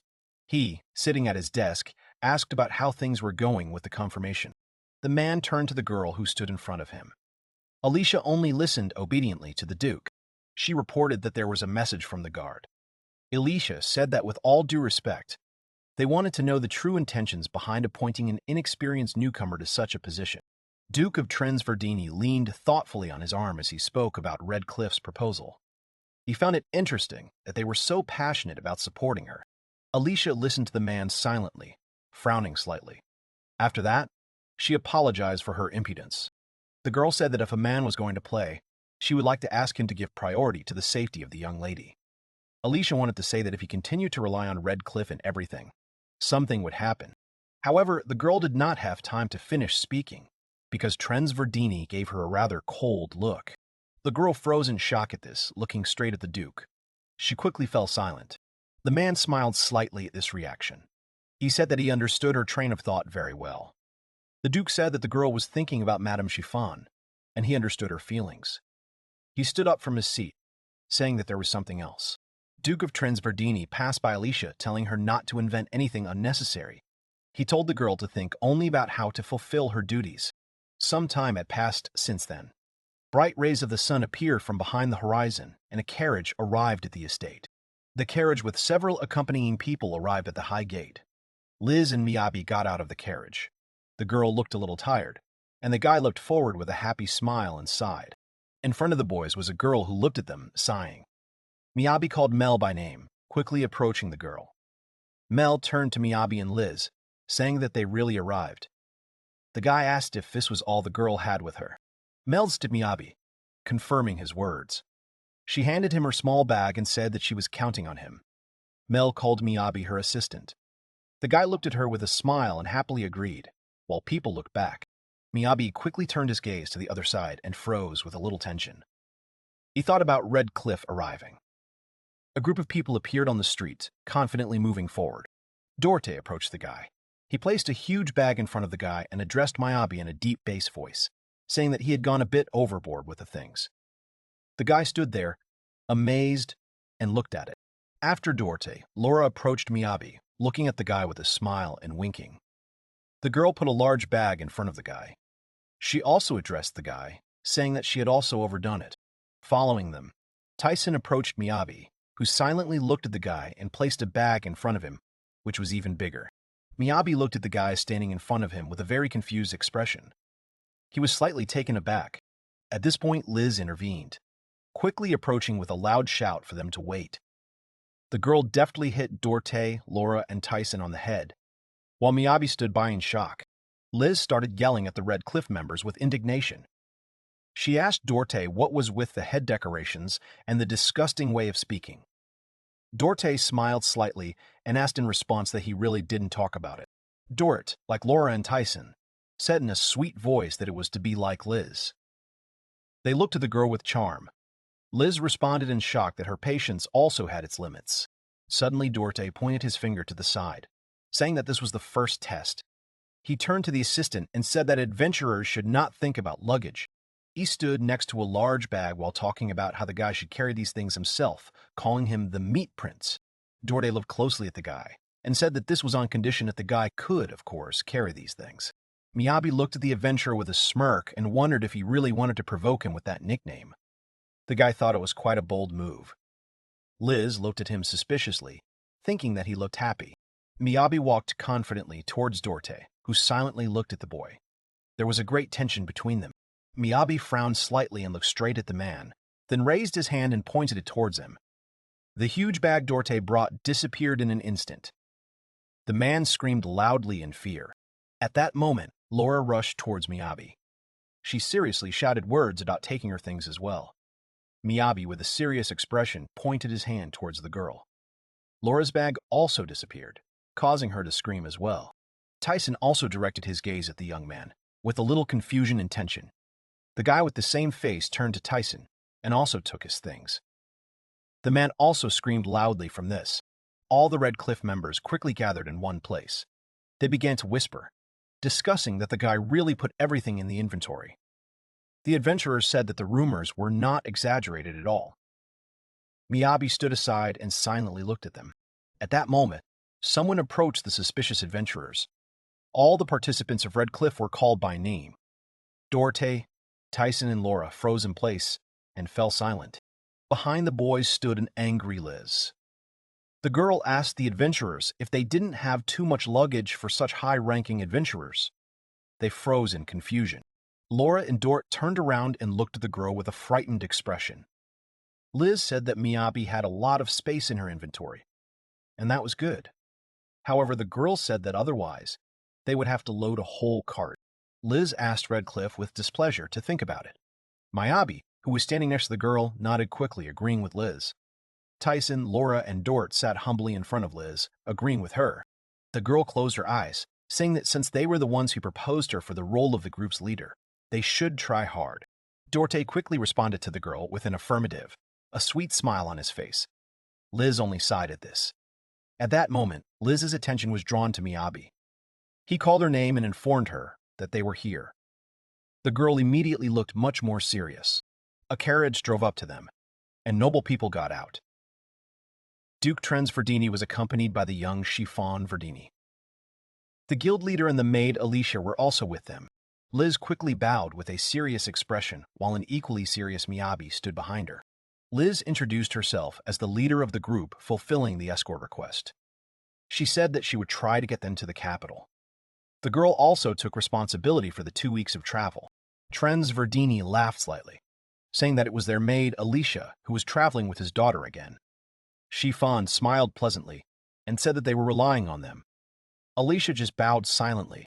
The guildmaster approached Liz, saying that he saw that she was worried. Liz looked at the man, calling him the guildmaster. Zion began to talk about how the mission where A-rank adventurers traveled with Liz would be a valuable opportunity to gain leadership experience.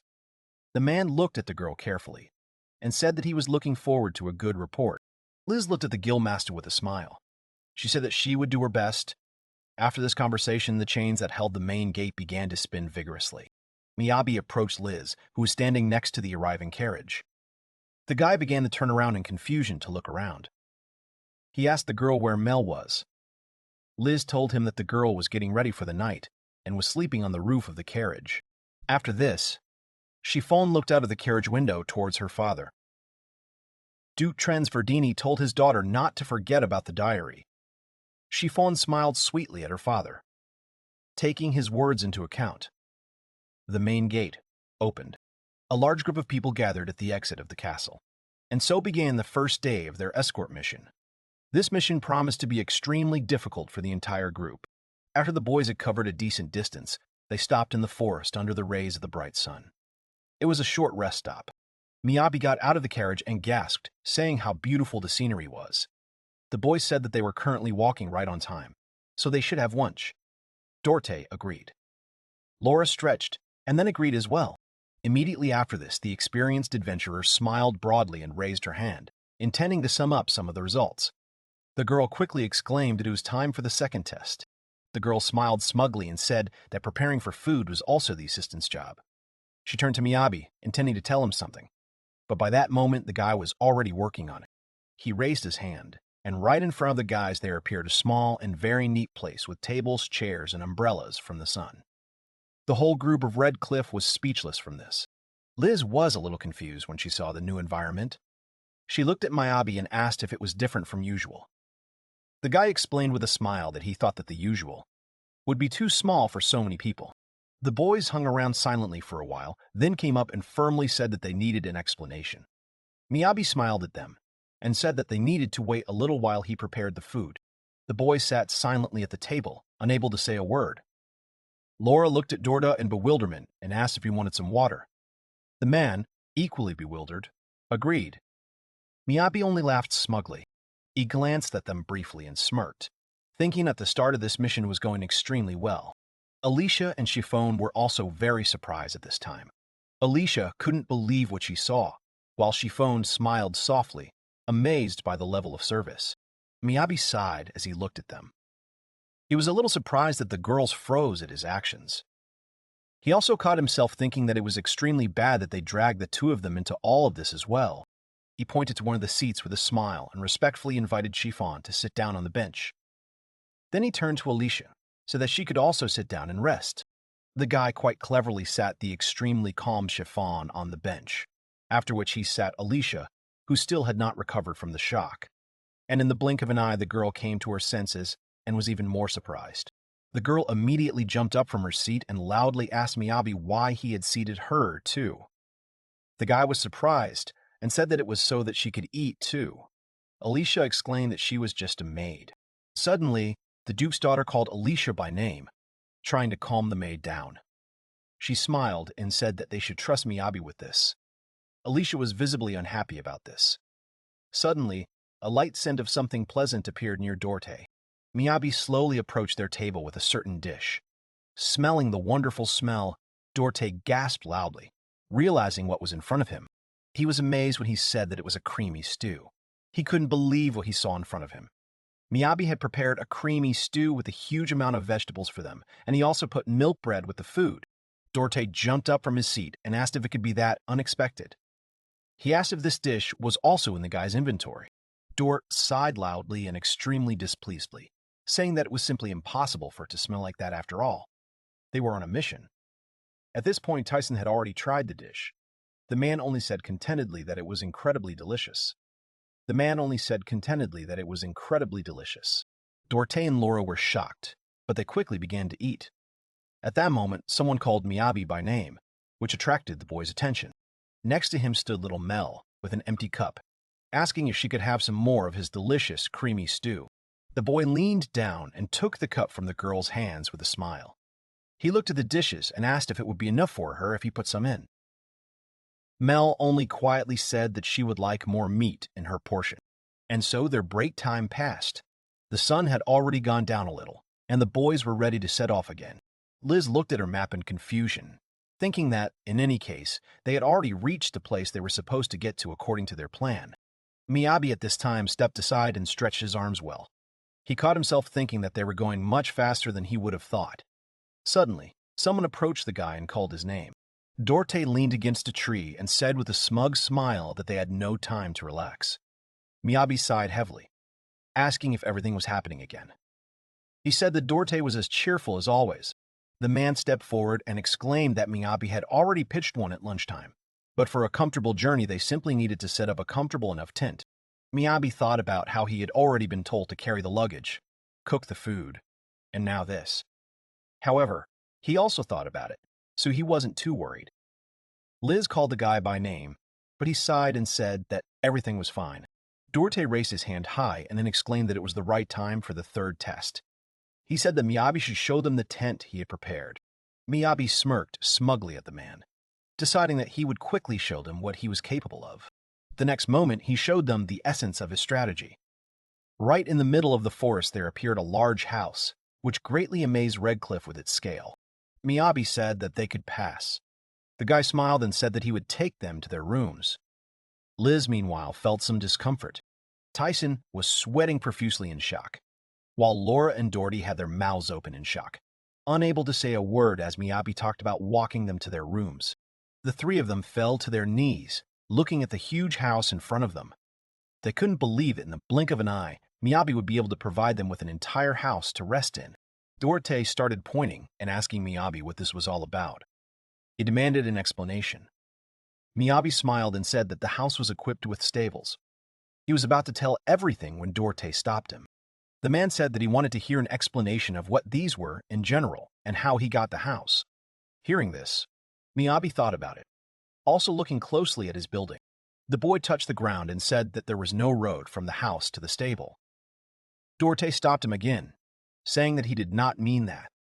He exclaimed that this could cause a huge problem that would leave their names in history. Dorte quickly approached Miyabi's face, then nervously exclaimed that it was extremely strange when a whole house suddenly appeared out of nowhere. The guy froze. Immediately after that, Miyabi sighed with a slight smile while looking at Dorte.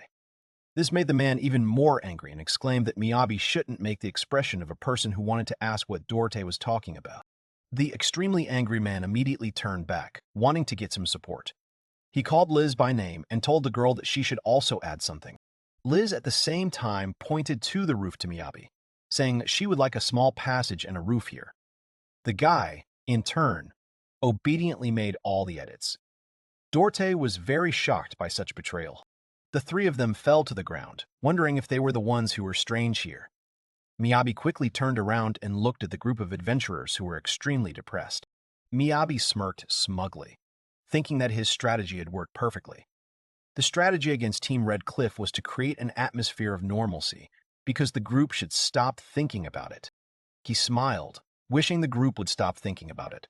And the name of this strategy was, if the brain is useless, then they should stop using it altogether. The guy was extremely pleased with himself. Miyabi also noticed that Liz had calmed down. This was very good, because at the beginning she was too worried. The adventurer's legs were shaking mercilessly at this time. At this time, Dorte rose heavily from the ground, leaning on something. He covered his face with his hand, saying that the competition was not over yet. At this time, Laura and Tyson also looked at Miyabi with anger and resentment, trying to stay on the ground. Dorte immediately exclaimed that this house was nothing more than simple papier-mâché, and it was not at all a fact that it would be comfortable.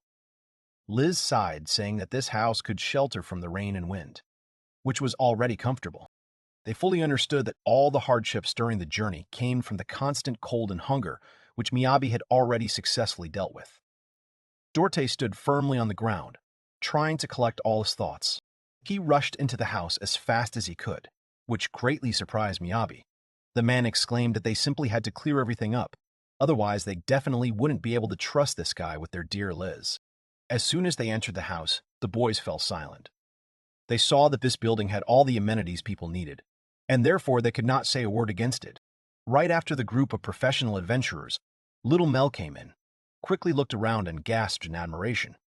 After the girl, Chiffon came in, and said how beautiful the interior of this house was.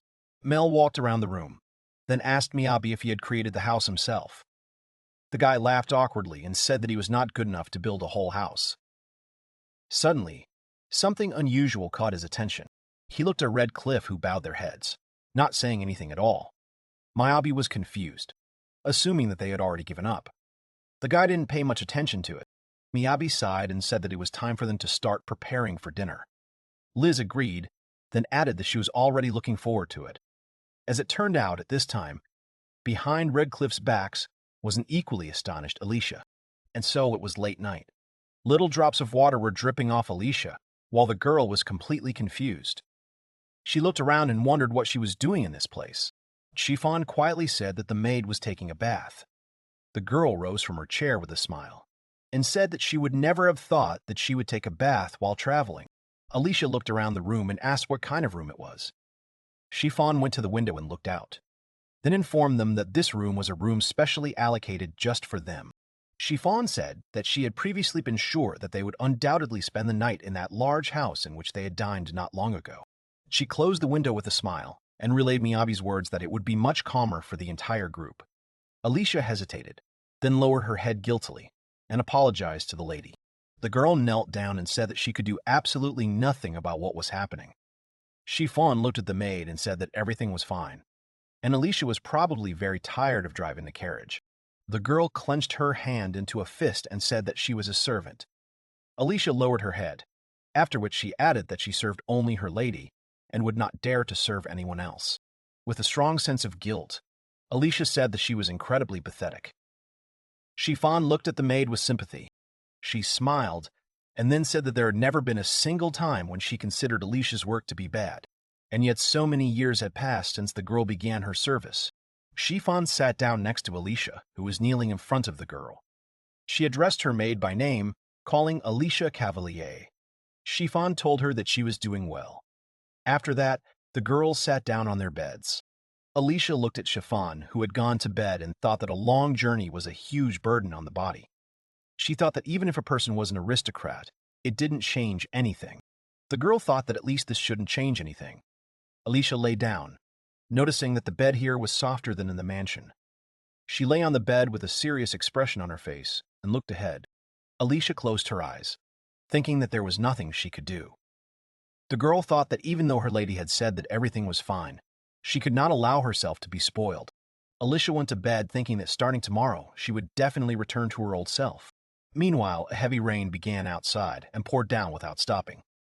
The girl thought that she would become an ideal maid again. Mel sat in the rain and stayed awake, guarding them. The next day, which was already the second, the rain continued to pour heavily. Heavy drops of rain hit the roof of their house. In the morning, Miyabi woke up and went outside. He stood there with a surprised expression on his face and looked at the rain. He said in shock that it was raining so hard. At that moment, a girl suddenly appeared in front of him, which scared the boy very much. causing him to scream the gree. Miyabi handed Mel a small towel and asked curiously if there was anything unusual. The girl replied that there was nothing. She suddenly remembered that the boys from Red Cliff snored loudly, even louder than the rain. While the boy was talking to the girl, Liz came up to them and called Miyabi by name. He looked at the girl, who informed him that the departure time had changed. They went into the room while Liz was talking about how they were going to wait until the rain eased up. The boys didn't know if the road was okay, because it was raining so hard outside. Liz dried her hair and said what she thought. The girl looked at Miyabi with a serious expression, saying that the weather in this area was changeable. She said that if the rain died down a bit by lunchtime, they would set off. If not, they would stay another night. The guy told Liz that he understood everything. At that moment, Mel called Miyabi by name and asked what it was. She stared at the table, and the guy told her that it was just breakfast. The girl frowned slightly, looking at the guy. She started to say that she tried so hard on guard duty, so now she wants a reward. At that moment, she heard her stomach growl. The guy asked if she wanted something more filling. After that, Miyabi served the girl a hot dish. It was black orc ramen on a pork bone. He said something about it being for lunch, but he still agreed.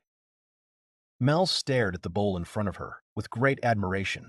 The girl happily began to eat. She was delighted with the food that was served. Miyabi awkwardly looked at the girl, while Liz stood behind him, confused. Liz approached Miyabi and put her hands on his shoulders. She started to say that it looked very tasty. She asked if she could have some too. Miyabi looked at the girl with fear, asking her if it was heavy for breakfast. The girl looked at the boy with an innocent smile on her face and asked him what was so hard about it. Miyabi thought with shock that teenagers' stomachs were incredible. After eating, the boys gathered. Miyabi sighed and asked if it was time to wake up these sleepyheads. The guy looked towards the rooms, then went to them and knocked on the door. Miyabi and Liz came to a small house. The guy started calling Dorte, Laura, and Tyson by name, telling them to wake up. Meanwhile, it was still raining outside. The boys stood in front of the door, slightly confused and dissatisfied. Liz, adjusting her hood, asked the boy if he had overdone it with the house. Miyabi agreed, saying that it could be true. Miyabi turned to Liz, saying that he thought they would oversleep. However, he had no idea that they would oversleep that much. While they were talking, the door to the house suddenly opened, and Alicia appeared on the threshold, out of breath. Miyabi and Liz quickly looked in her direction. The guy looked at the girl with a smile, wishing Alicia a good morning. The girl asked him in confusion what time it was.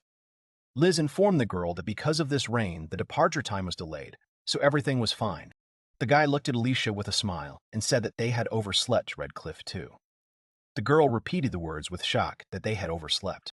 Miyabi informed the girl that breakfast was waiting for them in the dining room.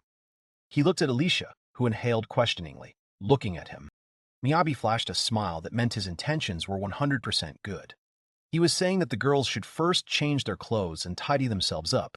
Alicia, who was standing in front of him, looked at him with confusion at first. Suddenly, the girl realized that she was standing in front of him in her pajamas, and her hair was tangled from sleep. She blushed deeply from embarrassment. The girl quickly slammed the door to the house while Miyabi continued to stand there smiling. Liz awkwardly turned to the guy and said that it was a bad move. Miyabi only asked inquiringly what was wrong with that. Liz told the guy that the maids were very careful about how they looked. They were still standing in the pouring rain. After a while, Alicia returned to them. She closed her eyes and then calmly apologized. The girl, standing in front of Liz and Miyabi, spoke about how she wanted to restore her honor after her recent disgrace. Alicia asked them to let her cook or do some other chores. Miyabi raised his hand and awkwardly responded to the girl by saying that, fortunately, nothing bad had happened, so she shouldn't worry about it. The maid raised her gaze to the boy, which was full of determination. She said the words that this was her repentance. Miyabi only sighed in understanding. Chiffon laughed as she said that Alicia had the strongest sense of responsibility in the world. The Duke's daughter said with a sweet smile that they had caused them inconvenience, so she was asking for something to be done by the maid. Miyabi agreed because Chiffon asked for it. Alicia quickly nodded her head to the guy and humbly, closing her eyes, asked him to take care of her. After that, Miyabi looked out the window. He thought about how it was raining and it wasn't going to stop. The guy sat by the window and thought about how they ended up staying in this place for the whole day. Besides that, he also thought about what was going on with Red Cliff. Dort, Laura, and Tyson bowed low, sitting on their knees. They apologized sadly and said that they were truly sorry, and, in fact, they were all wrong. After they woke up after lunch, they were pretty downhearted. The boys were saying that it wasn't a futon, but a real monster. After a while, Miyabi made the most delicious ramen. Dorte couldn't contain his emotions when he saw this dish and burst into tears, saying that this soup was simply monstrously delicious. Laura said with admiration that her teeth were so strong because they tore meat into pieces so easily. Tyson cried deeply and said that these were orc dishes in their perfect form. Miyabi noted that they were resurrected when they ate ramen. The guy sighed, thinking that they got used to it very quickly, and that they were like Liz. And so began the third day of their escort mission. A small drop of water fell into a puddle. Miyabi stepped outside and smiled, taking a deep breath. He shielded his eyes from the bright afternoon sun. Noticing how favorable the whole situation was in this place, the guy came to the conclusion that they, apparently, could set out on their journey today. Suddenly, a figure of Mel appeared in the small window, hanging on the roof. The girl called Miyabi by name and briefly said that she wanted to eat. The craftsman sighed and agreed with the girl. As the boys walked down the corridor together, they met Alicia, who was already fully dressed. The girl froze, after which she wished the others a good morning. The guy was confused and noticed that Alicia woke up extremely early today. At that time, Mel was silently looking at the maid from behind Miyabi. Alicia only said that it was quite natural for her to get up early. She proudly closed her eyes and said that she simply could not afford to oversleep for the second day in a row. The guy gasped and said that everything was exactly as one would expect from a professional maid. Suddenly, someone laughed. Chiffon smiled sweetly, talking about how serious Alicia was. The girl told about how her maid even lay down on the floor yesterday, and all this so that she wouldn't oversleep again the next day. Alicia, red with shame and embarrassment, turned to Chiffon and began to scold the girl, while the lady only laughed sweetly. Miyabi sighed with a smile, thinking that Alicia had seemed much more severe to him before. Suddenly, the maid turned around and said to Miyabi, in all seriousness, that they should probably start preparing for breakfast already. The girl's face still had a slight blush on it. Miyabi smiled warmly at the suggestion. The guy noted that there was something cute about Alicia that attracted him very much. At this time, the guild leader was walking along the corridor, which is located in the castle, with an extremely high ceiling. He silently moved around the building. Suddenly, someone called out to Zion by name, causing the guild leader to immediately snap out of his thoughts and look up at the person who had called him. In front of him, he saw the head of the production guild, named George. A stern man with a very dissatisfied face told the head of the guild about what an amazing meeting this was. Zion came a little closer to the man and greeted George, expressing his respect in his address. Immediately after his words, a heavy silence hung in the corridor. The man thought that he had not wanted to meet this person for some time, but everything turned out that way. There was an expression of some awkwardness on his face. Zion bowed low and told the man that they hadn't seen each other for quite some time. He apologized again for the inconvenience that the repairs had caused. Georgie sighed and said that he accepted the apology, since it had been a waste of time and effort. He made a face and said that this craftsman was a thing of poor manufacture, to the very depths of his soul. He said that this guy did not even know the manners that should be inherent in the members of the guild. The man was very displeased. Georgie said that it would be nice to even put this young man on the blacklist. Hearing all these cruel things, Zion frowned, trying not to respond to the insults. He sighed and closed his eyes. Zion bowed his head with heaviness and said that the guy would admit that he was inattentive. He politely asked Georgie to be lenient, since Miyabi had already been scolded very harshly. The man only turned away and sighed in displeasure, after which he walked away in another direction. Zion silently watched Georgie leave. Suddenly, the Duke appeared right behind the head of the guild. With a sly smile, he noted that Georgie, as he saw, still hated artisans. Zion was very surprised by such an unexpected appearance of the gentleman behind him. Zion immediately turned and bowed deeply to the Duke, who had already turned and looked out the window. The man noticed how quickly the guild leader had come to him. He smiled slyly, saying that he had something he really wanted to show Zion, and then led him into another room. After a while, they came to a huge room. Water was flowing around, and there were incredibly beautiful plants on the sides. Zion was simply speechless from such beauty. The Duke, meanwhile, was silently smiling behind him. Zion gasped in amazement, saying that it was all so sudden that he found it hard to believe. He noted that such quality work would not lose even to professionals. The Duke smiled and said that it was indeed so. Then he narrowed his eyes and admitted that he found it a little suspicious. He looked at the guild leader and asked if he agreed with that opinion. He said that despite being a craftsman who could only produce low-grade goods, he was able to create something that could compare with the work of promising professionals. And he even has an inventory that is in another dimension. He looked at Zion and said that with all this, he was even able to connect himself to the houses of the 5 great dupes. His face looked a little threatening. He looked at the extremely confused Zion and asked how this guy looked in the eyes of the guild leader. The guildmaster's gaze trembled. Duke Trensverdini looked back and called Zion's name. A strong gust of wind blew down the street, along with a small bird. At that moment, a small bird landed in the open window and sat on the back of a chair that was in the empty office. The Duke told the little creature that he needed to find out for him the tracks of the adventurer Miyabi to Angelma. The distance from Andrum to the royal capital is about 10 rai, about 30 kilometers. The Duke's daughter's escort moved through the forest and mountains. Miyabi, wiping the sweat with his hand, walked next to the carriage. The guy thought about how there were also them who had to overcome this path in 2 weeks. Behind Miyabi walked Liz, and Alicia drove the carriage. After some time, they stopped at the pass. The guy sighed tiredly because they walked tirelessly from morning till evening. They coped with quite a difficult journey. However, something happened to them again. The boy held out his hand with a confused expression, wondering why things were going this way. Miyabi asked why it was raining again. They stopped and set up camp again in the pouring rain. Meanwhile, it was already the 6th day of the escort request. The guys were resting in a small table, while the guy was looking somewhere with a rather confused look. Null was dozing in the corner nearby. Liz sat with a serious face and looked at her notes.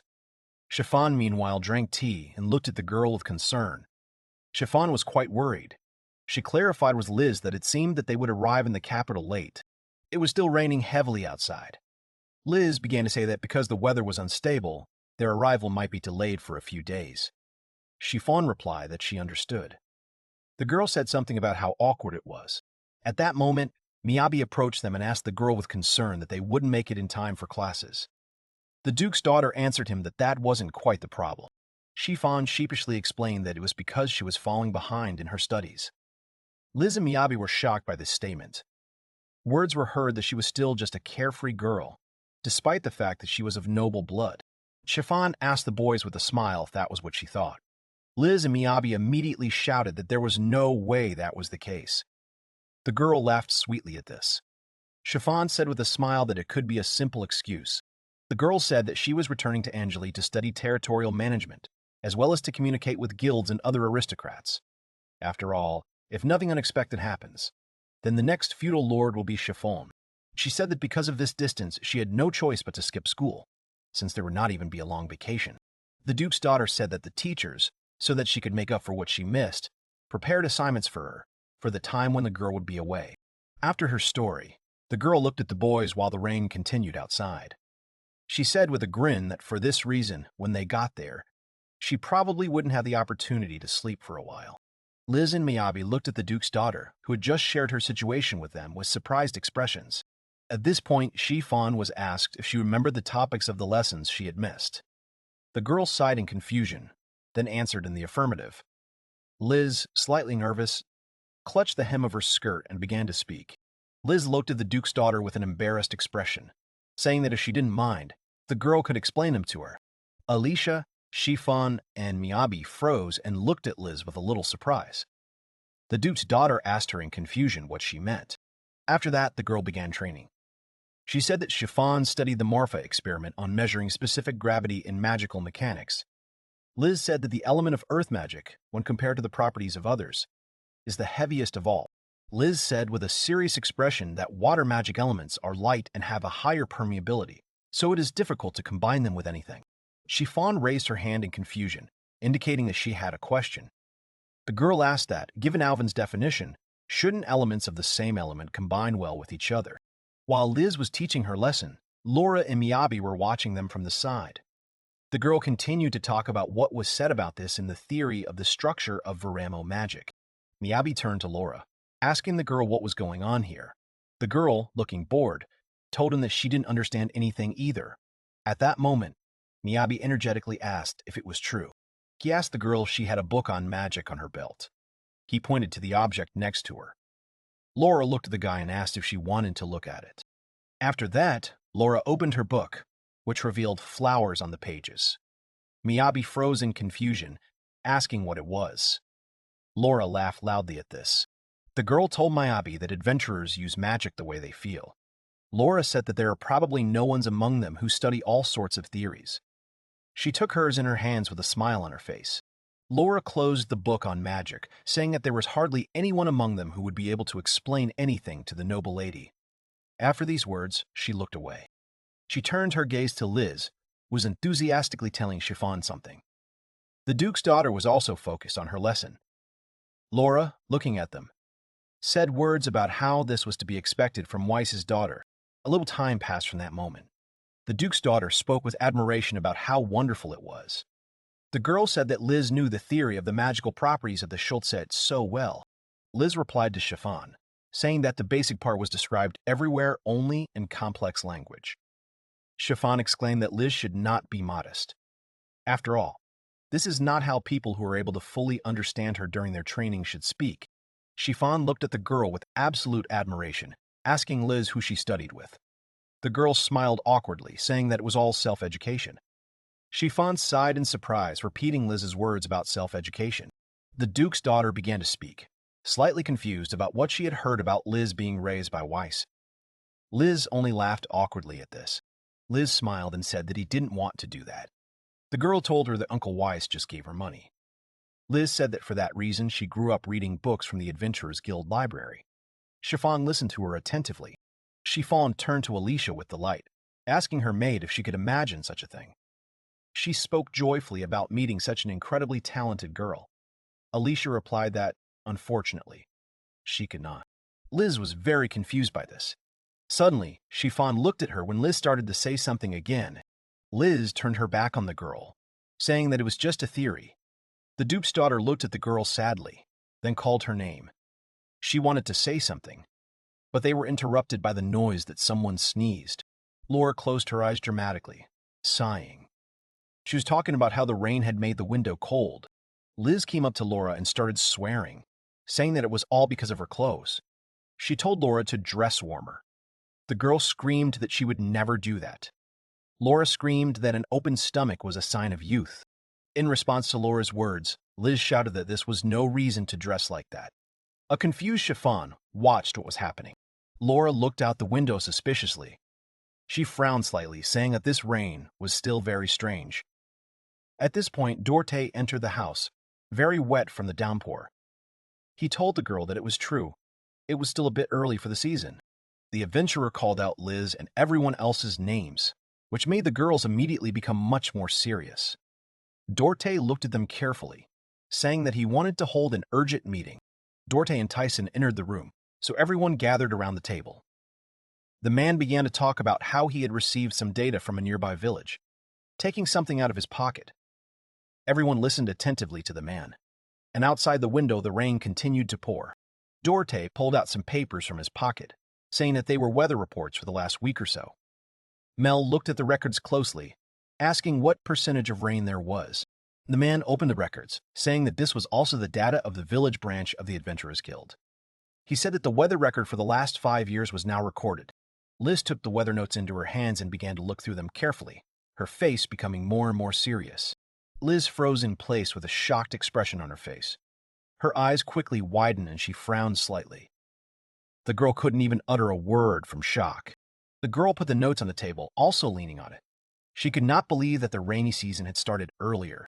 Miyabi turned towards the girl in shock, asking if that was the reason it had been raining all this time. Dorte, who was standing next to her, sighed while Liz was too shocked to say anything. Dorte, adjusting his hat, closed his eyes. The adventurer informed his companions that they had a worse problem. The man began to explain that their main problem was snow. He imagined a forest that was covered with a thick layer of ice. Dorte began his explanation by telling them that the capital was surrounded by mountains. He said that it was like a natural protective wall, and if it snows, of course, the danger, for example, of frostbite, increases. At the same time, when you walk through the valley, the altitude above sea level increases rapidly. The man said that for this reason, it would be ideal to reach the capital before it started snowing. Liz and Miyabi listened to the adventurer's report in shock. Meanwhile, Dorte continued to speak. He informed the boys that from tomorrow onwards, he wanted Liz and Miyabi to ride in the carriage. Everyone listened attentively to the man, and Liz turned around and looked intently at the adventurer who stood next to her. Liz asked the man if he meant they would have to travel as baggage. Dorte told her he wanted to double their speed. He adjusted his hat again, saying that in other words, they would have to run for 8 hours straight. After these words, Dorte turned his gaze to the guys, asking them if they could handle it in such a case. Miyabi was very confused by this question. He looked at the adventurer in silence. The guy thought that even with his equipment of increasing physical strength and reducing fatigue, he would have a hard time. Miyabi looked at the girl, thinking about her. Miyabi looked at Liz, who quickly became gloomy. The girl lowered her gaze, saying that she couldn't. When she said these words, she stuttered slightly. Dorte nodded to the guys, then quickly turned his back to them. The man turned to Liz, saying that in that case, the reconnaissance would be on the girl. Liz just remained silent to his words. Some time had passed since that conversation. Morning had come, and that meant the 7th day of the escort request. The wagon with the escort set off again. A pair of horses pulled the cart carrying the girls and Miyabi, while Dorte and Tyson ran alongside it. In the driver's seat sat Alicia, who looked quite serious as she held the reins. Miyabi sat awkwardly next to the girl. In the carriage itself were Liz and Chiffon, who were silently looking at the road. At one point, the cart stopped because a large tree blocked their path. Dorte and Tyson walked forward to look around. Dorte turned towards the carriage and addressed Miyabi. He scratched the back of his head and asked the boy if he could remove it. The boy quickly began to get off the carriage, confirming the man's words. The young man headed towards the log that blocked their path. He deftly used his skill, after which the tree disappeared. Dorte and Laura, who were standing behind the boy, exclaimed in surprise. After a short pause, everyone quickly returned to their seats. The man exclaimed words about how great it was. He said that with Miyabi, any road would become smooth and even. After a while, the group stopped again. Laura approached the guy and called out his name. The girl turned to Miyabi and said that she wanted to exchange the fruit for something that could be made in a short time. The boy nodded to her while Liz stood behind her. After that, night fell. The boy stopped at the pass. Miyabi was lying on the bed when suddenly someone addressed him with words about how great he was. This made him sigh in bewilderment. Liz, who was lying not far from Miyabi, started talking about how everyone from Red Cliff relied on him. The guy was surprised by this and asked if it was true.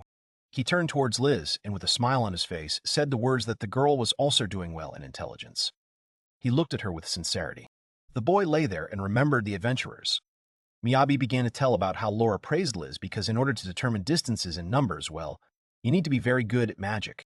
Miyabi closed his eyes with a smile and asked if it was an indicator that the girl was praised by an A-rank adventurer. There was no response to the guy's words, so he looked at the partition. He stood up, confused, and called Liz by name. He stood up and looked at the girl's sleeping place, wondering if she had already fallen asleep. The girl thought at night that she realized that Miyabi was doing well. She thought that it was no wonder that they were amazed. She recalled the past of late, thinking that there was hardly anyone who could repeat what he was capable of.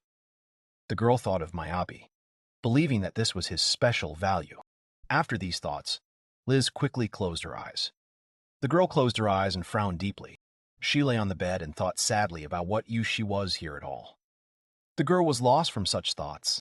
Meanwhile, life went on in the rest of the world. Everyone was doing their own thing.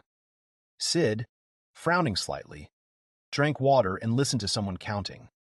There were 150 lands, 200 branches.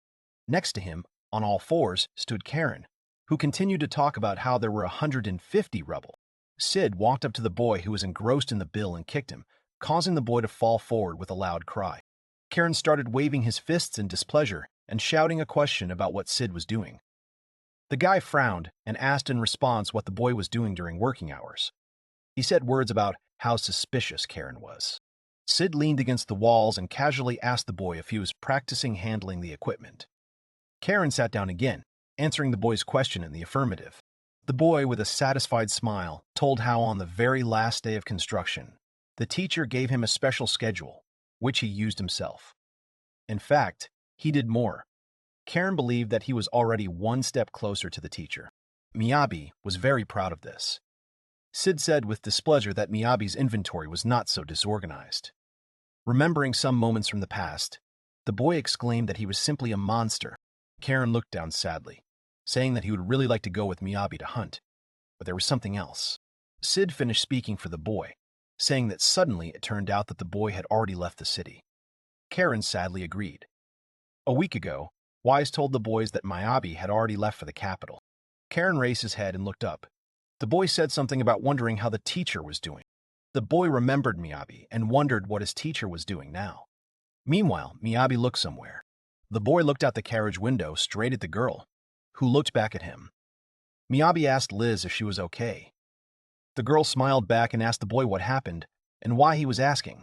As the carriage moved along the road, accompanied by the adventurers, Miyabi glanced at the girl. He said that Liz just seemed tired yesterday.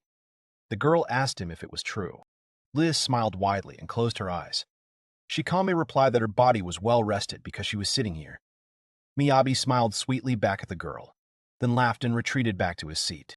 Miyabi sat down in his seat, thinking that Liz had a terrifying aura. He rode next to Alicia while the others ran alongside him. The boy raised his head and looked at the sky with a slightly sad expression. The boy was thinking about Dorte's offer. Miyabi was thinking about the girl understanding that this was necessary in order to get there safely. He was aware of the fact that the girl was worried about this situation. He noticed that before setting out, she went to the library and collected information about the route and monsters. Miyabi thought that Liz, as the leader, was ready to take responsibility. Miyabi looked at Dorte and Tyson standing in front of him and thought about what would happen in the situation. He understood that the role of the leader had practically passed to Dorte. Miyabi looked at him with displeasure, thinking that the man had upset Liz with this. He did not understand what the man was thinking. At this moment, Dorte exclaimed in surprise, noticing something. The man looked towards the carriage, addressing Miyabi and Liz. The boys immediately turned their attention to him. Dorte lifted his hat and looked at them. He exclaimed the words for them to get out. After the man's words, Liz and Miyabi quickly left the carriage. They looked at something in front of them with surprise and admiration. The boys approached a tall statue that stood not far from them. Miyabi exclaimed in shock, asking what it was. Dorte told him that it was a boundary stone. It was a sign that separated territories from each other. The boy looked at the stone in surprise, assuming something. Dorte also looked at it, confirming the boy's guess. The boys were standing in the middle of the road that led to the mountains. Dorte said that the royal lands began from this place. He said that these were already the territories of Ragpader. Miyabi looked ahead in admiration as the man continued his story. He said that the capital itself was also behind that mountain. At that moment, a huge bird appeared in the sky and a noise was heard. Liz immediately noticed that something was wrong. She turned around and screamed that there were monsters in the sky behind her on the right. Miyabi quickly turned around in great surprise. The monster was rapidly approaching and screaming loudly. The birds screamed and flew towards the boys who were standing by the stone. Liz and Dorte looked closely. The man said that 3 objects were moving towards them, 50 meters away. He asked Liz if she could reach them. The girl braced herself, answering affirmatively. Liz quickly swung her staff, summoning ice needles that instantly flew towards the monsters. The birds flew towards her in a frenzy. However, the attack with ice needles did not work. The arrow that was flying at the bird did not hit because the monster changed its trajectory. Miyabi was watching them, so he asked in shock if they had dodged.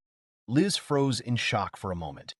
However, the girl quickly prepared herself and attacked again, sending more arrows.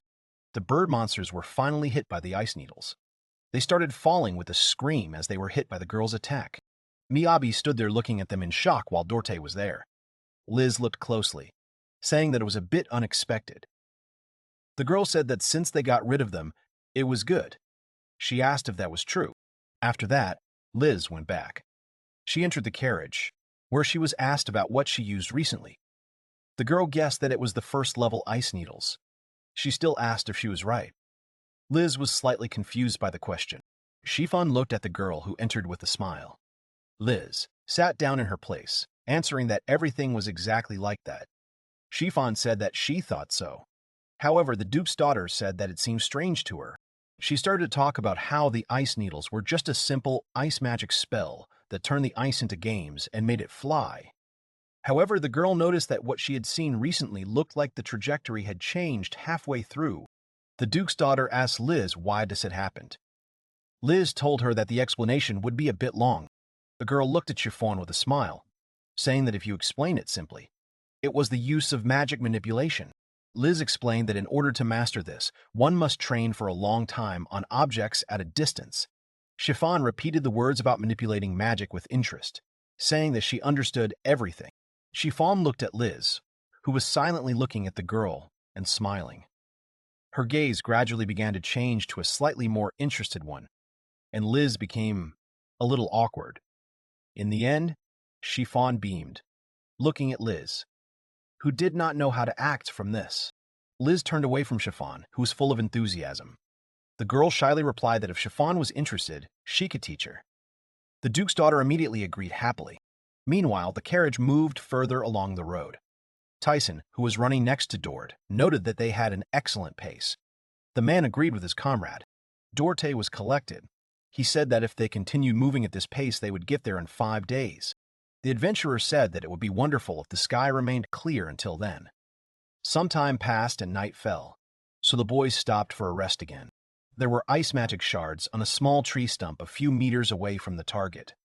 Chiffon panted heavily as she watched it while Liz was standing next to her. The girl sighed, then said that it was quite difficult. She sat down on the porch while Liz continued to stand behind the young lady.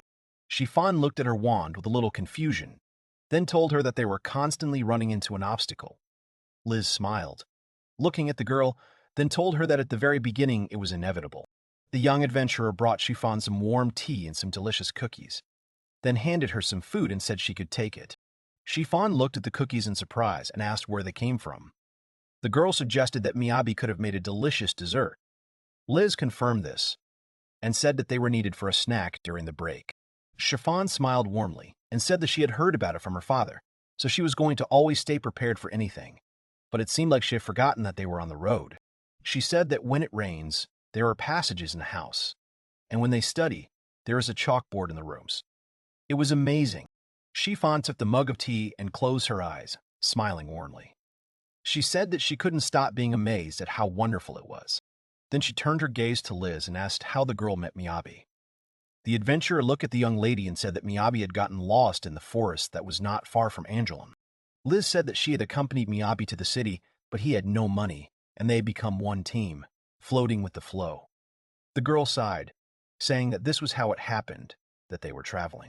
Chiffon looked at Liz in surprise and asked if it was true that before meeting Miyabi, the girl had been working completely alone. Liz lowered her gaze and said with a small smile that she was a mage who usually acted as a rearguard, so this was probably very strange.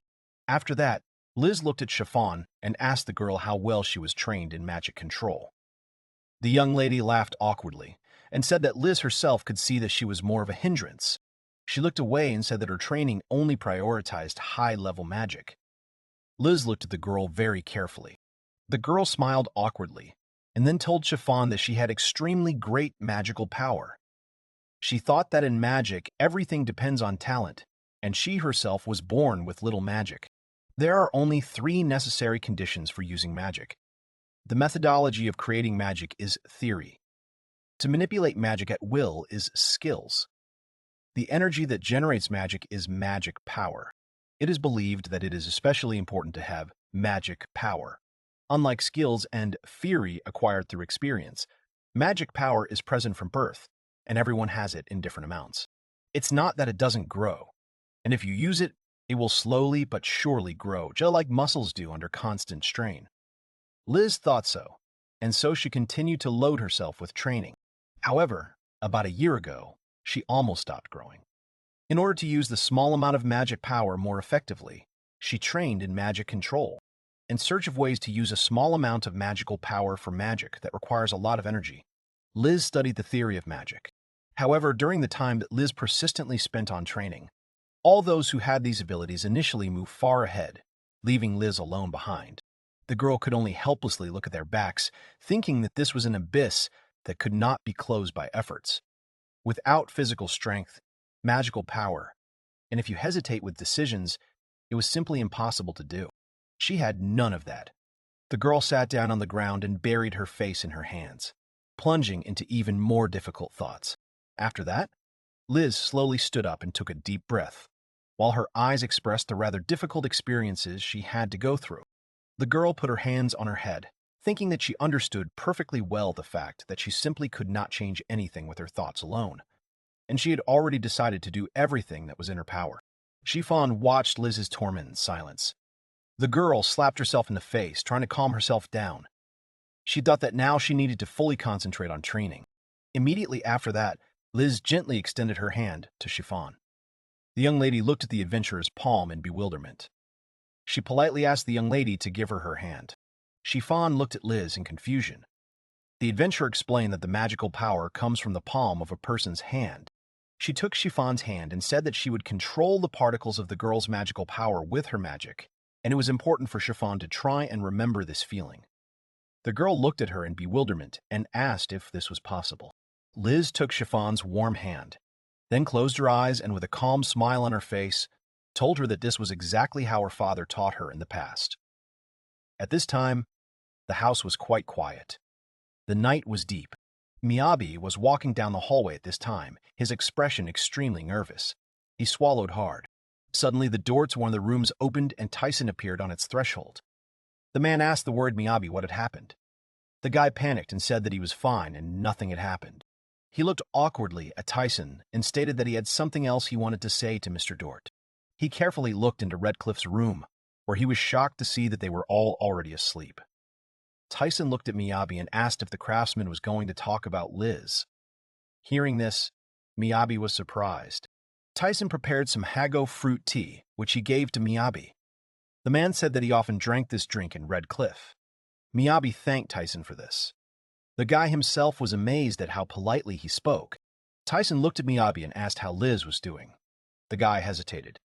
He sadly told her that the girl was constantly in a depressed state, and this has been going on since she started riding in the carriage. Tyson sighed, not particularly surprised. Miyabi was shocked and asked the man if he had noticed the girl's strange behavior. Tyson replied that it was true, and he had noticed it almost immediately. He took a careful sip of tea and said that Liz was the kind of person who was really easy to read. Hearing this, Miyabi was surprised. Tyson asked if Miyabi was going to tell Dorte about the wagon. Miyabi told him that there was basically nothing that could be done about it now. The guy looked at Tyson a little nervously and said that he paid attention to what happened after all this. He told the man that Red Cliff was making different decisions and that Liz's leadership position was simply no longer hers. Miyabi expressed his opinion that he believes that they are making the right decisions, and yet, since they nominated her as the leader, he would like them to respect her accordingly. He said that it was all because Liz was an adventurer like the rest of them. Tyson was very shocked by what he heard. He looked at Miyabi, who was patiently waiting for an answer. Tyson looked at Miyabi in silence for a while, after which tears started flowing from his eyes. The guy was very surprised and asked the man why he was crying. Tyson covered his face with his hands and said that he was fine and Miyabi shouldn't pay attention to it. He was surprised by how things turned out in reality, because he had previously thought that the situation was different. He came to a conclusion. With a heavy feeling, the man said that this girl had also grown up a lot. He looked into the distance, saying that everything was happening precisely because she had already grown up. He lowered his head and apologized to Miyabi for not paying attention enough. The boy looked at the man in confusion, trying to understand what was going on. Tyson said that even if they tell Dorte about this, he is sure that the man will still say something that will definitely hurt Liz's feelings. Afterwards, he looked warmly at Miyabi and said that this was the reason why Red Cliff completely relied on Miyabi in this matter. Tyson said that they all hoped that Miyabi would be able to take care of Liz. The man said that the boy just needed to be near the girl. After some confusion, he firmly said that he understood everything. Immediately after this, Tyson burst into tears again. saying that Liz had found herself a really nice guy. Miyabi immediately exclaimed that everything was wrong, and they were not dating. Tyson asked in confusion how this was possible, but Miyabi could not answer him. 2 days had passed since his conversation, and so the 10th day of their mission had arrived. Miyabi looked at Tyson, thinking that he hadn't changed at all, although he was probably thinking about something. Suddenly, Liz appeared from the carriage. The girl called Miyabi by name, and then told him that they had already arrived. The young man gasped in bewilderment. The girl looked at him, and then said that he'd been waiting for this with impatience.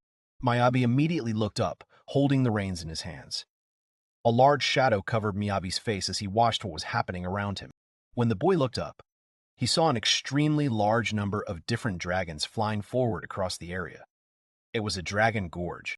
Miyabi opened his mouth in admiration, amazed by the beautiful sights of this place. His eyes were incredibly bright. The guy gasped loudly, looking at the real dragon in front of him. Liz sighed, thinking that he had some kind of delayed reaction. The girl said that all the dragons that live in this place are peaceful, and they can even exist together with people. In theory, everything should have been exactly like that, but the road ahead was blocked for them. The whole group was very perplexed when they learned that they had arrived there precisely for the egg-laying period. Dorte said coldly that it seemed like all the nearby territories had been sealed off because, during the egg-laying season, dragons became much more aggressive. Dorte put something in his mouth, after which he coldly said that these territories would be closed for several months, and there would be no possibility of using them. Laura, completely confused, asked the boys what exactly they could do next. Dorte said that they had no choice but to use the bypass route. Liz looked at them and asked in confusion what this path was. Dorte explained that if they took the road that went around the mountains, they would be on the other side of the gorge in 4 or 5 days. The boys looked at the map and the place Dorte had indicated, and they were all extremely dissatisfied. Laura screamed loudly about how stupid this route was. Dorte screamed back at her, asking what else they could do. Liz was deep in thought. Immediately after that, the girl came a little closer to the map and ran her finger along another route that bypassed the Dragon Gorge, but would take less time. Dorte was perplexed, while Laura and the others watched silently. After some time, the guys were already standing at the mountain, the size of which was truly impressive. The small shovel hit the hard ground with a loud sound. Laura, whose face no longer showed even the shock, said that this was no good. She watched as Miyabi dug a whole tunnel with light movements. Looking at this, Dorte said that he couldn't believe it. Tyson exclaimed loudly, calling Miyabi a powerful digger. Listening to their conversation, the guy loudly told the guys that they should refrain from coming up with strange nicknames. Suddenly, the guy gasped in surprise. Looking at what was in front of them, the whole group came out into a huge cave, illuminated by a soft light. A large waterfall came out into this place, so the view became even more beautiful. There were sharp stakes on the top of the cave and small clots below. The light in the cave was not quite evenly distributed. Dorte was a little surprised to notice that there was a stalactite grotto in the cave. He looked down and noticed that they couldn't go any further. Miyabi looked back and said that they could go back a bit, and then try to dig in another place. Suddenly, a small drop of some liquid fell on Miyabi's skin, which made him very surprised. The guy looked up to see where the water was dripping from. When Miyabi looked up, he saw the slime that was on top. Miyabi's eyes widened in shock as he looked at the monster in front of him. The next moment, the monster rushed to attack Miyabi, but was split into 2 parts by a sharp sword. Little Mel jumped forward and killed her enemy with quick movements of her hands. Dorte also rushed to attack the slimes that appeared nearby. He exclaimed that it was wonderful. Liz looked around in horror, hoping that they were not trapped. The girl turned around and her face turned pale. She thought that this simply couldn't be. The girl saw at the edge of the cave that monsters were also starting to come out. So from all the cracks that were in the cave, small and slippery monsters began to quickly crawl out. Dorte looked around, getting ready to say what it was. The boys stopped, surrounding the carriage so that Chiffon wouldn't get hurt inside. All the walls and ceiling of the cave were covered with monsters. They found themselves at a colony of slimes. Miyabi fell to the ground in shock, so Dorte covered him. The man quickly dealt with the monster nearby. The young man was very confused and slightly surprised, while a rather loud noise was heard throughout the cave. Dorte stood next to Miyabi, saying that this was a colony of slimes. They could not believe what they saw. While Miyabi sat on the ground and Dorte fought off the monsters, the slimes continued to actively attack. The guy suddenly glanced at his shovel, remembering that it was like the last time underground. The guy turned around and tensed up a little. He saw the pond behind him and thought that this wouldn't work because there was water below. Miyabi stood up and grabbed a shovel. He thought that even if there was no water, they might be underground. At that moment, a small foot flew at the guy and kicked him hard. Mel rushed past the guy, saying that he was in the way. Miyabi, from such a strong kick, flew back towards the carriage where the girl was. Mel, running past, looked focused and calm. The guy who flew into the carriage was caught by Alicia, who had to try hard to hold the young man back. Meanwhile, Mel found herself next to the slimes, which were flying in the air in front of her from the attacks. The girl moved with incredible speed and precision, destroying the slimes one by one. The girl jumped high into the air, attacking several monsters and also aiming at others at once. The monsters were instantly attacked, and the girl landed deftly among them. There was a small explosion, and the girl approached Liz, who was also standing and fighting monsters. Mel looked at the girl, talking about an escape route. Liz looked at her slightly confused. At that moment, Liz quickly turned around with a tense expression on her face. She looked towards the cave, then shouted words about the passage being overrun with slimes as well. Mel's gaze immediately changed. The girl, saying that the path would be cleared, rushed forward. She ran through the tunnel, attacking all the monsters in her path, while remaining calm. At the end of the path, she stopped inside, putting her small sword back into its sheath. She looked up and saw more slimes gathering in front of her. This surprised Mel greatly. The girl rushed forward along the tunnel again, deftly destroying the monsters that appeared nearby. Due to the high speed, the girl braked heavily, driving on the ground. However, she still ended up next to Liz. Mel pouted slightly, sighing in displeasure. Liz, who was next to her, froze in shock, then pursed her lips and pulled herself together. The girl looked at the monsters. She thought that slimes were magical creatures, whose specialty was attacking with acid. Liz thought about how slimes were relatively slow-moving, and their weak point was their core. She remembered that if there was only one slime, it wasn't a threat. She looked straight at the monsters. Liz looked around, thinking that if it weren't for this closed space, everything would be different. She imagined the wagon in a tunnel and thought that in a narrow passage, it would be difficult for them to protect the entire wagon. The reason for this was the fact that slimes can get into the smallest of cracks.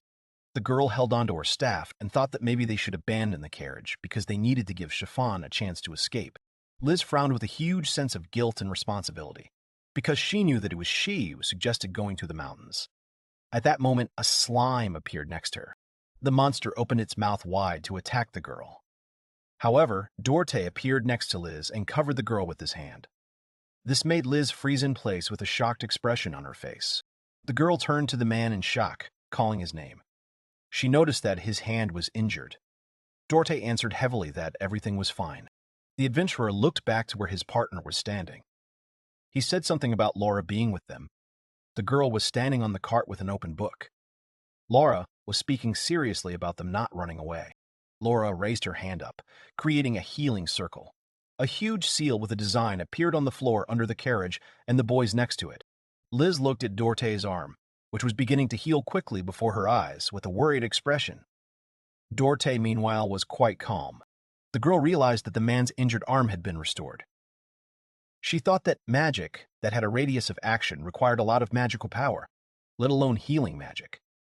Liz noticed that Laura used this magic so easily. She looked at the serious healer, thinking that this was the famous smell of the magical energy of the elves. At that moment, Liz's eyes widened, realizing that she couldn't relax now. The girl couldn't think that thanks to Laura, her mistake had been corrected. Liz thought that the fact that the boys had suffered because of her was an unchangeable truth. The girl frowned and looked ahead, thinking that for this reason she would be useful too. Liz was determined in her decision to fight. She prepared herself, creating ice needles. Tyson prepared himself as well. At that moment, Tyson delivered a powerful blow with his fist to the cave. From this, everything began to shake. Liz looked up in shock, thinking that something was happening to the earth. A large stone dome formed around the wagon. Liz couldn't believe the earth had risen. The girl turned her attention to Dorte, who at that moment had his weapon ready. The man's hair rose and fluffed up. Dorte looked forward and said seriously that they should all burn to ashes. At that moment, a huge explosion occurred that destroyed everything around them. Liz looked at the scene in shock. She thought that this was the power of Rank A. The stone dome began to gradually collapse, while the girl thought that she was not even close to them. The guy started looking around. There was only emptiness around. Miyabi sighed in shock, saying that everything had evaporated and not a single monster was left. The guy suddenly jumped up and said that since they had already finished, now it was his turn. However, Miyabi was stopped by Alicia, who said with displeasure that it was too early.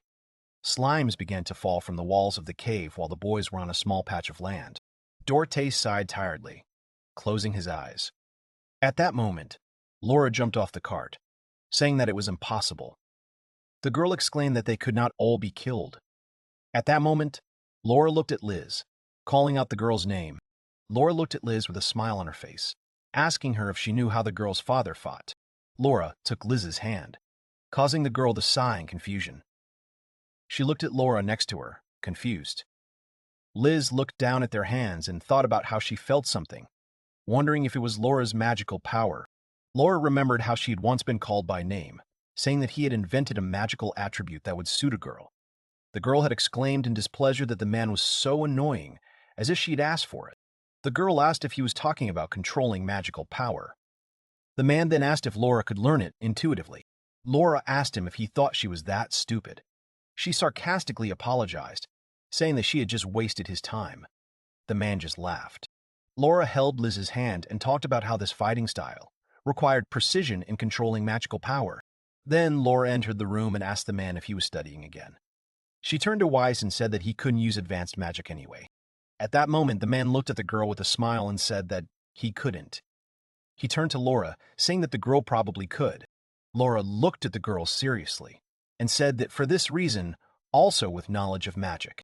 She told Liz to try to think about how slimes could fit through any crack. Liz suggested that they would break through a passage, but Laura asked her if they couldn't think of a better way. Laura said that they could, for example, choose from options that Liz hadn't even thought of. After Laura's words, Liz suddenly exhaled. The girl thought that she had come up with something. Liz thought that if they were crawling out of the cracks, then it was worth blocking all the cracks. She also noticed that there was a lot of water in this place. Liz froze in confusion, thinking that she hadn't even thought about this option until that moment. A huge seal appeared under the girls. Liz understood what was going on. She realized that the principle was the same as when they trained with Chiffon. The girl recalled how that evening during training, by influencing the magical particles remaining after the activation of magic, she controlled the trajectory. Liz thought that according to the theory, it was impossible to direct magic at all stages, from constructing magic to activating it. In other words, Liz can attack using Laura's magic power. Liz was very tense, thinking that the difficulty of control was certainly incomparable. However, she still did not give up. Liz looked up with a determined expression and thought that she had to do it. The girl decided to use advanced magic. Laura, who was standing with Liz, looked at her with admiration. At that moment, Liz decided to use a full freeze. The entire area surrounding them quickly became covered in an icy crust. Ice blocks formed above the boys. Laura slammed her book shut in satisfaction while Liz stood there in shock and watched what had happened. At that moment, Dorte looked at the girl, saying Weiss's name. Liz was breathing heavily and looking around. She frowned slightly in shock. Everything around the wagon was covered in ice. The guy walked up to one of the boulders and pounded it with his fist. Surprised, Miyabi, standing next to the block of ice, sighed with delight, talking about how cool it was. The guy said words about the slimes, the ceiling, and the water. Everything was frozen. Dorte said that they certainly spent a lot of time on the slimes. The man adjusted his hat, thinking that despite everything, it had borne fruit. Miyabi suddenly noticed something. He turned around and looked away with an interested expression. 1. The boy was still sitting next to the ice. He turned to Dort, pointing to a beam of light in the distance. Miyabi asked confusedly that it wasn't light. The man sat down next to him, answering the boy that it looked like that. Dorte said that it looked like water was leaking from the outside. The boy beamed with joy, asking if they could get out there. Dorte quickly called the boy's name. The man started talking about how the speed slows down a lot when moving on ice, so it would be better for the guy to keep digging. After all, that way they would get back faster. Miyabi sighed and asked the man to look at something. The guy was holding some material in his hands with a smile on his face. Tyson, Dorte, and Mel quickly gathered around him. Miyabi got to work. He decided that he would start by cutting out the parts from the sheet metal. Then the parts would need to be slightly bent, and then the bottom surface would need to be sharpened. After that, Miyabi thought that it was now possible to launch mass production. Active work began. When all the preparations were finished, Miyabi said that in the end it had to be glued to his shoe. He attached the part to the man's shoe. A few moments later, all the boys were equipped with this invention. They stood on the ice with a surprised look. Laura, Tyson, Mel, and Dort had mastered the skates with ease, skating from side to side with joyful exclamations while Miyabi chuckled slightly. The guy enthusiastically started telling about how they could get there very quickly with their help. Liz asked Miyabi with displeasure why he couldn't even stand up straight on them. Dorte told Miyabi that this would certainly increase their speed. However, he asked what they would do with the cart. The boy explained that he had attached runners to it, so everything was fine. The man said that they should leave this place quickly. At that moment, there was a noise. Dorte froze in shock, trying to understand what had just happened. The adventurer quickly turned to the source of the noise, while a frightened Liz and Miyabi stood nearby. Liz looked at the ice and suddenly froze. The girl understood what was going on. She explained that because slimes are gelatinous, they thaw faster than liquids. Dorte, Miyabi, and Tyson looked at the ice, then opened their mouths in shock. All the boys quickly set off on their way across the ice. Liz was asked if she was really only talking about this now. After some time, they got out of the ice cave. They stopped for a rest. Liz suddenly approached the girls and bowed guiltily. The girl asked for forgiveness from them. The girls were very confused by this. They asked what was wrong with Liz and why she suddenly started apologizing. The girl remained silent at first. Liz began to explain that it was because she had suggested a shortcut, and they ended up in danger. As the leader, Liz decided to apologize, which made Chiffon look at the girl in surprise. Chiffon stood in front of Liz, who bowed before her. The Duke's daughter replied that she could not accept this apology. This caused Liz to rise in surprise and exclaim. Chiffon began to say that at the moment their first priority was to arrive in the capital as soon as possible. Chiffon said that Liz had considered the danger of the snow and had decided that this was the best option. She asked the girl if this was true. Liz, confused, answered yes. Chiffon added that the road had suddenly become blocked. The Duke's daughter concluded that it was natural because the detour was inevitable. However, Chiffon said that thanks to Liz's intelligence, they were able to cross the valley. The girl closed her eyes with a sweet smile, saying that everything was fine. She said that for this reason there was no need to ask for forgiveness. Liz frowned and started to say that if you only looked at the results, then maybe that was true. However, the girl still wanted to object. At that moment, Chiffon said that the main thing was the result. Liz was not sure. Chiffon called Liz by name, telling the girl that if she only thought about what she couldn't do, even her sincerest aspirations could turn into poison. Liz was taken aback by the girl's words. She couldn't believe that aspirations could become poison. Chiffon looked at Alicia and asked if something had happened. The maid answered negatively. Alicia frowned and said that she just thought Chiffon was being generous. At that moment, someone quickly walked towards Liz. Dorte and Laura rushed at Liz with loud screams, calling the girl's name. Liz screamed in fear. She asked what had happened to them, screaming that she was just lost in thought. Dorte said that he was so impressed with Liz's work now. The man tearfully spoke of how good they looked when they fought alongside Laura. He also remarked on how well she used magic. Laura happily replied that it was because their Liz could do it. Again, they ignored the girl. Liz thought that regardless of her, they were good adventurers. Dorte suddenly said that, in other words, it was finally time to say it. The man said that Liz was the only thing they had been missing until now. Dorte, with a joyful expression on his face, picked up Liz, lifting her into the air. He exclaimed the words about the girl joining Red Cliff. Meanwhile, in the city, the Adventurers Guild was quite calm. The paper said that there was no suitable person. The guildmaster sat at his desk and read. The man couldn't figure out what all this meant. He thought about how, among all the guild branches located in Angelum, there was no mention of Miyabi's name. He wondered if this was all a fluke. Zion recalled that in the kingdom of Forsha, all trade was conducted through guilds. For this reason, once a child reaches the age of 12 and becomes able to work, it is common practice to enroll them in a guild. The man leaned back in his chair, thinking that even after checking the ledgers of all the guilds, he couldn't find any trace of the boy. The leader wondered what this could all mean. He thought that given that he was not registered in any guild in the country, Zion thought that the boy could be the son of an elite. In addition, the boy could be the heir of the family, who had not yet been given the position of head. The guild leader thought of Duke Trens Verdini, who said that the boy was able to contact even the 5 great houses of the Marquises. At that moment, the man asked the leader about how he saw the boy. Guildmaster Zion sat in his office, leaning back in his chair. The man said out loud the words about whether the guy was a spy. Meanwhile, the guys from the escort decided to stop for a rest at a small river. Liz sat alone next to the pond. She thought about how Dort lifted her into the air and offered to join Red Cliff. However, something was stopping Liz. While the girl was lost in her thoughts, Miyabi approached her. The guy looked at the girl, calling her name and asking her what happened. Liz looked at the guy next to her and apologized, saying that she was just lost in thought. Miyabi asked the girl with a friendly smile that perhaps it would be better for him not to touch Liz for now. The girl answered negatively, telling the guy not to talk like that. Miyabi looked at the cave next to them and asked if it was a good place to rest. Liz told him that it was okay. She said that slimes liked places with high humidity. The girl told Miyabi that for this reason they rarely crawl out to well-ventilated sunny places. After a short pause, the guy asked Liz if something had really happened. She sighed awkwardly at this.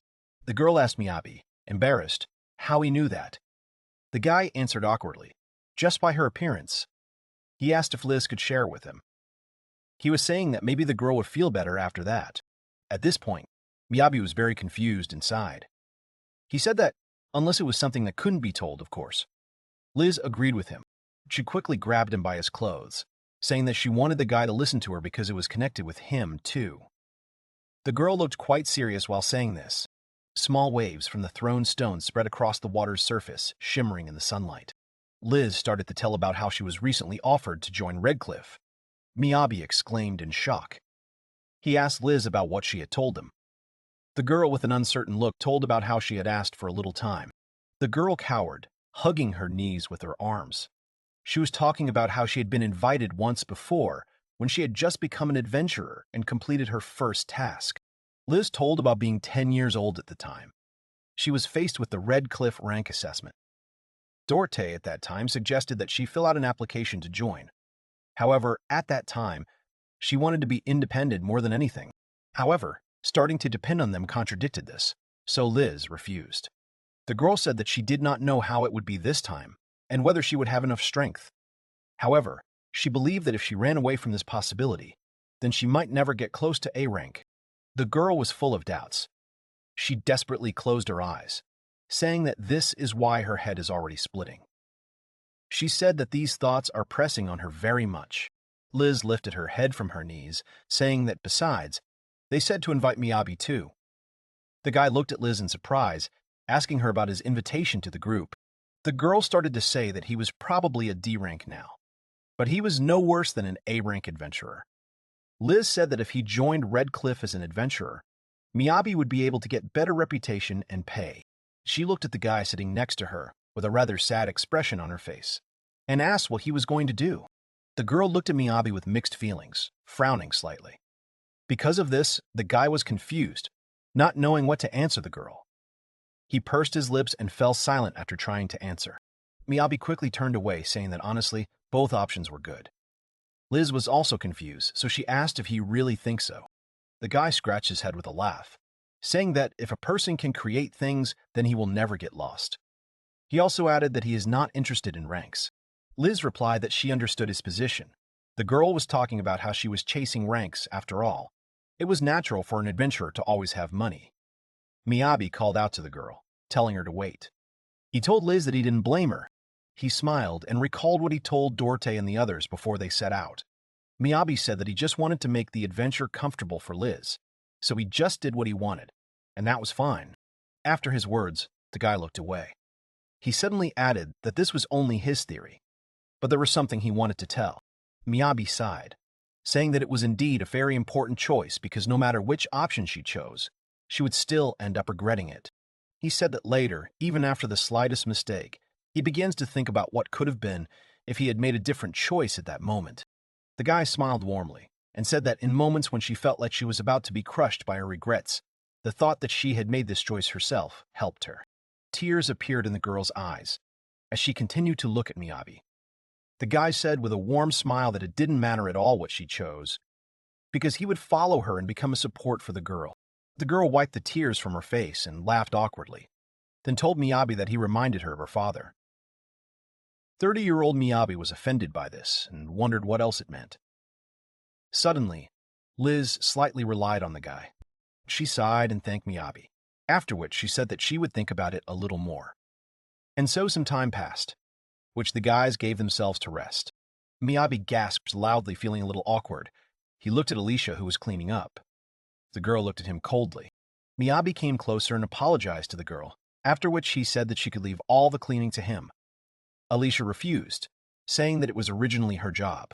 The guy awkwardly said that he would finish everything quickly, because if monsters came to the smell of the leftovers, it could be dangerous. Suddenly the boys froze and noticed that right next to them was the head of a huge bear with an open mouth. Miyabi and Alicia's eyes went blank, and then loud screams of terror echoed throughout the area. The man with the neat mustache apologized to the boys for scaring them. He spread his arms wide and then began to tell them that they were a troop traveling around the kingdom. Blandor, the man, who was extremely short, extended his hand to Dorte with a smile, saying that his name was Dominic and that he was the leader of the troop. Looking at them, Miyabi thought about the traveling troupe. The guy came up with the idea that it could be a circus. Dominic gasped loudly, saying that he was extremely surprised. He said that they were drawn to this place by a very tasty smell, and everything there looked like a restaurant in the mountains. He even thought that some goddess might have come for him. Dominic turned his gaze to the small carriage and asked if they were really escorting some aristocrat here. Dorte coldly said his name, then added that he was a member of Red Cliff. Hearing this, the entire troop was very surprised. The man immediately exclaimed that he was a Red Cliff fan. He admired how actively the group of adventurers worked in the influx of monsters. Dorte said that they should not discuss it, because so much time has passed. Dominic took off his hat and then politely asked Dorte to sign there. The man was about to show the place when suddenly his speech slowed. Without finishing his request for an autograph, having lost his strength, Dominic began to fall to the ground, which greatly surprised Dorte and Liz, who were looking at him. The man deftly caught Dominic and pulled him to his feet. Dorte asked if everything was okay, to which Dominic replied that he was just dizzy. The troop's workers worriedly called the director. Dorte remained silent. The man asked if this road really came from Targu territory. Dominic awkwardly said that they wanted to hold the next performance in Anjoma. He wiped his sweat and said with regret that it was probably impossible. He thought that if they just held on a little longer, everything would work out. But now he didn't know what to do. They thought about relying on others. The guys apologized for such disturbance, however. If the adventurers don't mind, they would really like to share some food with them. They said that during their trip it kept raining non-stop, and because of this, all their things were completely wet. Dominic told them that all their food had gone bad before they even noticed it. With skin as pale as snow, the man told them that they had not eaten for 4 days. Dominic hopefully exclaimed that even a small amount of food would be enough for them, because they could replenish their supplies on the train in the village, which is located in the Dragon's Hollow. Dorte gritted his teeth as Dominic laid her head on the ground and prayed for the adventurers to do something to help them out. Dorte stepped forward and said that the Dragon's Hollow was closed due to the dragon's egg-laying season, and therefore, unless they used the bypass routes, they would not be able to reach the village. Hearing this, Dominic shouted loudly, asking about the bypass route. His voice trembled heavily, because he roughly understood what this route was. Dorte said that he had heard earlier that this journey takes about 4 or 5 days. Dominic's face turned even paler when he heard this. Suddenly Liz turned to Dorte. The girl anxiously asked the man if they could take this troop along the road they had come through a little earlier. Liz said that the village was quite close to that place. Dorte lowered his hat and turned away, saying that it would not work. Dorte said that there were still a lot of slimes there, and they might not be able to handle guarding that many people. They couldn't take that much of a risk. Dorte also added that they simply could not consider this troop more important than their mission. Liz fully understood that everything the man said was true, but she could not come to terms with it. Laura turned to Miyabi and asked him how much food he had left in his inventory. The guy thought for a moment, then said that, if you don't count the food he had prepared for the mission, they would have enough for another week. There were other problems, though. He turned around and looked at the troop. The boy noted that, without looking closely, there were about 20 people in this group. Tyson asked Miyabi if he wasn't sure it would be enough, even if he gave it all away. The guy said that considering he took these products just in case, they wouldn't last long anyway. Suddenly, Miyabi started mumbling something to himself when suddenly he gasped loudly, realizing something important. He exclaimed that there was still some black orc meat left and they could prepare it. Dorte sighed and said that they shouldn't go that far. The man turned to Miyabi and asked if he could get their things from their inventory. Dominic was very surprised when he saw this. In front of them were bags overflowing with dried meat, crackers, and even cheese and nuts. Dorte smiled and said that they wanted to give it to them. Dort looked at Chiffon and asked the daughter of the Verdini family if she was okay with it. The girl smiled and said that she was not at all against it. The troop was even more surprised when they saw the daughter of 5 great ducal houses. Suddenly, Chiffon froze, looking intently at Dominic, who was already all battered. Immediately after that, the girl turned to Dorte and asked if he could continue to observe the area. The man was surprised. Chiffon smiled warmly and said that it was to give Brandel's people a break. Hearing this, the entire troop was greatly shocked. They began to hug each other, and Dominic could not contain his emotions and burst into tears. At this time, Miyabi was sorting through various bags. He was surprised when he saw that there was even a tent in this bag. Miyabi wondered if they had planned to help the guys from the beginning, if they were suddenly unprepared. The guy was a little confused. He was tormented by the question of whether he should join Red Cliff. When he was honest with himself, he knew perfectly well that it all sounded very good. Getting A rank is Liz's dream, and this would definitely be the shortest way to get it. The guy put in some effort and modified the waterproof carriage using the noblewoman's tent. Red Cliff looked at it with admiration and said that it was incredible. Miyabi thought that if they traveled together, every day would definitely be very fun. The troop rode away from the boys, waving at them. They all shouted loudly that they would never forget this favor. Miyabi waved back with a smile, while Dorte watched silently. For Miyabi, there were some problems in traveling with Redcliffe. He remembered Liz's devastated face. He thought that he definitely didn't want to see that expression on her face again. And so it was deep night. Sitting by the fire, Laura said how hectic the day had been. Dorte asked if this hectic life was not pleasant for her, since problems are the spice of adventure. The girl immediately agreed. Suddenly Tyson turned to Dort and asked him if the man had invited the two to the Red Cliff team. Dorte immediately said that everything was exactly like that. Tyson said that this is usually done only at the end of the adventure. The man smiled and said that it was probably because of Miyabi. He couldn't say that Miyabi was very manly, but the guy was really nice. He never thought that he would want a craftsman's assistant in the team. But if it was Miyabi, Dorte would like him to join. The fire crackled quietly. Laura said that Liz had had a very hard time too, and although she worked in the rear guard, she was alone all the time. She sighed, saying that Miyabi was indeed good, but at the end of the day, he was an assistant, which meant that they would just have a full team. Dorte added that there was no doubt about the success of Liz, who acted as the leader on this assignment of the noble family. And if so, this time she could definitely enter Redcliffe without any embarrassment. Tyson asked if the girl could really join them. Dorte looked at him and said that they decided it together, so he didn't see any problem. Tyson said that this was certainly true, but it was only after he actually saw them and also talked to Miyabi that his opinion on the matter changed. He called Dorte and Laura by name, then firmly told the boys that he was against Liz joining Redcliffe. Laura and Dorte looked at the man in surprise. All the Redcliffe boys were sitting around a small fire. They suddenly fell silent and looked at Tyson. Dorte looked at his comrade slightly confused, calling him by name. Laura was also very confused. The girl asked about what he was against. She asked why he spoke out so harshly. Tyson looked up, saying that 8 years ago, they were the ones who took Weiss away from Liz. The man said that for this reason, after that they swore that they would do everything so that the girl would be haunted in life only by a series of smiles. While Tyson was talking about this, he recalled the events of the past days. Red Cliff recalled how the girl was left alone at that time, and only they were around. The atmosphere immediately changed, and Dorte replied that it was so. Tyson looked at his comrades, addressing them. He asked the boys how closely they had been watching Liz. Dorte and Laura, with excited faces, replied that they hadn't taken their eyes off her for a second. Tyson replied that that wasn't what he was talking about. The man said seriously that it was all in the expression. Dorte and Laura asked him what he meant, confused. Laura looked at him, frowning slightly. Tyson was silent for a while, sitting in his place, and then began to speak. He said that he always thought that it would be a blessing for Liz to join Red Cliff. The guys listened attentively to their friend, who suddenly said that there was something else. In a close circle of friends around an open-air campfire, Tyson said that when Liz was with them, she didn't smile at all. After the man's words, Dorte and Laura froze with shocked faces, looking at their friend.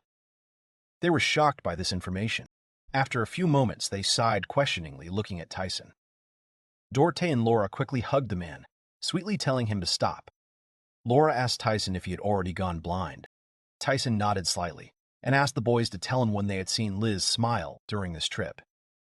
Dorte thought for a moment after his words, but was unable to answer. They couldn't even imagine the girl's happy face.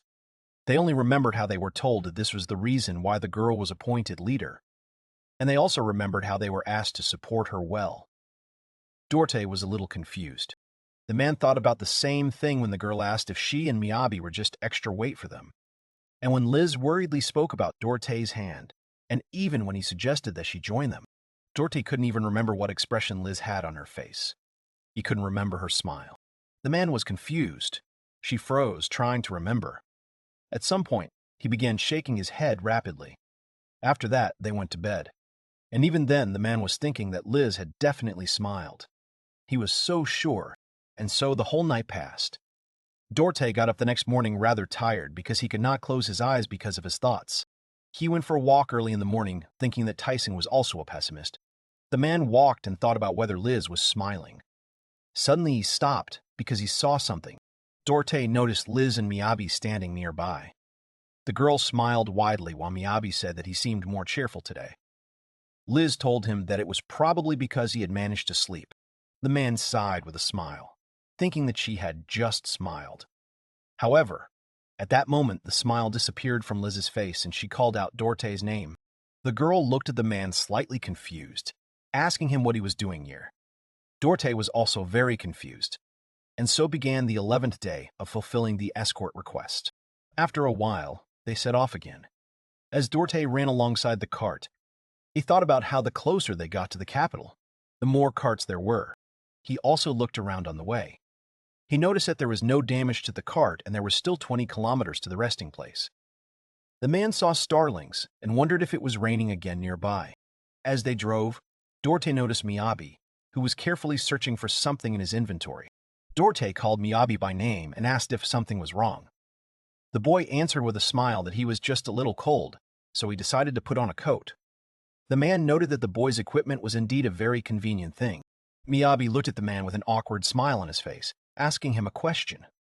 The boy asked the puzzled man if they could stop the horses for a moment. Dorte looked at the boy carefully. A few moments later, the carriage stopped. The guy started handing out an item from his inventory to the girls. Liz asked why he was giving them a warming pillow. At that moment, Miyabi got the achievement, giving a warming pillow. Miyabi started to talk with a smile about how it had become cold since they entered the mountains. He asked if that was true.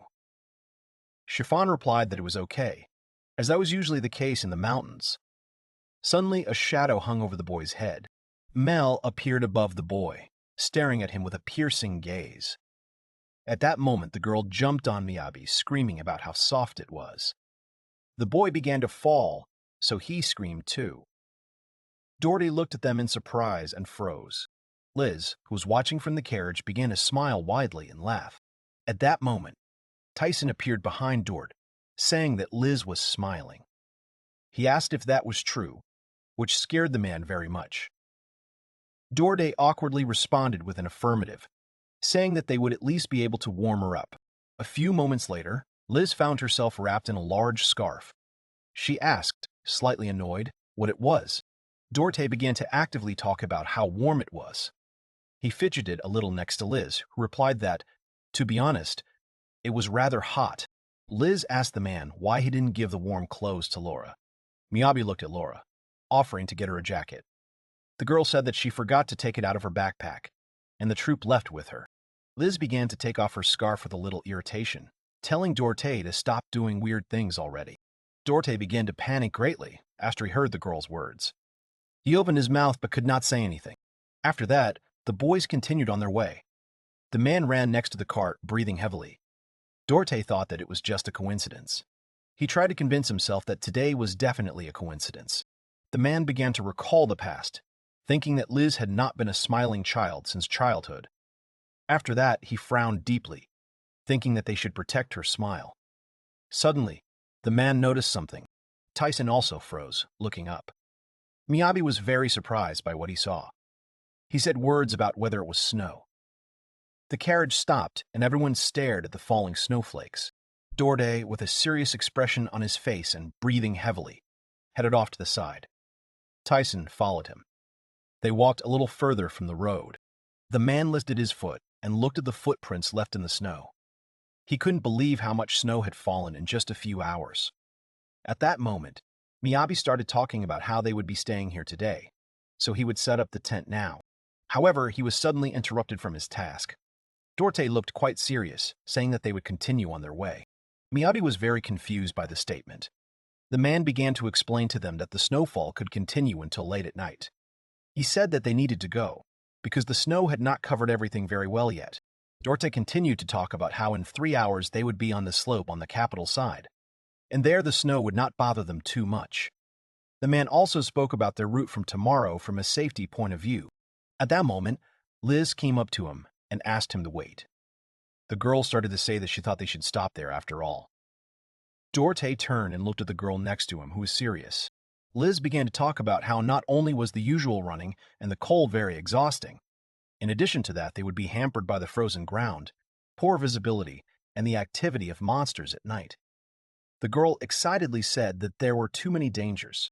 After the girl's words, Laura called out to her, who asked with embarrassment that the girl was really worried about them. Liz frowned and shouted words about how she was worried about the horses and chiffon. Dorte looked closely at Liz and thought that he understood perfectly well that the girl did not like the change of plans. The man walked towards the girl, saying that if they traveled on snow-covered roads tomorrow, it would take much longer. He asked Liz what they would do then. In his mind, he asked her to give in now. Liz looked at the man, telling him that his judgment was correct. However, she added words about whether Dorte had forgotten that they had Miyabi.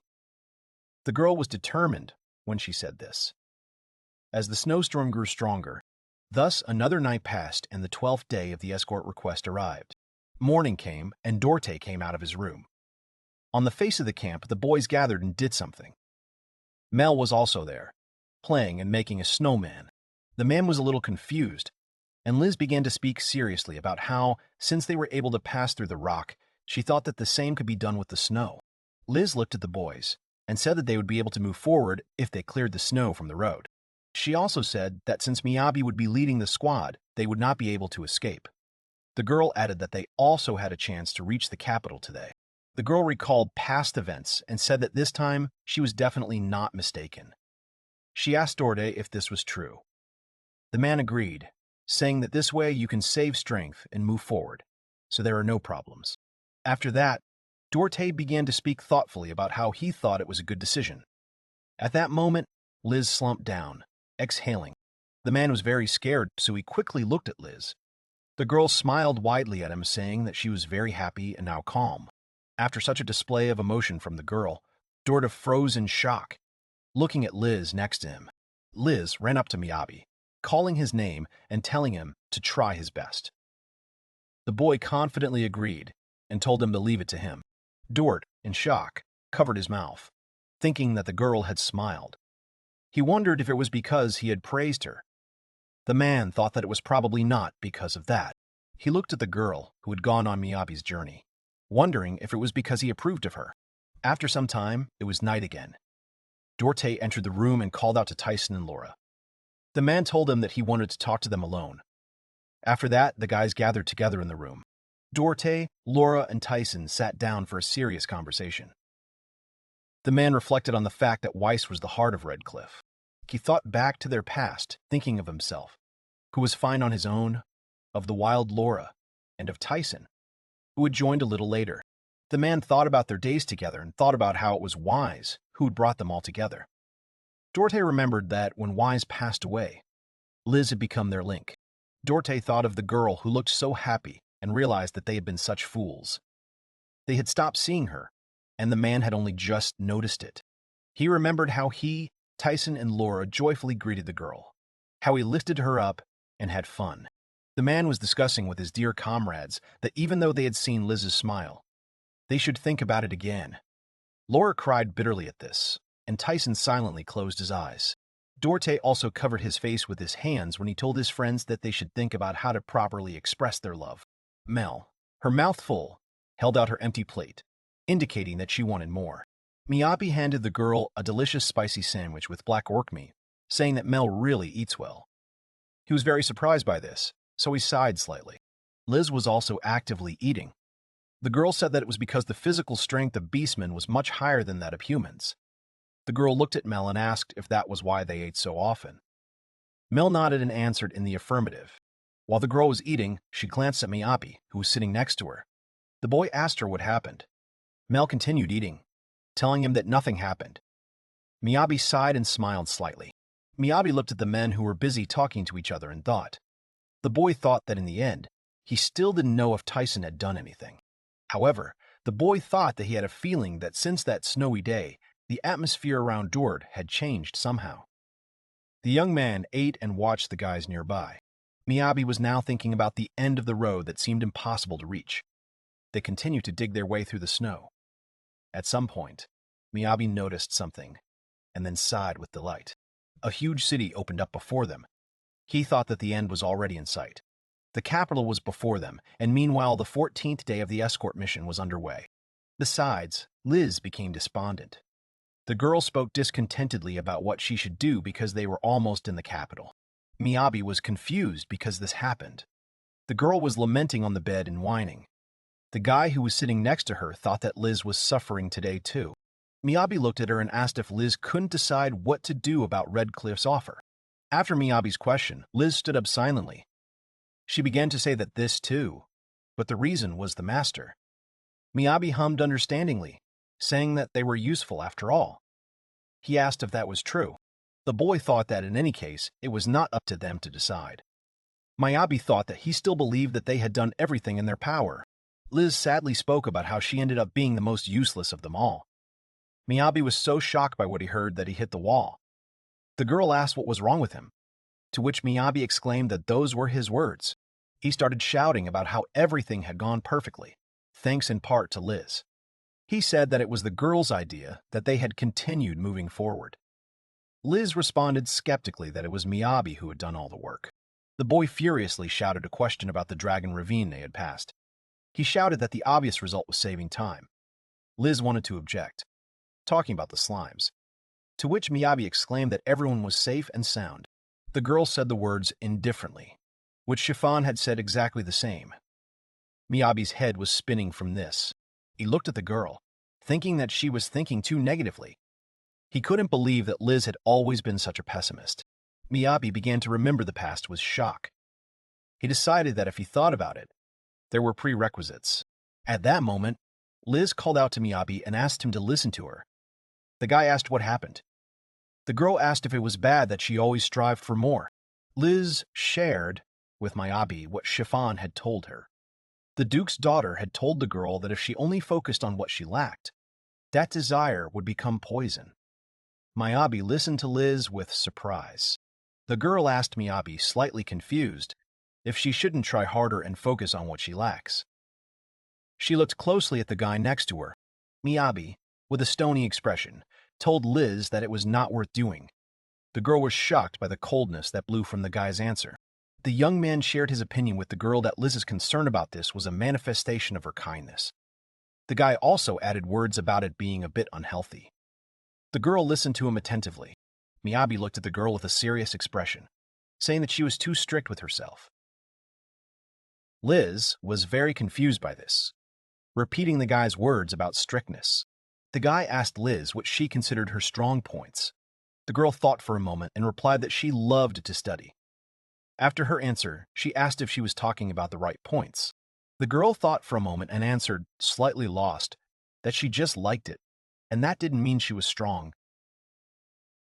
Miyabi screamed furiously that this was what he was talking about. Liz screamed in fear and asked why he started screaming so suddenly. Miyabi suddenly changed his outfit and, pointing to the board, began to talk about how she would start by stopping denying her merits. On the board was an instruction on how to increase self-confidence. Liz could not understand what started here. The young man began his training. He told Liz that she should praise herself more. The girl hesitantly turned to her teacher and said that she really had nothing to praise herself for.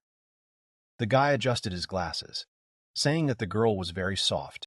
He said with an all-knowing air that what a girl likes is an irreplaceable advantage. Liz was shocked by Miyabi's words, that it is simply what she likes. The guy approached Liz and whispered in her ear that he would only say this once. He said that the girl simply did not notice, but she really had many beautiful features. He looked at Liz's hand and said that she was quick to come up with strategies and always looked out for those around her. He asked if that was true, and then said that she was also great with money. The guy encouraged the girl and suggested that she try to say it out loud. He shouted the words that Liz loves to study. The girl also shouted that she loves to study. Miyabi shouted to let everyone know that Liz was invincible. Liz also repeated these words. After that, the boys fell silent, and Liz looked at the sky with a smile. Suddenly, she called Miyabi by name and asked if it was strange. They talked while it was deep night outside. After a while, Shifan turned to the boys with a sweet smile and said that they seemed to have had fun last night. Liz froze in shock, sighing questioningly. Shifan replied that even in their room they could hear the boys repeating those phrases. Liz quickly blushed with shame and asked the young lady to forget about it.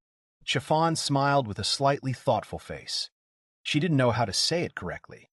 The young lady said the words that Liz's face was just shining then.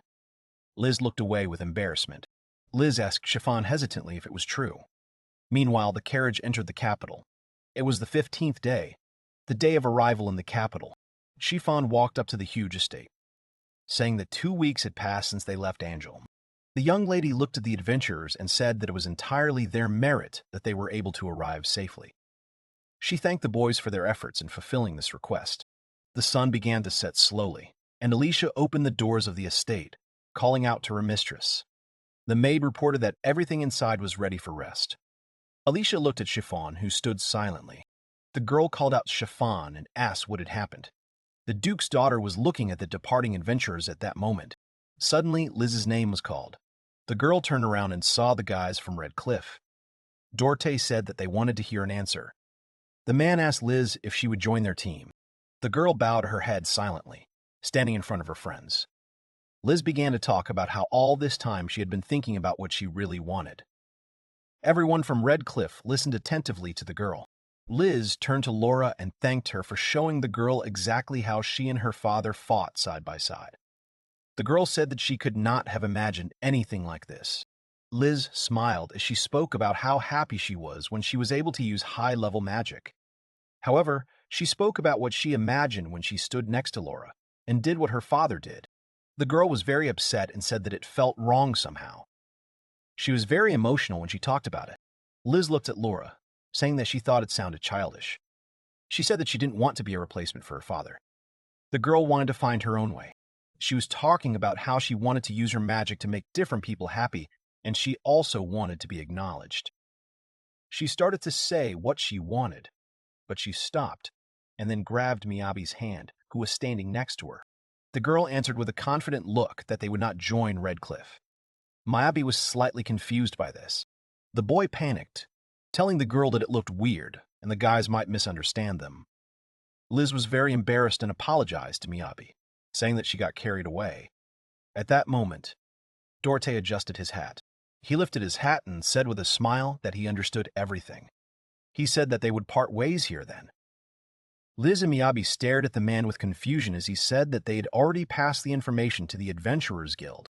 Dorte told the boys not to worry, because they hadn't given them either too high or too low a grade. She also added that there would probably be a report from Madame Chiffon as well. The Duke's daughter was still standing on the porch of the estate, watching them. Redcliffe member also said whether they will have any more requests from noble persons will probably be decided by Duke Verdini. Liz was very confused by what was happening. She asked Dorte about whether they would try to hold her back. The man told the girl that there was no need for that. Dorte looked at Liz with a smile, saying that they had made and were making a great team. Laura yelled with a wicked smile to let them know that they should quickly find someone to be in the vanguard. Tyson also joined the girl, saying that balance was very important. Liz and Miyabi were shocked by the advice of their seniors. After that, they set off. Redcliffe said their final goodbyes and turned around. Liz and Miyabi froze with confused expressions.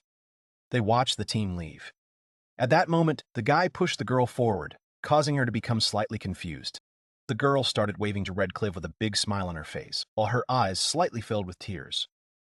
She also said goodbye to them, taking their advice. Laura, Dort, and Tyson, who had already turned their backs on the girl, began to cry bitterly. They were very saddened by this outcome. Meanwhile, Liz and Miyabi stood and waved at them, saying that they would definitely see each other again. A few moments later, footsteps were heard. The young lady Chiffon was heading towards Liz and Miyabi. The boys noticed the girl, so they looked back. Liz called out to Chiffon and then apologized to her for doing this on her territory. The girl replied that it was nothing to worry about. Chiffon said that it was new to her because only Redcliffe knew about it. Time was gradually approaching sunset. Chiffon suggested that it was quite difficult. After her words, Liz turned around in confusion. Chiffon looked quite serious and thoughtful. She said something about a parent's heart, which made Liz slightly surprised. After that, the Duke's daughter smiled sweetly, turning to Liz. The girl shuddered at such a change in mood. Chiffon asked if they were heading back to Angoulême soon. Liz replied that they had worked so hard to get here, so they would be a little late. Liz was talking about how they didn't get the chance to visit the capital very often.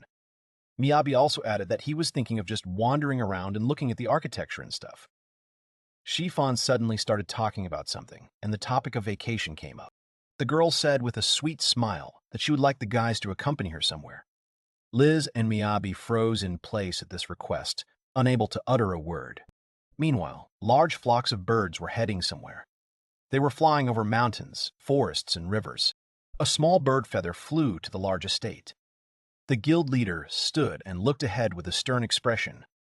On the balcony stood Duke Trensverdini, who said that he understood everything. Trensverdini turned to the man, saying that this meant that he was unable to find out the whole background of the adventurer, Miyabi. Zion replied that everything was correct.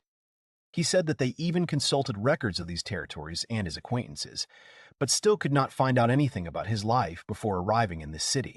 Duke Trensverdini asked the guild leader what he thought about this with a smile on his face. Zion replied that people who make things rarely join the Adventurers Guild. He was saying that they usually join the Craftsman's Guild. However, the guild leader reported that the situation was such that there were not enough supports. He said that if this was all that was left, there would be no questions. However, the guy's past is shrouded in darkness. He also volunteered to help repair the master's estate. Zion said that if you put all these facts together, the worst possible scenario comes to mind. The man suggested that Miyabi might be a spy. Duke Trensverdini stared at the man in silence. He suddenly closed his eyes and sighed. The man laughed sharply, saying that Zion always lived up to his expectations. The guild leader was perplexed by this. The Duke walked along the balcony, twirling his cane. He told Zion that he hadn't thought anything of it, because it was truly an answer worthy of an excellent student. The guild leader asked, confused, what he meant by an excellent student. Trensverdini explained that Zion's reasoning was missing an important detail. Duke Trensverdini looked at the guildmaster carefully, then said Weiss's name. The man began to say that if Miyabi had used him to intentionally break into the master's house, then that was an extremely bad option. He talked about how Wise was the type of person who could clearly see the true intentions of others just by looking into their eyes. The Duke said that the man would definitely not accept someone who approached him with ulterior motives. Trensverdini said something about how he needed a real passion to create things. The man also noted the words Wise said when he introduced Miyabi to him. He said that they didn't feel like a trap. The Duke continued to say that even if the information about the renovation of the mansion leaked to the masses, calling himself a craftsman would be a stupid plan. For there are too many people like Gregory in the upper classes who have prejudices against artisans. Trensverdini said that this is especially common among the aristocracy. Duke Trensverdini said that he still could not say that he had no evil intent. The man turned to Zion, saying that nothing ventured, nothing gained.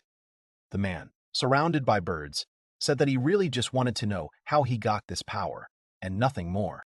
The guild leader was amazed by what he saw and heard. Zion asked the Duke to wait. He tried to understand what the man's request was. Trensverdini replied that he was, of course, needed to see Miyabi's power. The man looked at the guild leader seriously, saying that there was no other meaning to this. Zion was shocked. The guild leader thought about Liz, who said she would do her best back then. He thought about how the Duke didn't even look at this girl. Zion was saddened and disappointed by what he heard. He asked the Duke if the desired result had been achieved. Trensverdini answered in the negative, saying that there was no problem. Duke Trensverdini, with a mysterious expression on his face, said the words that the next move would soon be made. When the man said this, he was thinking of young Chiffon. The large mansion, which belonged to the noble Verdini family, was quite quiet on that sunny day. Chiffon, dressed in a very beautiful white dress, came forward with a warm smile on her face. The girl turned to Alicia and said that she wanted to write something important in her diary. She asked if the maid would take it out of the luggage. Alicia looked down a little sternly, then said that it had been a long journey, so she wanted Chiffon to rest. In response, the young lady said that simply writing in her diary would not tire her. Alicia looked at her mistress, after which she said that if Chiffon did not have enough time to rest, then she could suggest the girl to change her plans for tomorrow a little. She said that she was just thinking about the things that Chiffon had agreed on a little earlier. She asked if the girl had been forced to make such a decision. Chiffon made tea and took a deep breath, then noticed that Alicia didn't seem to like those adventurers very much. She asked if she was right in her opinion. Afterwards, she put the cup away with a smile and clarified that Alicia probably just didn't like Liz. She asked if that was true.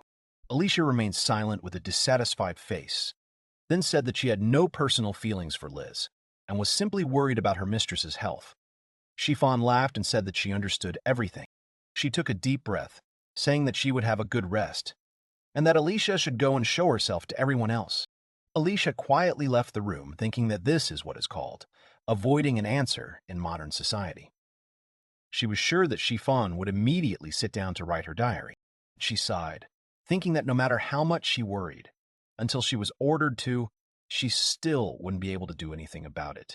She walked down the corridor, completely ignoring the other maids who were also walking next to her. The girl thought that no matter where she went, she would still remain just a maid. Suddenly, someone saw Alicia and asked the girl if they had already returned. Alicia only turned her head coldly towards the source of the voice. The girl saw a man walking straight towards her and calling the maid by name. The stranger asked if the mistress had any wounds. Alicia looked at the man with disgust and said that of course she didn't. It was her brother. At that time, two young men were leaving this huge building, talking to each other.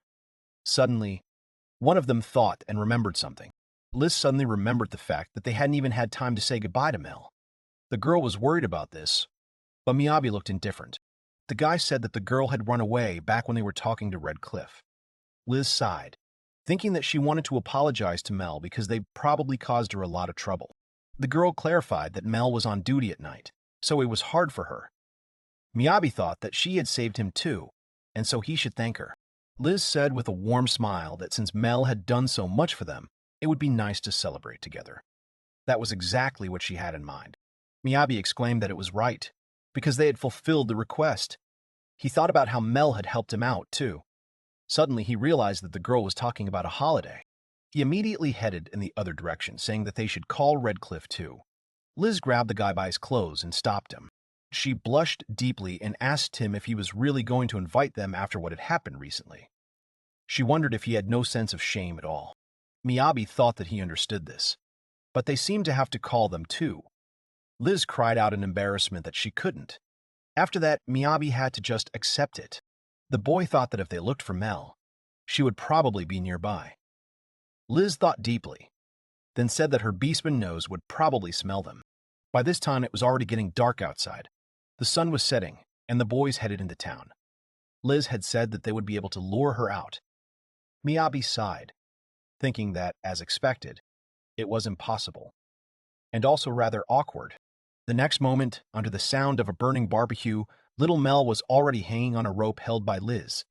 The amazed Miyabi thought that maybe this was just a joke, and so the boys found themselves in a tavern. They all raised their glasses of strong drink and loudly exclaimed that it was really a good job on the escort request. Immediately after that, they drank with a loud cry. Mel looked at all the delicious things that were on the table with burning eyes. The girl was close to eating everything at once, but Miyabi caught her by the jacket and stopped her. Mel was unhappy. The girl turned around and, holding back heavily, said that she liked it and therefore she would like to eat it. Miyabi looked at her in bewilderment, after which he allowed the girl. Holding a huge portion of meat in her hands, Mel was extremely happy. The guys looked at the girl extremely skeptically, because they realized that their part had also disappeared. Miyabi approached Mel, then asked the girl if it was really possible to monopolize food like that. The girl looked at him in bewilderment. The very next moment, Miyabi took out some extremely appetizing kebabs and cut them, after which he also quickly got new cocktails and exclaimed that they still had a lot of food. Mel was in complete shock at the sight of such a large amount of food. Watching from the side, Liz happily noticed that the girl was hooked, or at least it seemed so from her face. Mel chewed a small piece of meat, then noticed something else. She looked around and noticed that everything inside now looked somehow cuter than before. The guy understood what she was talking about and was about to tell her. Miyabi said with a smile that they wanted to please the girl. Immediately after that, he looked at her and asked what she thought about it. Mel, in turn, was very surprised and asked why they decided to please her. Liz came up to her with a smile and said that a lot had happened recently, that Liz had become the leader, and basically all this with Red Cliff. Mel continued to look at the girl in bewilderment. Miyabi also added that the girl managed to save him, for which he thanked her heartily. Mi said that she didn't really understand everything. After that, she smiled warmly, and a slight blush appeared on her cheeks. She hugged the teddy bear and said that it was not bad at all. Liz looked at the girl and noticed that Mel liked cute things before. She asked if she was right. Mel looked at Liz with displeasure and said that it was time for her to stop talking about others. The girl proudly said that she had graduated a long time ago. Miyabi laughed awkwardly, then asked them if they had known each other before. Afterwards, he looked at them both and asked how long they had known each other. Liz calmly explained that the first time they met was when she was visiting her grandfather. She brought a fork of food to her face and said that she was surprised that there was a child even smaller than her. Little Mel said that she wanted a knife, because it was the price for her success. The girl was very battered. Liz explained that they couldn't sell her the knife in the end, so she had to help. Mel asked in confusion if that was really how it was, to which Liz replied that it was. Miyabi ate a piece of the dish and wondered if she had really been alone since she was so young. The guy remained silent. Right after that, he looked at Mel and said that she had a very hard time too. The girl looked at him in bewilderment and asked if it was possible that he had misunderstood something. Mel said quite calmly that this was just their policy at home. They send their children on trips when they were very young. Miyabi wondered what kind of policy this was. Afterwards, the guy asked the girls if they were childhood friends. Liz thought about how to tell him. She explained that after they became adventurers, they didn't work together anyway, and Mel's rank was quickly promoted. Liz also explained that Mel works exclusively with aristocrats and that take care of all the hassle. Miyabi said admiringly that only a strong swordmaster like Mel could do such a thing. Liz exclaimed that it was not like that at all, but the girl was already pleased with herself. Liz told him that even Red Cliff was only accepted into the guild after certain formalities. Then Miyabi realized that it was true.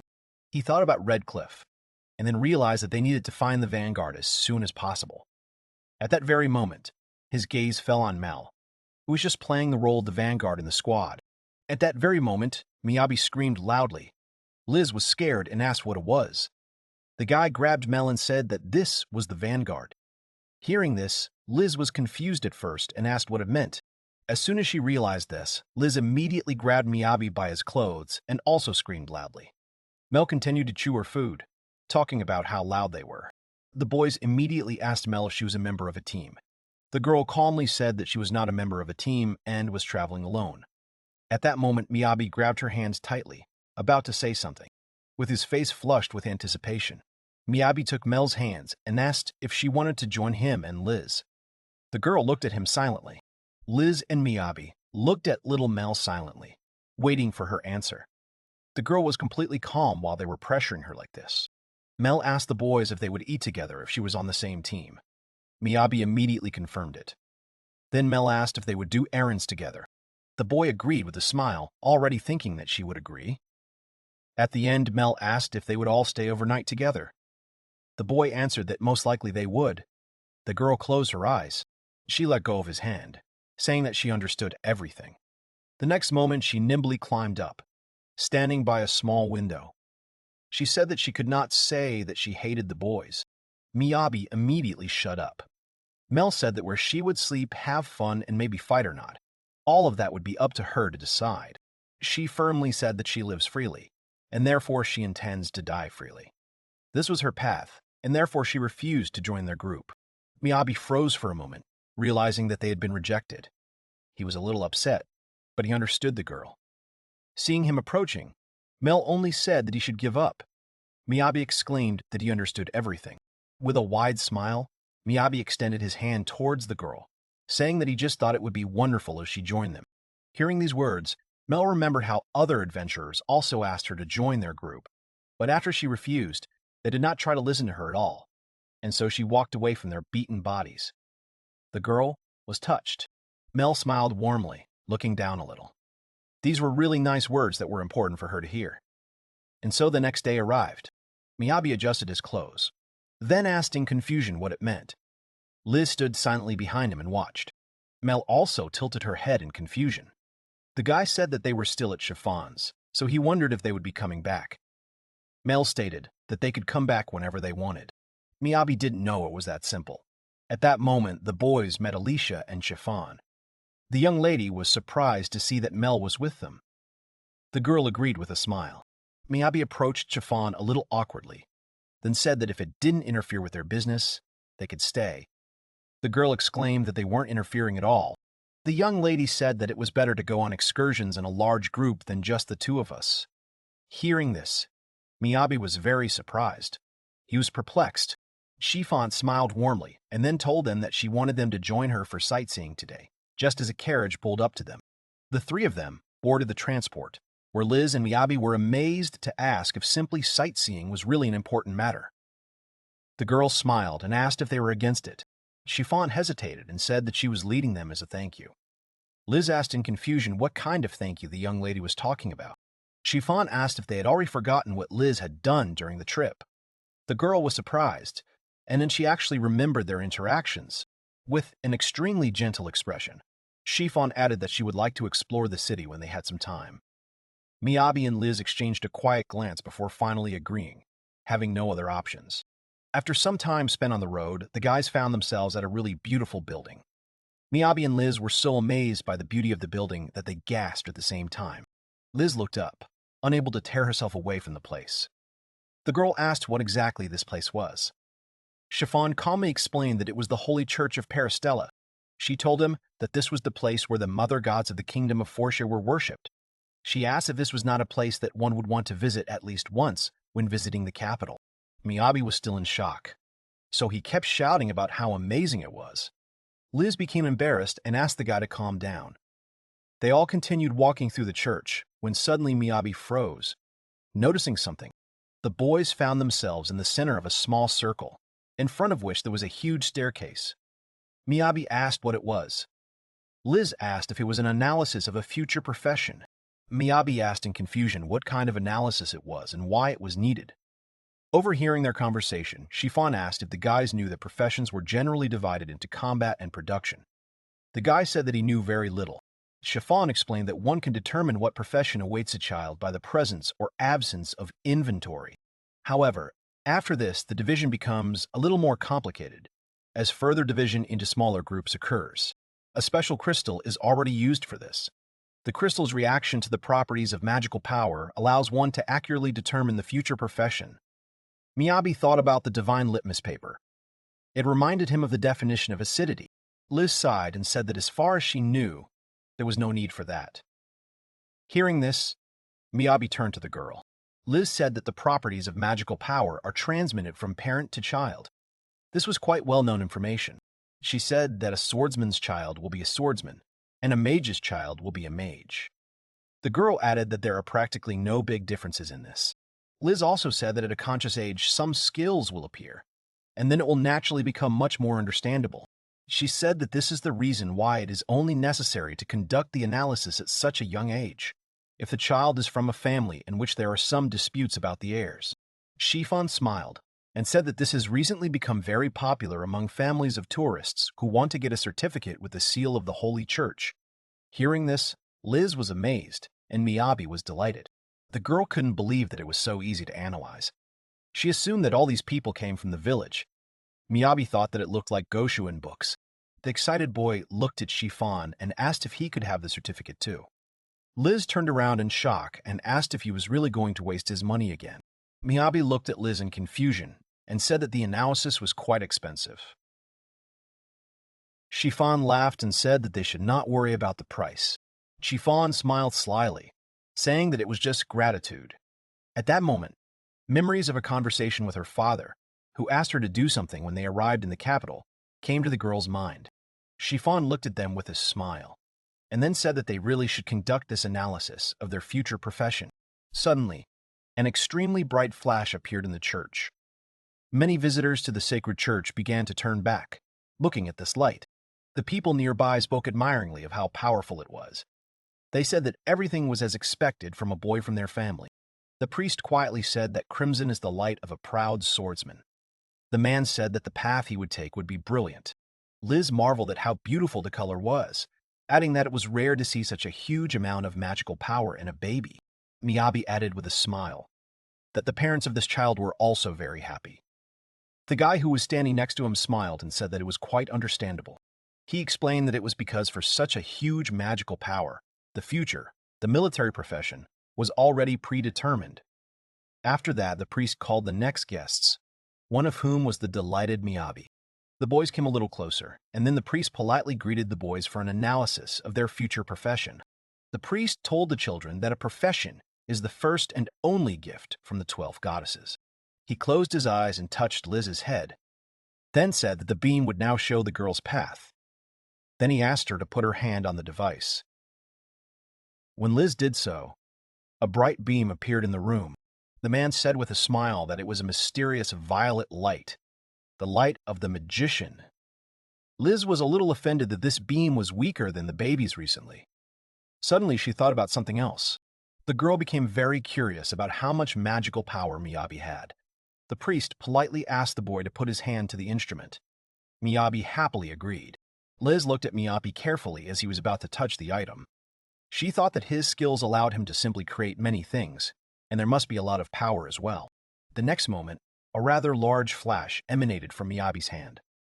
Liz's face became shocked, as suddenly the entire church was flooded with bright light. The flash was so powerful that even ordinary people walking and having fun on the street turned to the building in amazement, trying to understand what had just happened. A loud roar went to the church as people tried to figure out what had just happened. Many even noted that their eyes had started to hurt. Miyabi turned from side to side in shock, covering his eyes because they were also very painful. At this time, the hands of the priests who stood in front of the guy were shaking violently from shock. The head priest grabbed Miyabi by the shoulders with all his might and loudly asked what that was all about. He approached the boy's face and said with horror that he had never seen such power. The boy who was nearby grabbed the Holy Father and exclaimed that it would be more important to find out the boy's profession. The priest gasped loudly. He whispered to the boy that the light was too bright, so he could not see the light properly. In response, the young priest said that he had the same problem. They both grabbed Miyabi's hands and asked the boy to touch the object again. The adventurer felt some discomfort. Despite his personal feelings, Miyabi still touched the object again, after which there was another flash. The Holy Father narrowed his eyes, after which he sighed. He lowered his head in an offended manner, saying that Miyabi seemed to be a crafter. The young man commented on how much of a waste it was. Miyabi, in turn, was offended by how disappointed they were. Suddenly, the young priest gasped and asked what Miyabi was saying, because among the designated professions there can be no higher and lower ones. Afterwards, they politely asked the boys to go down and get their certificates. The young man smiled and clenched his teeth hard, saying that they would definitely be blessed by all the goddesses. Miyabi walked on, resentfully noting that they certainly didn't think so. At that moment, the guy turned around and was about to ask Liz something, but something stopped him. Liz was extremely upset with him. She pouted, which made Miyabi confused, and asked the girl what happened. Liz poked him in the back, telling him that he was very cunning. Miyabi asked the girl not to take it out on him. Chiffon asked if there was anything wrong with Mel not taking advantage of this opportunity. The girl replied that she was not interested at all. Alicia thought about the light that had been there recently. She noted that it was not at all simple. Even during the trip, Miyabi had seemed strange to her. The maid looked at Chiffon and wondered if her mistress had done everything for this, but at that time it had nothing to do with Liz. Alicia smiled and looked at the priest. The Holy Father said that even at the moment when he received the message from the Verdini house, he understood that something could happen. The man told the Holy Father that the words about remaining calm no matter what happened were simply becoming meaningless. He said he had been doing this analysis for 50 years, but had never seen anything like it, not even among members of the royal family. The young priest asked what would happen to him now. The Holy Father thought about it. He glanced at Chiffon, then said that the wise decision would be to just leave the guy alone. There was a pleasant breeze outside. A large ship was lying on the deck, the wind fluttering its sails. Miyabi thought that this was bad. The guy opened his mouth and awkwardly thought about how greed had finally overcome him, and in the end he had become too careless. The boy looked down, thinking that even though he was used to being surprised, this was still too much for him. He saw a girl crying and saying that her eyes hurt. He sighed, thinking that the fact that he could create things without any restrictions was, of course, very nice. However, the fact that he got these abilities just because he tried hard in the game seemed wrong to him, although he was still glad that the items he created had value. Suddenly, someone loudly admired. Liz said with a wide smile how beautiful the sea was. Miyabi slowly turned his head, looked at the girl, and called her name. The girl confessed that it was her first time at the sea. The guy was very surprised and asked if it was true. She said that Angelm was located in the depths of the continent, and, besides, her tasks had never brought her to the sea before. Liz looked at Miyabi and asked if he'd been to the sea. The guy hesitated, then said that he had only been there a couple of times as a child.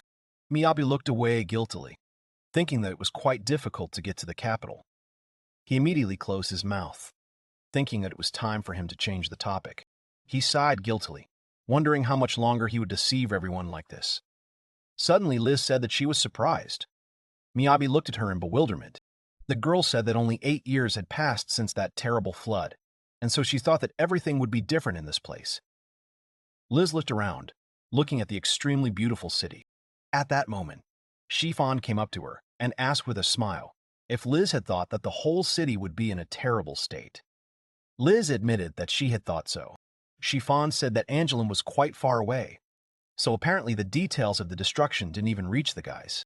Chiffon looked at the boys and then explained that it was all because of the barrier that protected the city. Liz looked at the young lady in confusion and asked what she was talking about. The lady said that the court magicians used the Crystal of Wisdom. It is a protective spell that can withstand even the attacks of advanced magic. It closed all the inner areas, including the port. The areas that suffered the most from the horrific flooding were the outer areas that are located behind the bridge. The girl said that up until this point, the lower city had been actively expanding, but now there are rumors that it still hasn't returned to its heyday. She also heard that the areas away from the main roads had become slums and were no longer safe, so the boys should be careful. Miyabi whispered to Liz that they had pitched a tent outside yesterday. In response to this, the girl said that they should spend the night in a hotel. Suddenly, some vegetables fell to the ground with a loud sound. Liz and Miyabi turned around in shock, while someone else loudly threatened that the other person should not even think about opening their poverty-smelling shop here. The boys turned around in horror, trying to understand what was going on. There they saw a young girl, and all her food thrown onto the ground. The rich people were cursing at these poor people, asking if they had forgotten where they were. The three rich men exclaimed that even servants from high-ranking houses came here to shop, and that this was, accordingly, the high-class market of Lagpatera, the place of first-class farmers. So they asked this poor woman for what reason she had placed her poor cart right in front of their store. The girl, in some panic, exclaimed that she did not understand at all why they were so unhappy, because she was paying for this place, just like they were. Miyabi stood there in confusion, saying that this place was really unsafe. The rich people asked the girl if she really wanted to contradict them. At that very moment, Liz rushed there. The girl raised her staff and shouted loudly at the unpleasant people that they should let the poor woman go. Liz's face was visibly panicked when the rich woman turned around and asked her who she was. Liz simply repeated her request that the men let the girl go. She stated that if they discussed everything, there would be no need to resort to violence. The woman chuckled and asked Liz if she was trying to threaten her with that pathetic stick. She asked if Liz was serious about using magic at such a close range.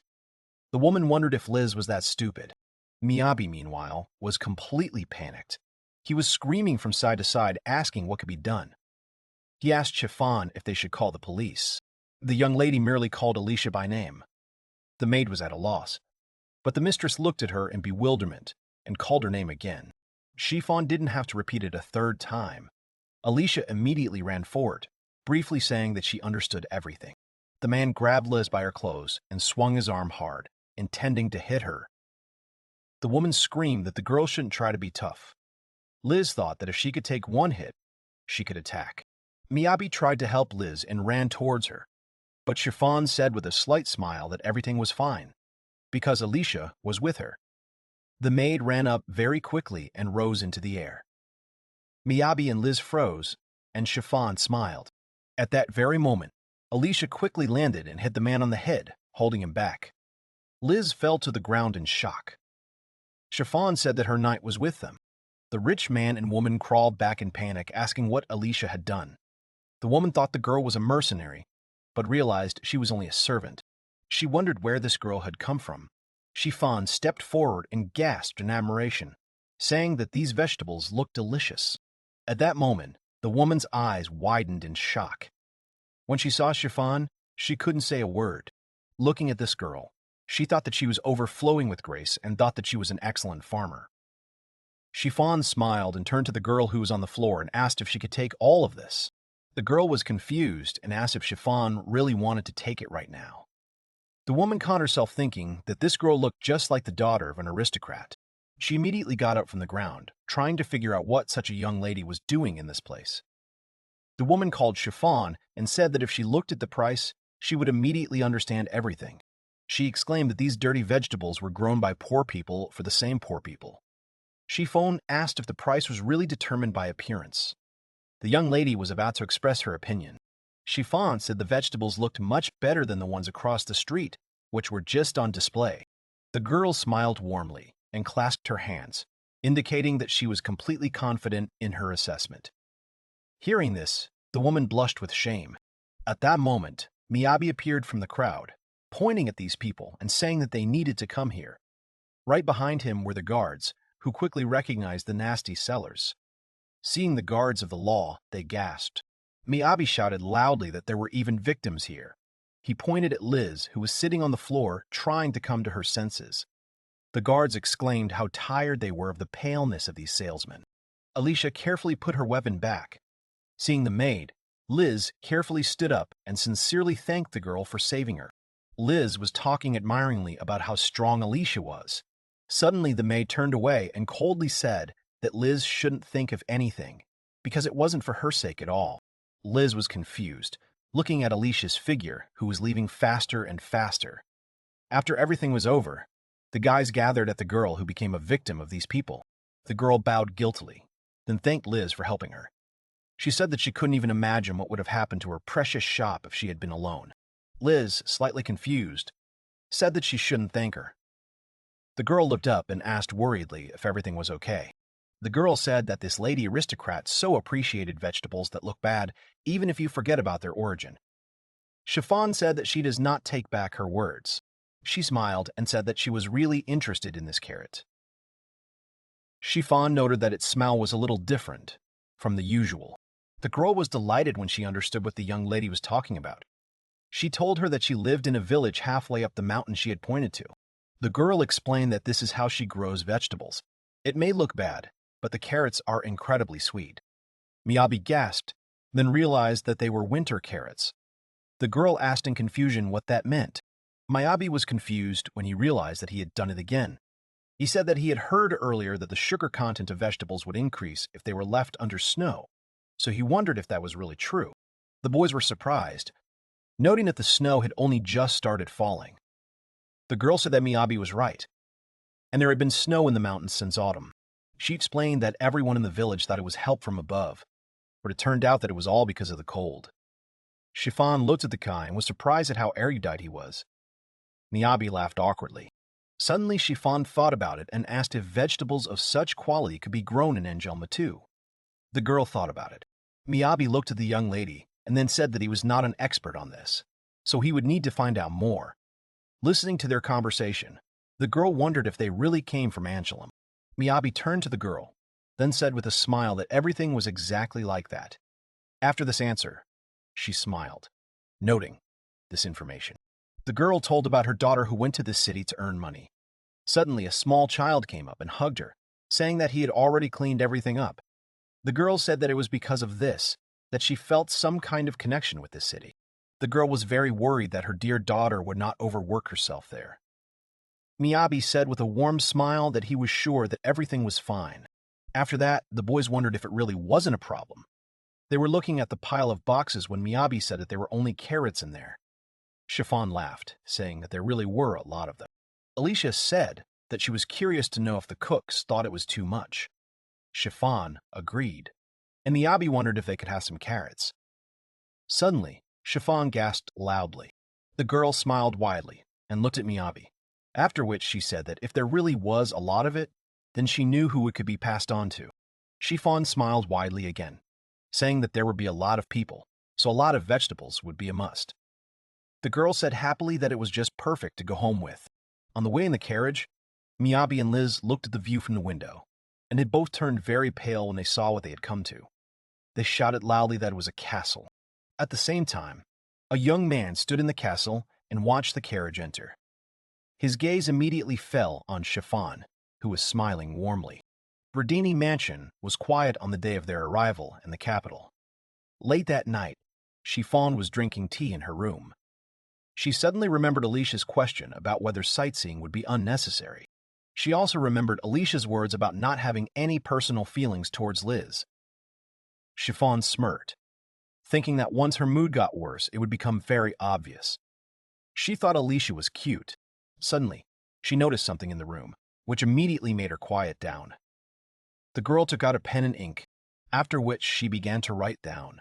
On June 12th, they arrived in the capital. According to the plan, tomorrow they should say goodbye to Red Cliff, then send to determine the future profession only with Mr. Miyabi and his group. She thought about defining her future profession. He is on par with crafters in professionalism. So her father wanted confirmation that he was not just pretending to be a crafter. The girl thought that this was unusual caution for her father. She wondered if he had other thoughts. The young lady sighed and looked up. She carefully placed her pen back on the table, thinking that it was time to stop thinking about this.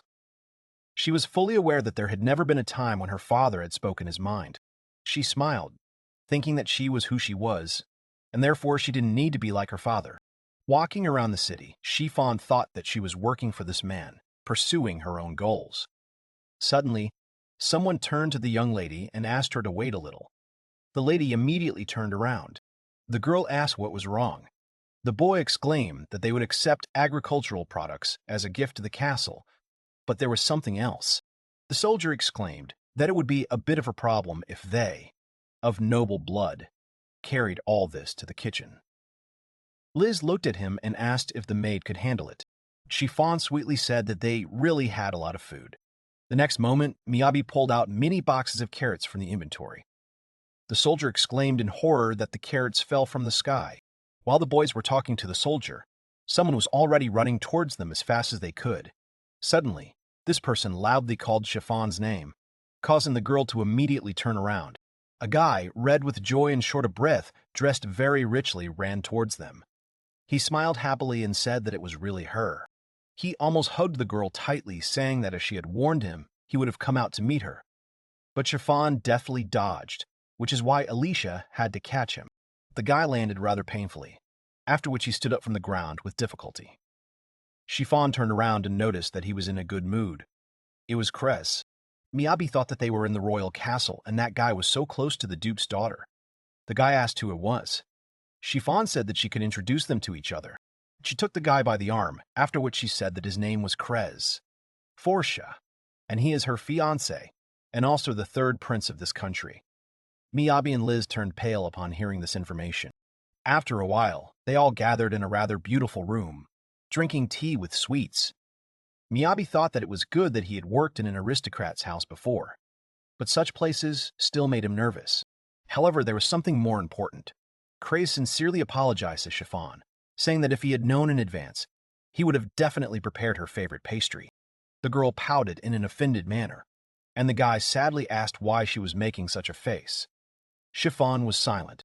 Krez said warmly that he always wanted Chiffon to be happy. The girl was touched by these words. Miyabi could not watch all this flirting, and this reaction made him tense. At this point, Liz apologized, drawing attention to herself. She was sweating profusely. The girl asked tremblingly if they were really allowed to be there. Miyabi exclaimed that she was sweating more than a girl should. Krez gasped and apologized to them for leaving his guests unattended. He turned to the young lady and asked if she could introduce the boys to him. Chiffon said that they were Liz, Miyabi, and Mel, the adventurers who had accompanied her on the road from Angelum. Hearing that they were adventurers, the prince was surprised. He gasped, saying that they were the same age. Chiffon smiled and said that they were all just great people. Suddenly, Krez asked what the boys had argued with the guard about not long ago. Miyabi said that they had brought carrots as a gift to the castle. At the same time, he was blowing a fan at Liz. Miyabi said that they refused when Chiffon offered to carry it in the kitchen, but then they put it in valuables and safety. The girl said that it was a waste of effort because it was heavy when you took it out of inventory.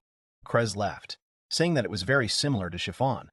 Suddenly, the prince thought about the inventory and asked Miyabi if he was the creator. The boy wanted to confess, but Krez gasped, saying that he initially thought that they were warriors, since they were adventurers. Miyabi revealed that he was a crafter, so he was acting as a support. Hearing this, Krez gasped, saying that it was a great coincidence. The guy said with a smile that he was also a crafter. Hearing this, Liz froze. The girl was very surprised. Miyabi asked if it was true, after which he declared that they were soulmates. The girl could not believe that a prince, and also a crafter, was sitting in front of her, a crafter among the royal family. Liz shuddered. Liz was confused and asked what it meant. Chiffon hesitated, then said that it was a bit of a delicate topic, and therefore it was awkward to talk about it. Chiffon laughed sweetly, then said that Liz shouldn't worry about it at all. Then she looked at Krez and asked if he agreed with it. The guy just smiled warmly in response. Liz hesitated a lot. The girl remembered that in the church they said that the nature of magical power is inherited and therefore the professions of parents and children are not very different. Miyabi gasped, noting that this was the case. The boys started talking about the aristocrat. Chiffon became noticeably more serious. She said that in times when the country was in danger, aristocrats should protect the people with themselves and shed blood first. The girl took a sip of tea, then added that these were the words of the founder of their dynasty. In accordance with these principles, the aristocrats gave preference to combat specialization, with the help of which it is possible to protect people. Afterwards, the girl added that now, the so-called professions of a magician or swordsman are firmly entrenched among aristocrats. That's why Chiffon pointed out that Liz's surprise was completely understandable. After hearing this, Miyabi thought about it, and then an interesting thought came to his mind. At that moment, the guy did not understand at all where the prince could have gotten such a profession from. He froze, thinking that extremely unpleasant thoughts were creeping into his head. He decided to sort everything out and start with one thing. Miyabi looked at the prince suspiciously, asking if it was okay for them to tell the boys this. A scene of them being killed for the knowledge immediately appeared in his head. Krez turned pale and asked if that was really how they looked to the people. He sighed, saying that he didn't hide it, although he didn't disseminate special information either. He clutched his plate tightly, which Chiffon noticed, worried. The guy said that the entire aristocracy was already well aware of this. Chiffon turned to Miyabi and asked him if he was carrying the pillow he had given her in the mountains earlier. The boy immediately paid attention to the young lady's request. He quickly pulled out a neat pillow from his inventory, then asked Chiffon if this was the pillow she was talking about. The girl confirmed it. Chiffon took the item, then handed it to Krez and said that it was made by Miyabi. The guy looked at it and asked in surprise if it was really made by Kraft. Krez noted that it looked very high quality. The next moment, he was delighted to notice that it was warm. Miyabi proudly said that he had turned on the fire there. Krez was even more amazed when he learned that Miyabi had mastered the magic of turning on. Krez was amazed and blushed slightly, saying that even though Miyabi was a crafter, the things he created were of incredible quality. Chiffon looked at Krez with a smile and asked if he wanted to do some creation work with Miyabi. The boy was a little taken aback. He blushed and said that he thought Miyabi was amazing to him, and that was enough. He added that he had never even used his skills.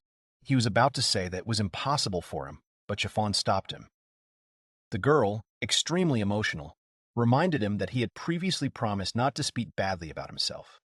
She took his hand, and the guy thought about it. Krez sighed slightly, then looked down and said that it was true. He apologized to Chiffon. Miyabi looked at them, remembering that Karen had said the same thing. He understood the fact that crafters in this world had a very hard time creating things, psychologically speaking. They thought they were useless, and that it was simply impossible for them.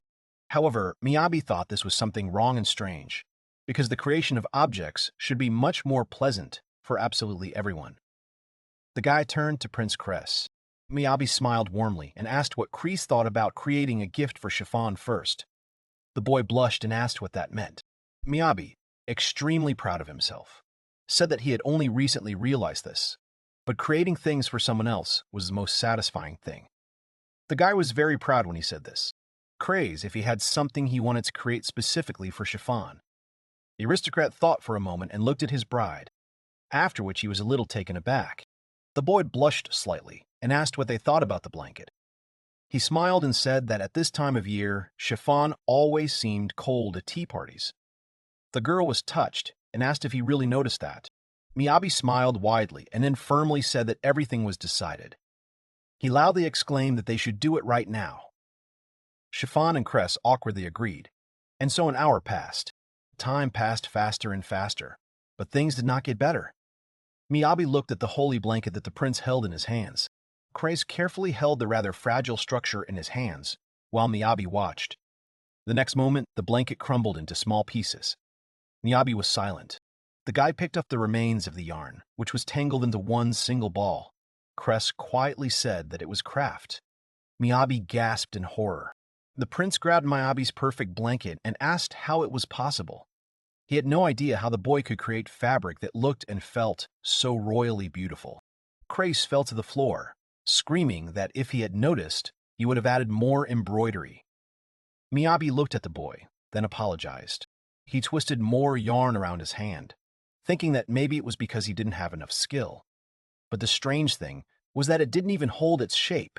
He looked at the prince, thinking that it wasn't going well anyway. He suggested that Krez change direction a bit and switch to handicrafts. The prince looked at Miyabi in confusion, asking what it was. The boy sighed. He explained that a crafter has 3 unique skills. The crafting skill, if you have a recipe and materials, the skill allows you to create an item instantly. The cooking skill, as well as handicrafts, the skill of processing materials. Miyabi said that it was very convenient because you can do many things, such as touching, cutting, knitting, bending, and fastening. However, the crafting skill requires practice. Krez exclaimed that it was simply too early for him. Miyabi smiled and said that that was why they should do some handicrafts today. The joyful prince agreed to this suggestion, so another hour passed, spent on practice. The prince's face was pale and rather gloomy. After some silence, he finally turned to Miyabi. Krez Forsha, holding the product in his hands, asked if the needlework was too complicated. He had many missing stitches in his creation. Miyabi, looking at this, sighed in shock. It was complete chaos. The prince looked at his hand, creating light on it, and said that he could not direct magic through the threads. However, there was something else that tormented the boy. The prince asked with displeasure how it was possible to correctly imagine how exactly the fabric is created from the thread. He shouted that his brain would boil. Miyabi, creating something, said that you can get used to it and the process will become faster. Grace Forsha lay down on the table and shouted a question about whether this blanket was even possible. He said that it had holes in it, so it would be cold under it.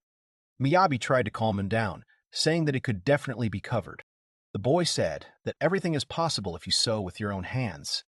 The prince, with tears in his eyes, began to whine. Tears began to drip from his eyes, which surprised Miyabi. Cress held his creation tightly in his hands. The prince spoke words about how it was too terrible to give chiffon. He cried bitterly while speaking about it. Miyabi stood up and walked towards the prince, calling out to him. The young man apologized, saying that he had indeed overdone it.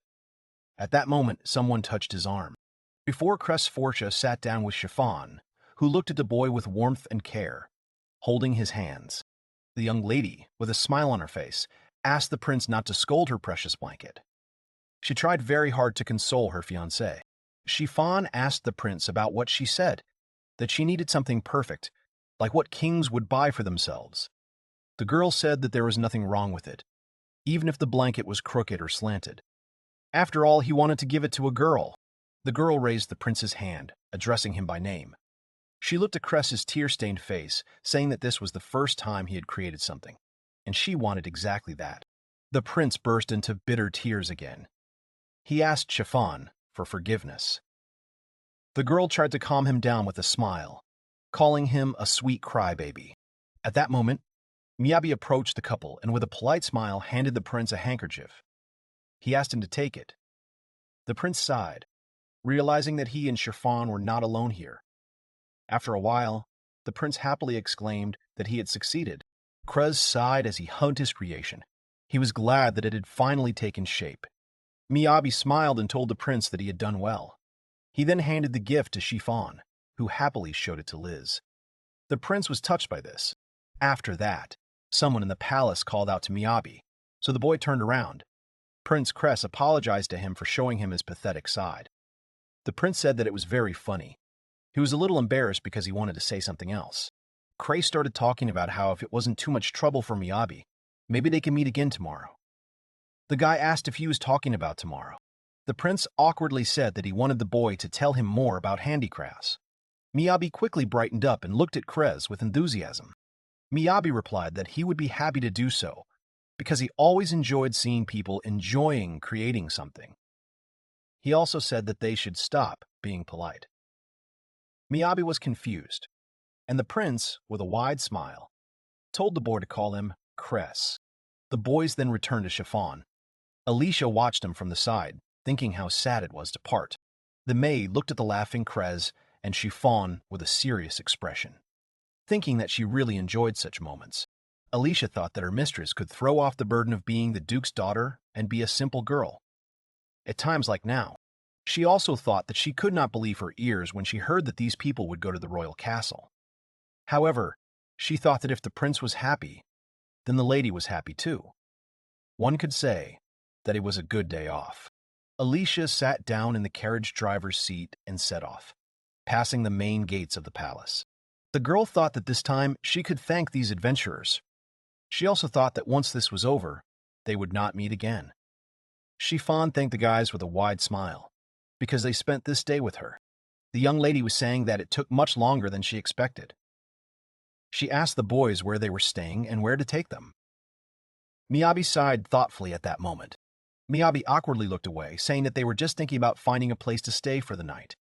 Liz repeated after the guy, agreeing with him. Chiffon screamed in shock, after which she apologized. The girl said that if she knew, she would do something. Suddenly an idea came to her mind, and she understood what to do.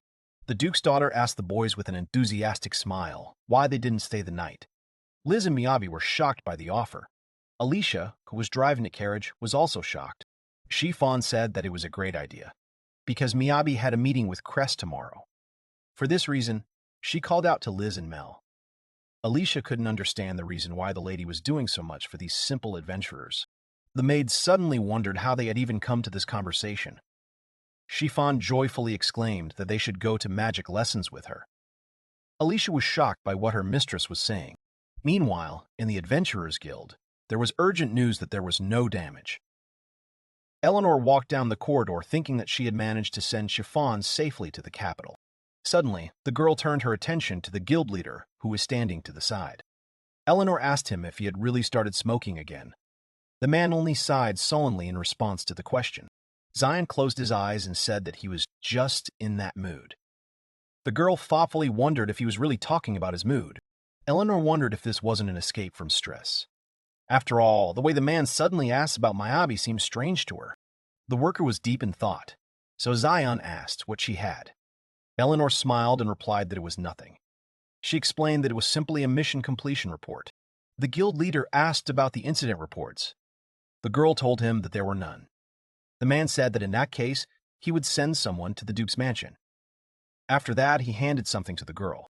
Zion said that he would go and report this to the Duke. Eleanor looked at the man seriously. She said that she had never heard of a boss going to report on a simple report.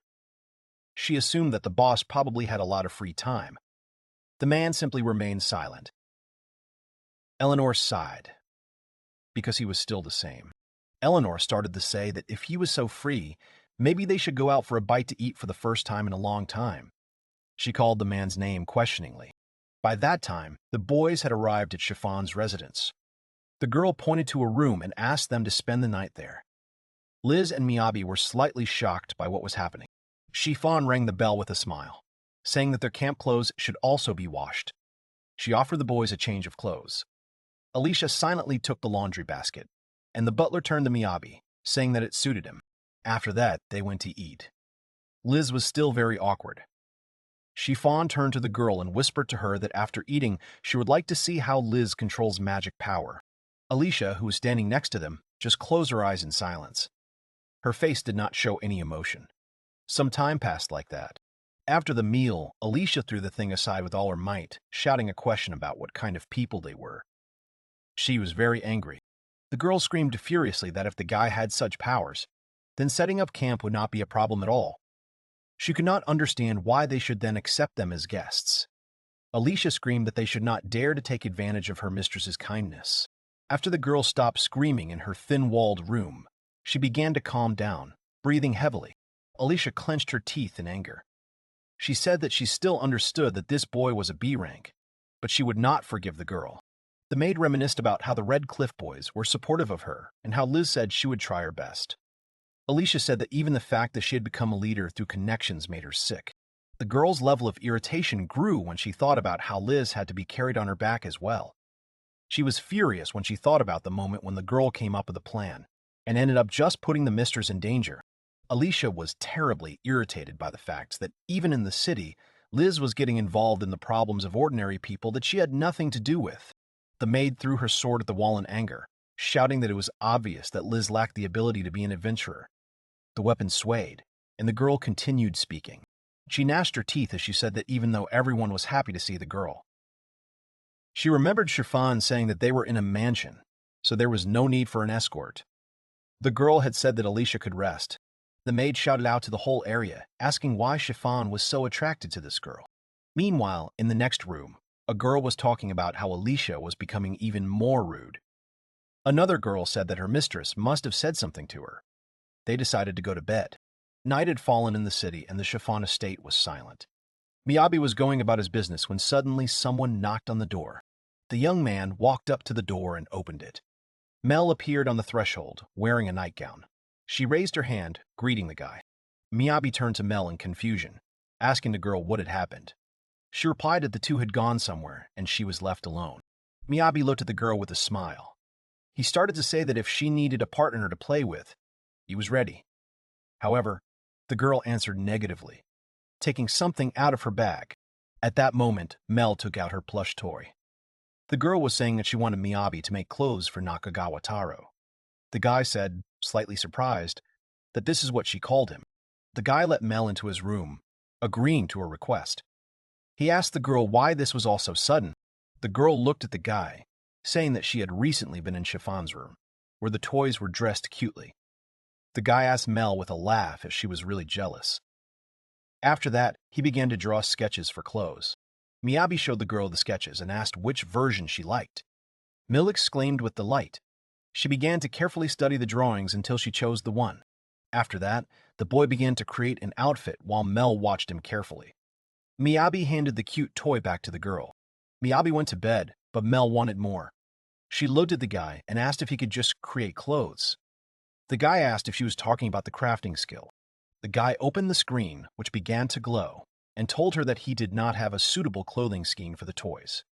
Mel was very curious, so she began to climb onto the bed, talking about what she could not see. The young man tapped the screen in front of him, saying that the crafting skill might seem universal, but even it had its limitations. The guy created the fabric, telling her that without a pattern, the skill wouldn't work.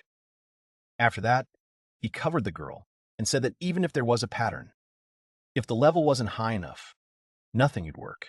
He laid down next to me and continued to talk about how if you create something with your own hands, the pattern will be preserved. And then you can make more of the same things. Miyabi thought that he had a lot of circuits left over from the game and the level was maxed out, so there was nothing to worry about. He thought that even though the circuit designs from the game were quite limited, there were few places where they could be used. The boy remembered today, and the more he thought about it, the more he realized that it was very different from the conditions in which the local crafters live. After that, Miyabi and Mel fell asleep. Miyabi suddenly remembered how he had been daydreaming when he was helping the prince. He thought that it was somehow strange that his things didn't even take shape. A thought suddenly came to him. The boy screamed quietly in panic, saying that he really had that feeling. He asked the prince for forgiveness. Mel was sleeping peacefully next to him, while the boy tried to calm down because he was overwhelmed with emotions. Meanwhile, Liz in the other room sighed, saying how tired she was. She slammed the door behind her. The girl put her staff down and said that although this was a mansion, the place for study was excellent, as expected from nobles. Liz stood in front of the mirror and began to look at herself, thinking that the clothes were cute. She stopped and thought that a lot of things had happened. She began to remember recent events. They were at the profession determination and even met the prince. She touched her reflection, thinking that these were amazing things, which she had never met before. Liz thought it was all thanks to Chiffon's invitation. She remembered the duke's daughter saying she wanted to be escorted somewhere. The girl remembered a couple. It was a prince who was a crafter, and the duke's daughter is his bride. Liz went to her bed wondering if this was all a coincidence. She thought it was terrible because she was so sleepy that her head wouldn't work. She pulled the blanket over herself, chuckling slightly, because what mattered was how beautiful the room was. Liz had said that the bed was top-notch, and so were the clothes. She suddenly looked away. After that, the next day came. The sun rose. Someone was walking down the street stomping quietly. Miyabi was walking around the residence, stretching contentedly. He was talking about how nice it was to walk in the morning. It was refreshing, and the temperature outside was great. At that moment, Liz appeared next to him and called out loudly to Miyabi, scaring him greatly. The girl started asking Miyabi loudly questions about how his night had gone. The guy was very confused by this, not understanding the meaning of the girl's question. Liz loudly slammed the door. She approached Miyabi and started shouting that she meant the beds. Miyabi told Liz that it felt nice and soft, although it didn't look that way. Liz interrupted him, saying that she wasn't talking about that. She asked about whether it wasn't strange. Miyabi froze in bewilderment at the question. The girl began to talk about how even the beds at the Duke's villa were most likely custom-made, evidence of which can be considered the fact that even the mattress has 1.5 times more feathers than the hotel. Liz said that the thickness of the cotton was so carefully chosen that you could almost see the craftsman at work. But there was more. The girl looked at Miyabi carefully, asking him why he thought they felt unsatisfied. Miyabi looked at the girl in shock, imagining the roof of the house greeting her. Miyabi shook slightly, then bent over. Suddenly, the boy ran away, asking Liz what was wrong with her. He asked if she thought it looked like she was complaining when she was invited. She exclaimed a question about whose fault it was. The guy started running away from Liz, screaming that he would never lose. Meanwhile, Mel was sitting on the roof, yawning sleepily. After some time, a carriage pulled up to the entrance of the estate. The guy waved his hand with a smile on his face, saying that they would meet in the city. Liz, Chiffon, and Mel looked at the guy. Chiffon told Liz that she would have liked them to stay longer, of course. Liz replied that they couldn't continue to bother the girl. Miyabi looked at Liz carefully after her morning question about dissatisfaction. The carriage started moving. After some time, Miyabi arrived at the palace. The knight, who was sitting on a horse, told the boy that he would pick him up in the evening. Miyabi thanked him, when suddenly his name was called. Craze came out to meet Miyabi Forsha, who thanked the boy with a broad smile for coming. His entourage was also by his side, Craze awkwardly, saying that today everything was somehow strict. The prince said that these were his guards from whom he escaped yesterday. The prince looked at the guy happily, saying that there was something more important that he wanted to show him. After a while, the boys came into one of the rooms. Miyabi exclaimed with delight and asked what all this was. The prince told of how he had asked the guards to get it for him. He said that it just so happened that they brought it all to his room so that they could use it right away. Miyabi turned around in shock, asking if this was really Craze's room. The prince responded in the affirmative, laughing slightly. The prince was slightly embarrassed, looking away. He confidently began to say that Chiffon was very happy, so he really wants to give something beautiful to the one he likes. Miyabi was very touched. Craze squeezed the boy's hand, asking him if he could help him take revenge for this reason. Miyabi was even more confused by this. The prince said that if Miyabi wanted something in gratitude, he would do everything. After a few moments, they decided to sit down at the table. Cress said that knitting with wool is difficult, so he prepared other materials. Miyabi was very surprised by this. The prince was curious whether even a beginner could combine the two materials. He talked about it while promoting a sewing book for beginners. Miyabi was touched by how hard Cress was trying. The young man answered affirmatively, saying that he could. However, Miyabi added that he thought that now the prince would be able to make the same blanket as yesterday. Cress sighed questioningly after the boy's words. Craze began to create the object with fear. He opened his eyes and stared into light before him. He started talking about how there were holes all over the place, but it wasn't falling apart. The prince exclaimed that it really wasn't falling apart, calling out to Miyabi. The boy agreed with Cress with a smile. Miyabi thought that he didn't notice it because Karen's hammer was taking shape, but he was able to do it because Karen had made a hammer before. Miyabi thought that in the game, basic items could be created from the very beginning. However, in this world it is not so. Because without a scheme, in other words, without knowing the structure of the item, it will not be possible to create it. The boy suddenly realized that he had forced the prince to do something he couldn't do even if he stood on his head. He mentally asked Cress for forgiveness. The prince sighed slightly at that moment. Cress said he was confused when he said he was out of yarn. He thought that maybe his inventory was a bit small. Miyabi thought about the yarn, wondering if that was what he was looking for. At this moment, Miyabi screamed loudly in fear. He saw a large amount of ash next to him, so he asked if this was a crime scene. The prince screamed at this. Cress quickly covered Miyabi's mouth in a panic, telling him to be quiet. He whispered words about how his guards hadn't noticed yet. Craze scratched his head awkwardly, saying that to be honest, he had been trying to improve something with magic this morning. The young prince remembered how Miyabi had said yesterday that he had improved the pillow with fire. For this reason, the prince wondered if the blanket would become warm if it were improved. So he tried to do so. However, at that very moment, a fire broke out. Cress said with a sweet smile that this is how it happened. That is why it happened. That is why it happened. Miyabi, shocked, replied that it was because the fabric was very flammable. Miyabi said that the compatibility between the material and the enhancement was poor, and to enhance it, one still needed to be good at manipulating magic. At that moment, the prince asked the boy to wait. Crunz began to talk about how, in truth, he'd come up with a way that even a clumsy person like him could improve the fabric. The prince was very excited when he told Miyabi about this. The smooth table sparkled brightly. The prince sighed in surprise, admiring the fact that the surface was now as good as new. Miyabi replied that no one would know that something had burned. Kreese read in a book that restoration is a skill of manufacturers who do repairs. He realized that the connections of magical forces were unraveling, which entailed the destruction of matter, so it was possible to add magical power. Miyabi thought that this was some kind of complicated speech. He suddenly remembered what they had recently talked about. Miyabi asked how one could give clothes the properties of fire without mastering the magic itself. The prince looked at him carefully.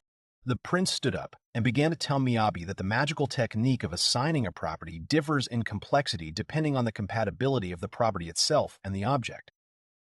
Krez said that the fabric is easily flammable, which makes it difficult. The prince grabbed the poker, saying that in that case the material that would not catch fire would be metal, which they would take. Krez came to the table saying that he was joining two pieces of fabric. He said that it was simple, but sometimes even bags were made that way. The prince said what would happen now if a metal with the property of fire was put inside. Miyabi understood what the guy was talking about. He thought it was like electric blankets. He thought with a smile that everything would definitely be fine. Krez said he wanted the blanket to meet two criteria this time. First, it had to be soft to the touch. Second, it had to be suitable for outdoor use. The prince said he thought squirrel fur could be used for the outside. He said it was so soft and nice to touch. The boy happily said that he would put chainmail inside. He said that the blanket would not fall off even if it was just lying on his knees. However, he said that chainmail was still a bit heavy, so he would make the links themselves thinner and lighter. Miyabi was surprised. The prince asked Miyabi what he thought of his idea. Miyabi sighed questioningly, thinking that the electric blanket was clearly lighter. Miyabi thought about it, that for the first time it was very good. He answered Krez that he thought it was very good. The prince beamed, asked if it was true since it had just occurred to him, so he was worried. Something clinked. The prince placed a piece of metal on the table, saying that they needed to start making the part as soon as possible. Miyabi was completely shocked by this turn of events. He screamed loudly. The young man asked the prince what he was going to do with it. Krez, with a shining face, replied that he would sharpen it. Miyabi asked him what that innocent look was. He shouted words about there being another way. Miyabi started to explain that first you need to make a metal wire. Then you need to wrap it around the folder. After that, he said that you can finally cut across the rings and adjust them. Krez looked at the result with delight, saying that they were all the same size. He was also surprised at how many there were. After that, the prince enthusiastically said that they could connect them. Miyabi called out to him, telling him to wait. The boy told the prince, who was confused, that if he did so, it would be difficult. Miyabi started talking about how the more complex the structure of an item is, the harder it is to add a property. He said that chainmail is made up of many rings, so for Krez, it would be a bit difficult right now. The boy said that for this reason they should use an easier method. Krez asked what kind of method it was. Miyabi asked in response how they could make things easier for themselves. He asked the prince if he had any ideas. Krez was very confused after the guy's question. He thought about it, but nothing came to his mind. Suddenly, he understood and shouted out the words that first, "You need to add a property." Miyabi answered that it was correct. After that, the boys got down to business. The prince took one ring at a time and endowed it with properties while Miyabi was nearby. Suddenly, Miyabi noticed something. He turned to Krez, asking about his hand. The prince looked at his hand in confusion. Krez replied that they were calluses from fencing training. Miyabi asked the prince about the fact that he really does fencing, even though he is a crafter. Krez replied that he is still a prince. Miyabi apologized, and Krez said that it was okay. The guy looked at Miyabi through the ring and said that it was unusual. He noted that crafting is very interesting. He was a little ashamed, but he never even thought about creating one himself. Miyabi said that the guy was a prince, and everything was clear. Krez agreed, then said that this profession left a problem for his loved one. Politics, education, fencing. It's like he's trying, but in the end he's just trying his best to hide the fact that he can't do something. It's excruciating. That's why Krez knew this feeling. When Chiffon was happy about the gift, his chest felt very warm. The guy said that he had a burning desire to create something. Miyabi was genuinely amazed. He smiled warmly. Suddenly, Miyabi said that something caught fire. Krez exclaimed in response that he literally caught fire. Miyabi said that there was something else there. He pointed his finger behind the prince and exclaimed that there really was something burning there. Hearing this, Krez was very confused. He turned around and screamed in a great panic, asking why this was happening. Miyabi was already running with water. Eventually, the fire went out, and there was quite a bit of burnt yarn left in the room. Suddenly, the flame started up again, caught fire. The boy screamed in panic. Cress thought about it, wondering if it had caught fire because it had been near a heat source for too long. Miyabi asked loudly if this was the time to think about it. The other knights stood near the door, wondering what the noise was in the room. They ran into the room and asked the prince what he was doing there. Miyabi panicked even more because there was more fresh oxygen. The king stood in the street and looked at the fire, trying to understand what was going on there. At this time, Liz was riding in the carriage, thinking about Miyabi being alone there. She was worried about whether everything was okay with him there. It was an invitation from a noblewoman, and so Liz could not refuse her. But the girl understood that she was a little afraid to be there. Chiffon looks like a girl around her age, but sometimes she seems suspiciously attentive. If Miyabi had been invited, it would have made sense, but Liz didn't understand why they had to bring her, and it was also the place Liz wanted to go to. Chiffon turned to the window and said that the main gate was already visible. Liz turned to the window in admiration and gasped. They arrived at the Temple of Magic, the Royal Academy of Magic. The boys walked through a crowded place while Mel looked around. The girl said that there were escorts everywhere. There were only aristocrats there. Chiffon said that this academy was built for nobility, so maybe Mel wouldn't be too interested there. Then she turned to the delighted Liz, noticing that the girl really liked it there. Liz blushed, thinking that it was not worth being delighted in such a situation. Chiffon called Alicia by name. She asked the maid if she would carry her luggage. Alicia agreed, casting a cold glance at Liz. The adventurer wondered if the girl really hated her. Chiffon sighed, saying that she couldn't believe that Alicia was exhibiting such behavior. Liz asked in surprise if Chiffon had noticed this. The aristocrat said that it was true and she wanted to deepen her friendship with Liz, and she understood that Alicia did not like it. Liz was surprised, thinking that she had been suspicious of this. She assumed that Chiffon really just wanted to be friends. The girl sighed, saying that she thought Alicia was more reasonable. She said coldly that she should discipline the maid. Liz noticed with horror that she was afraid of the masters.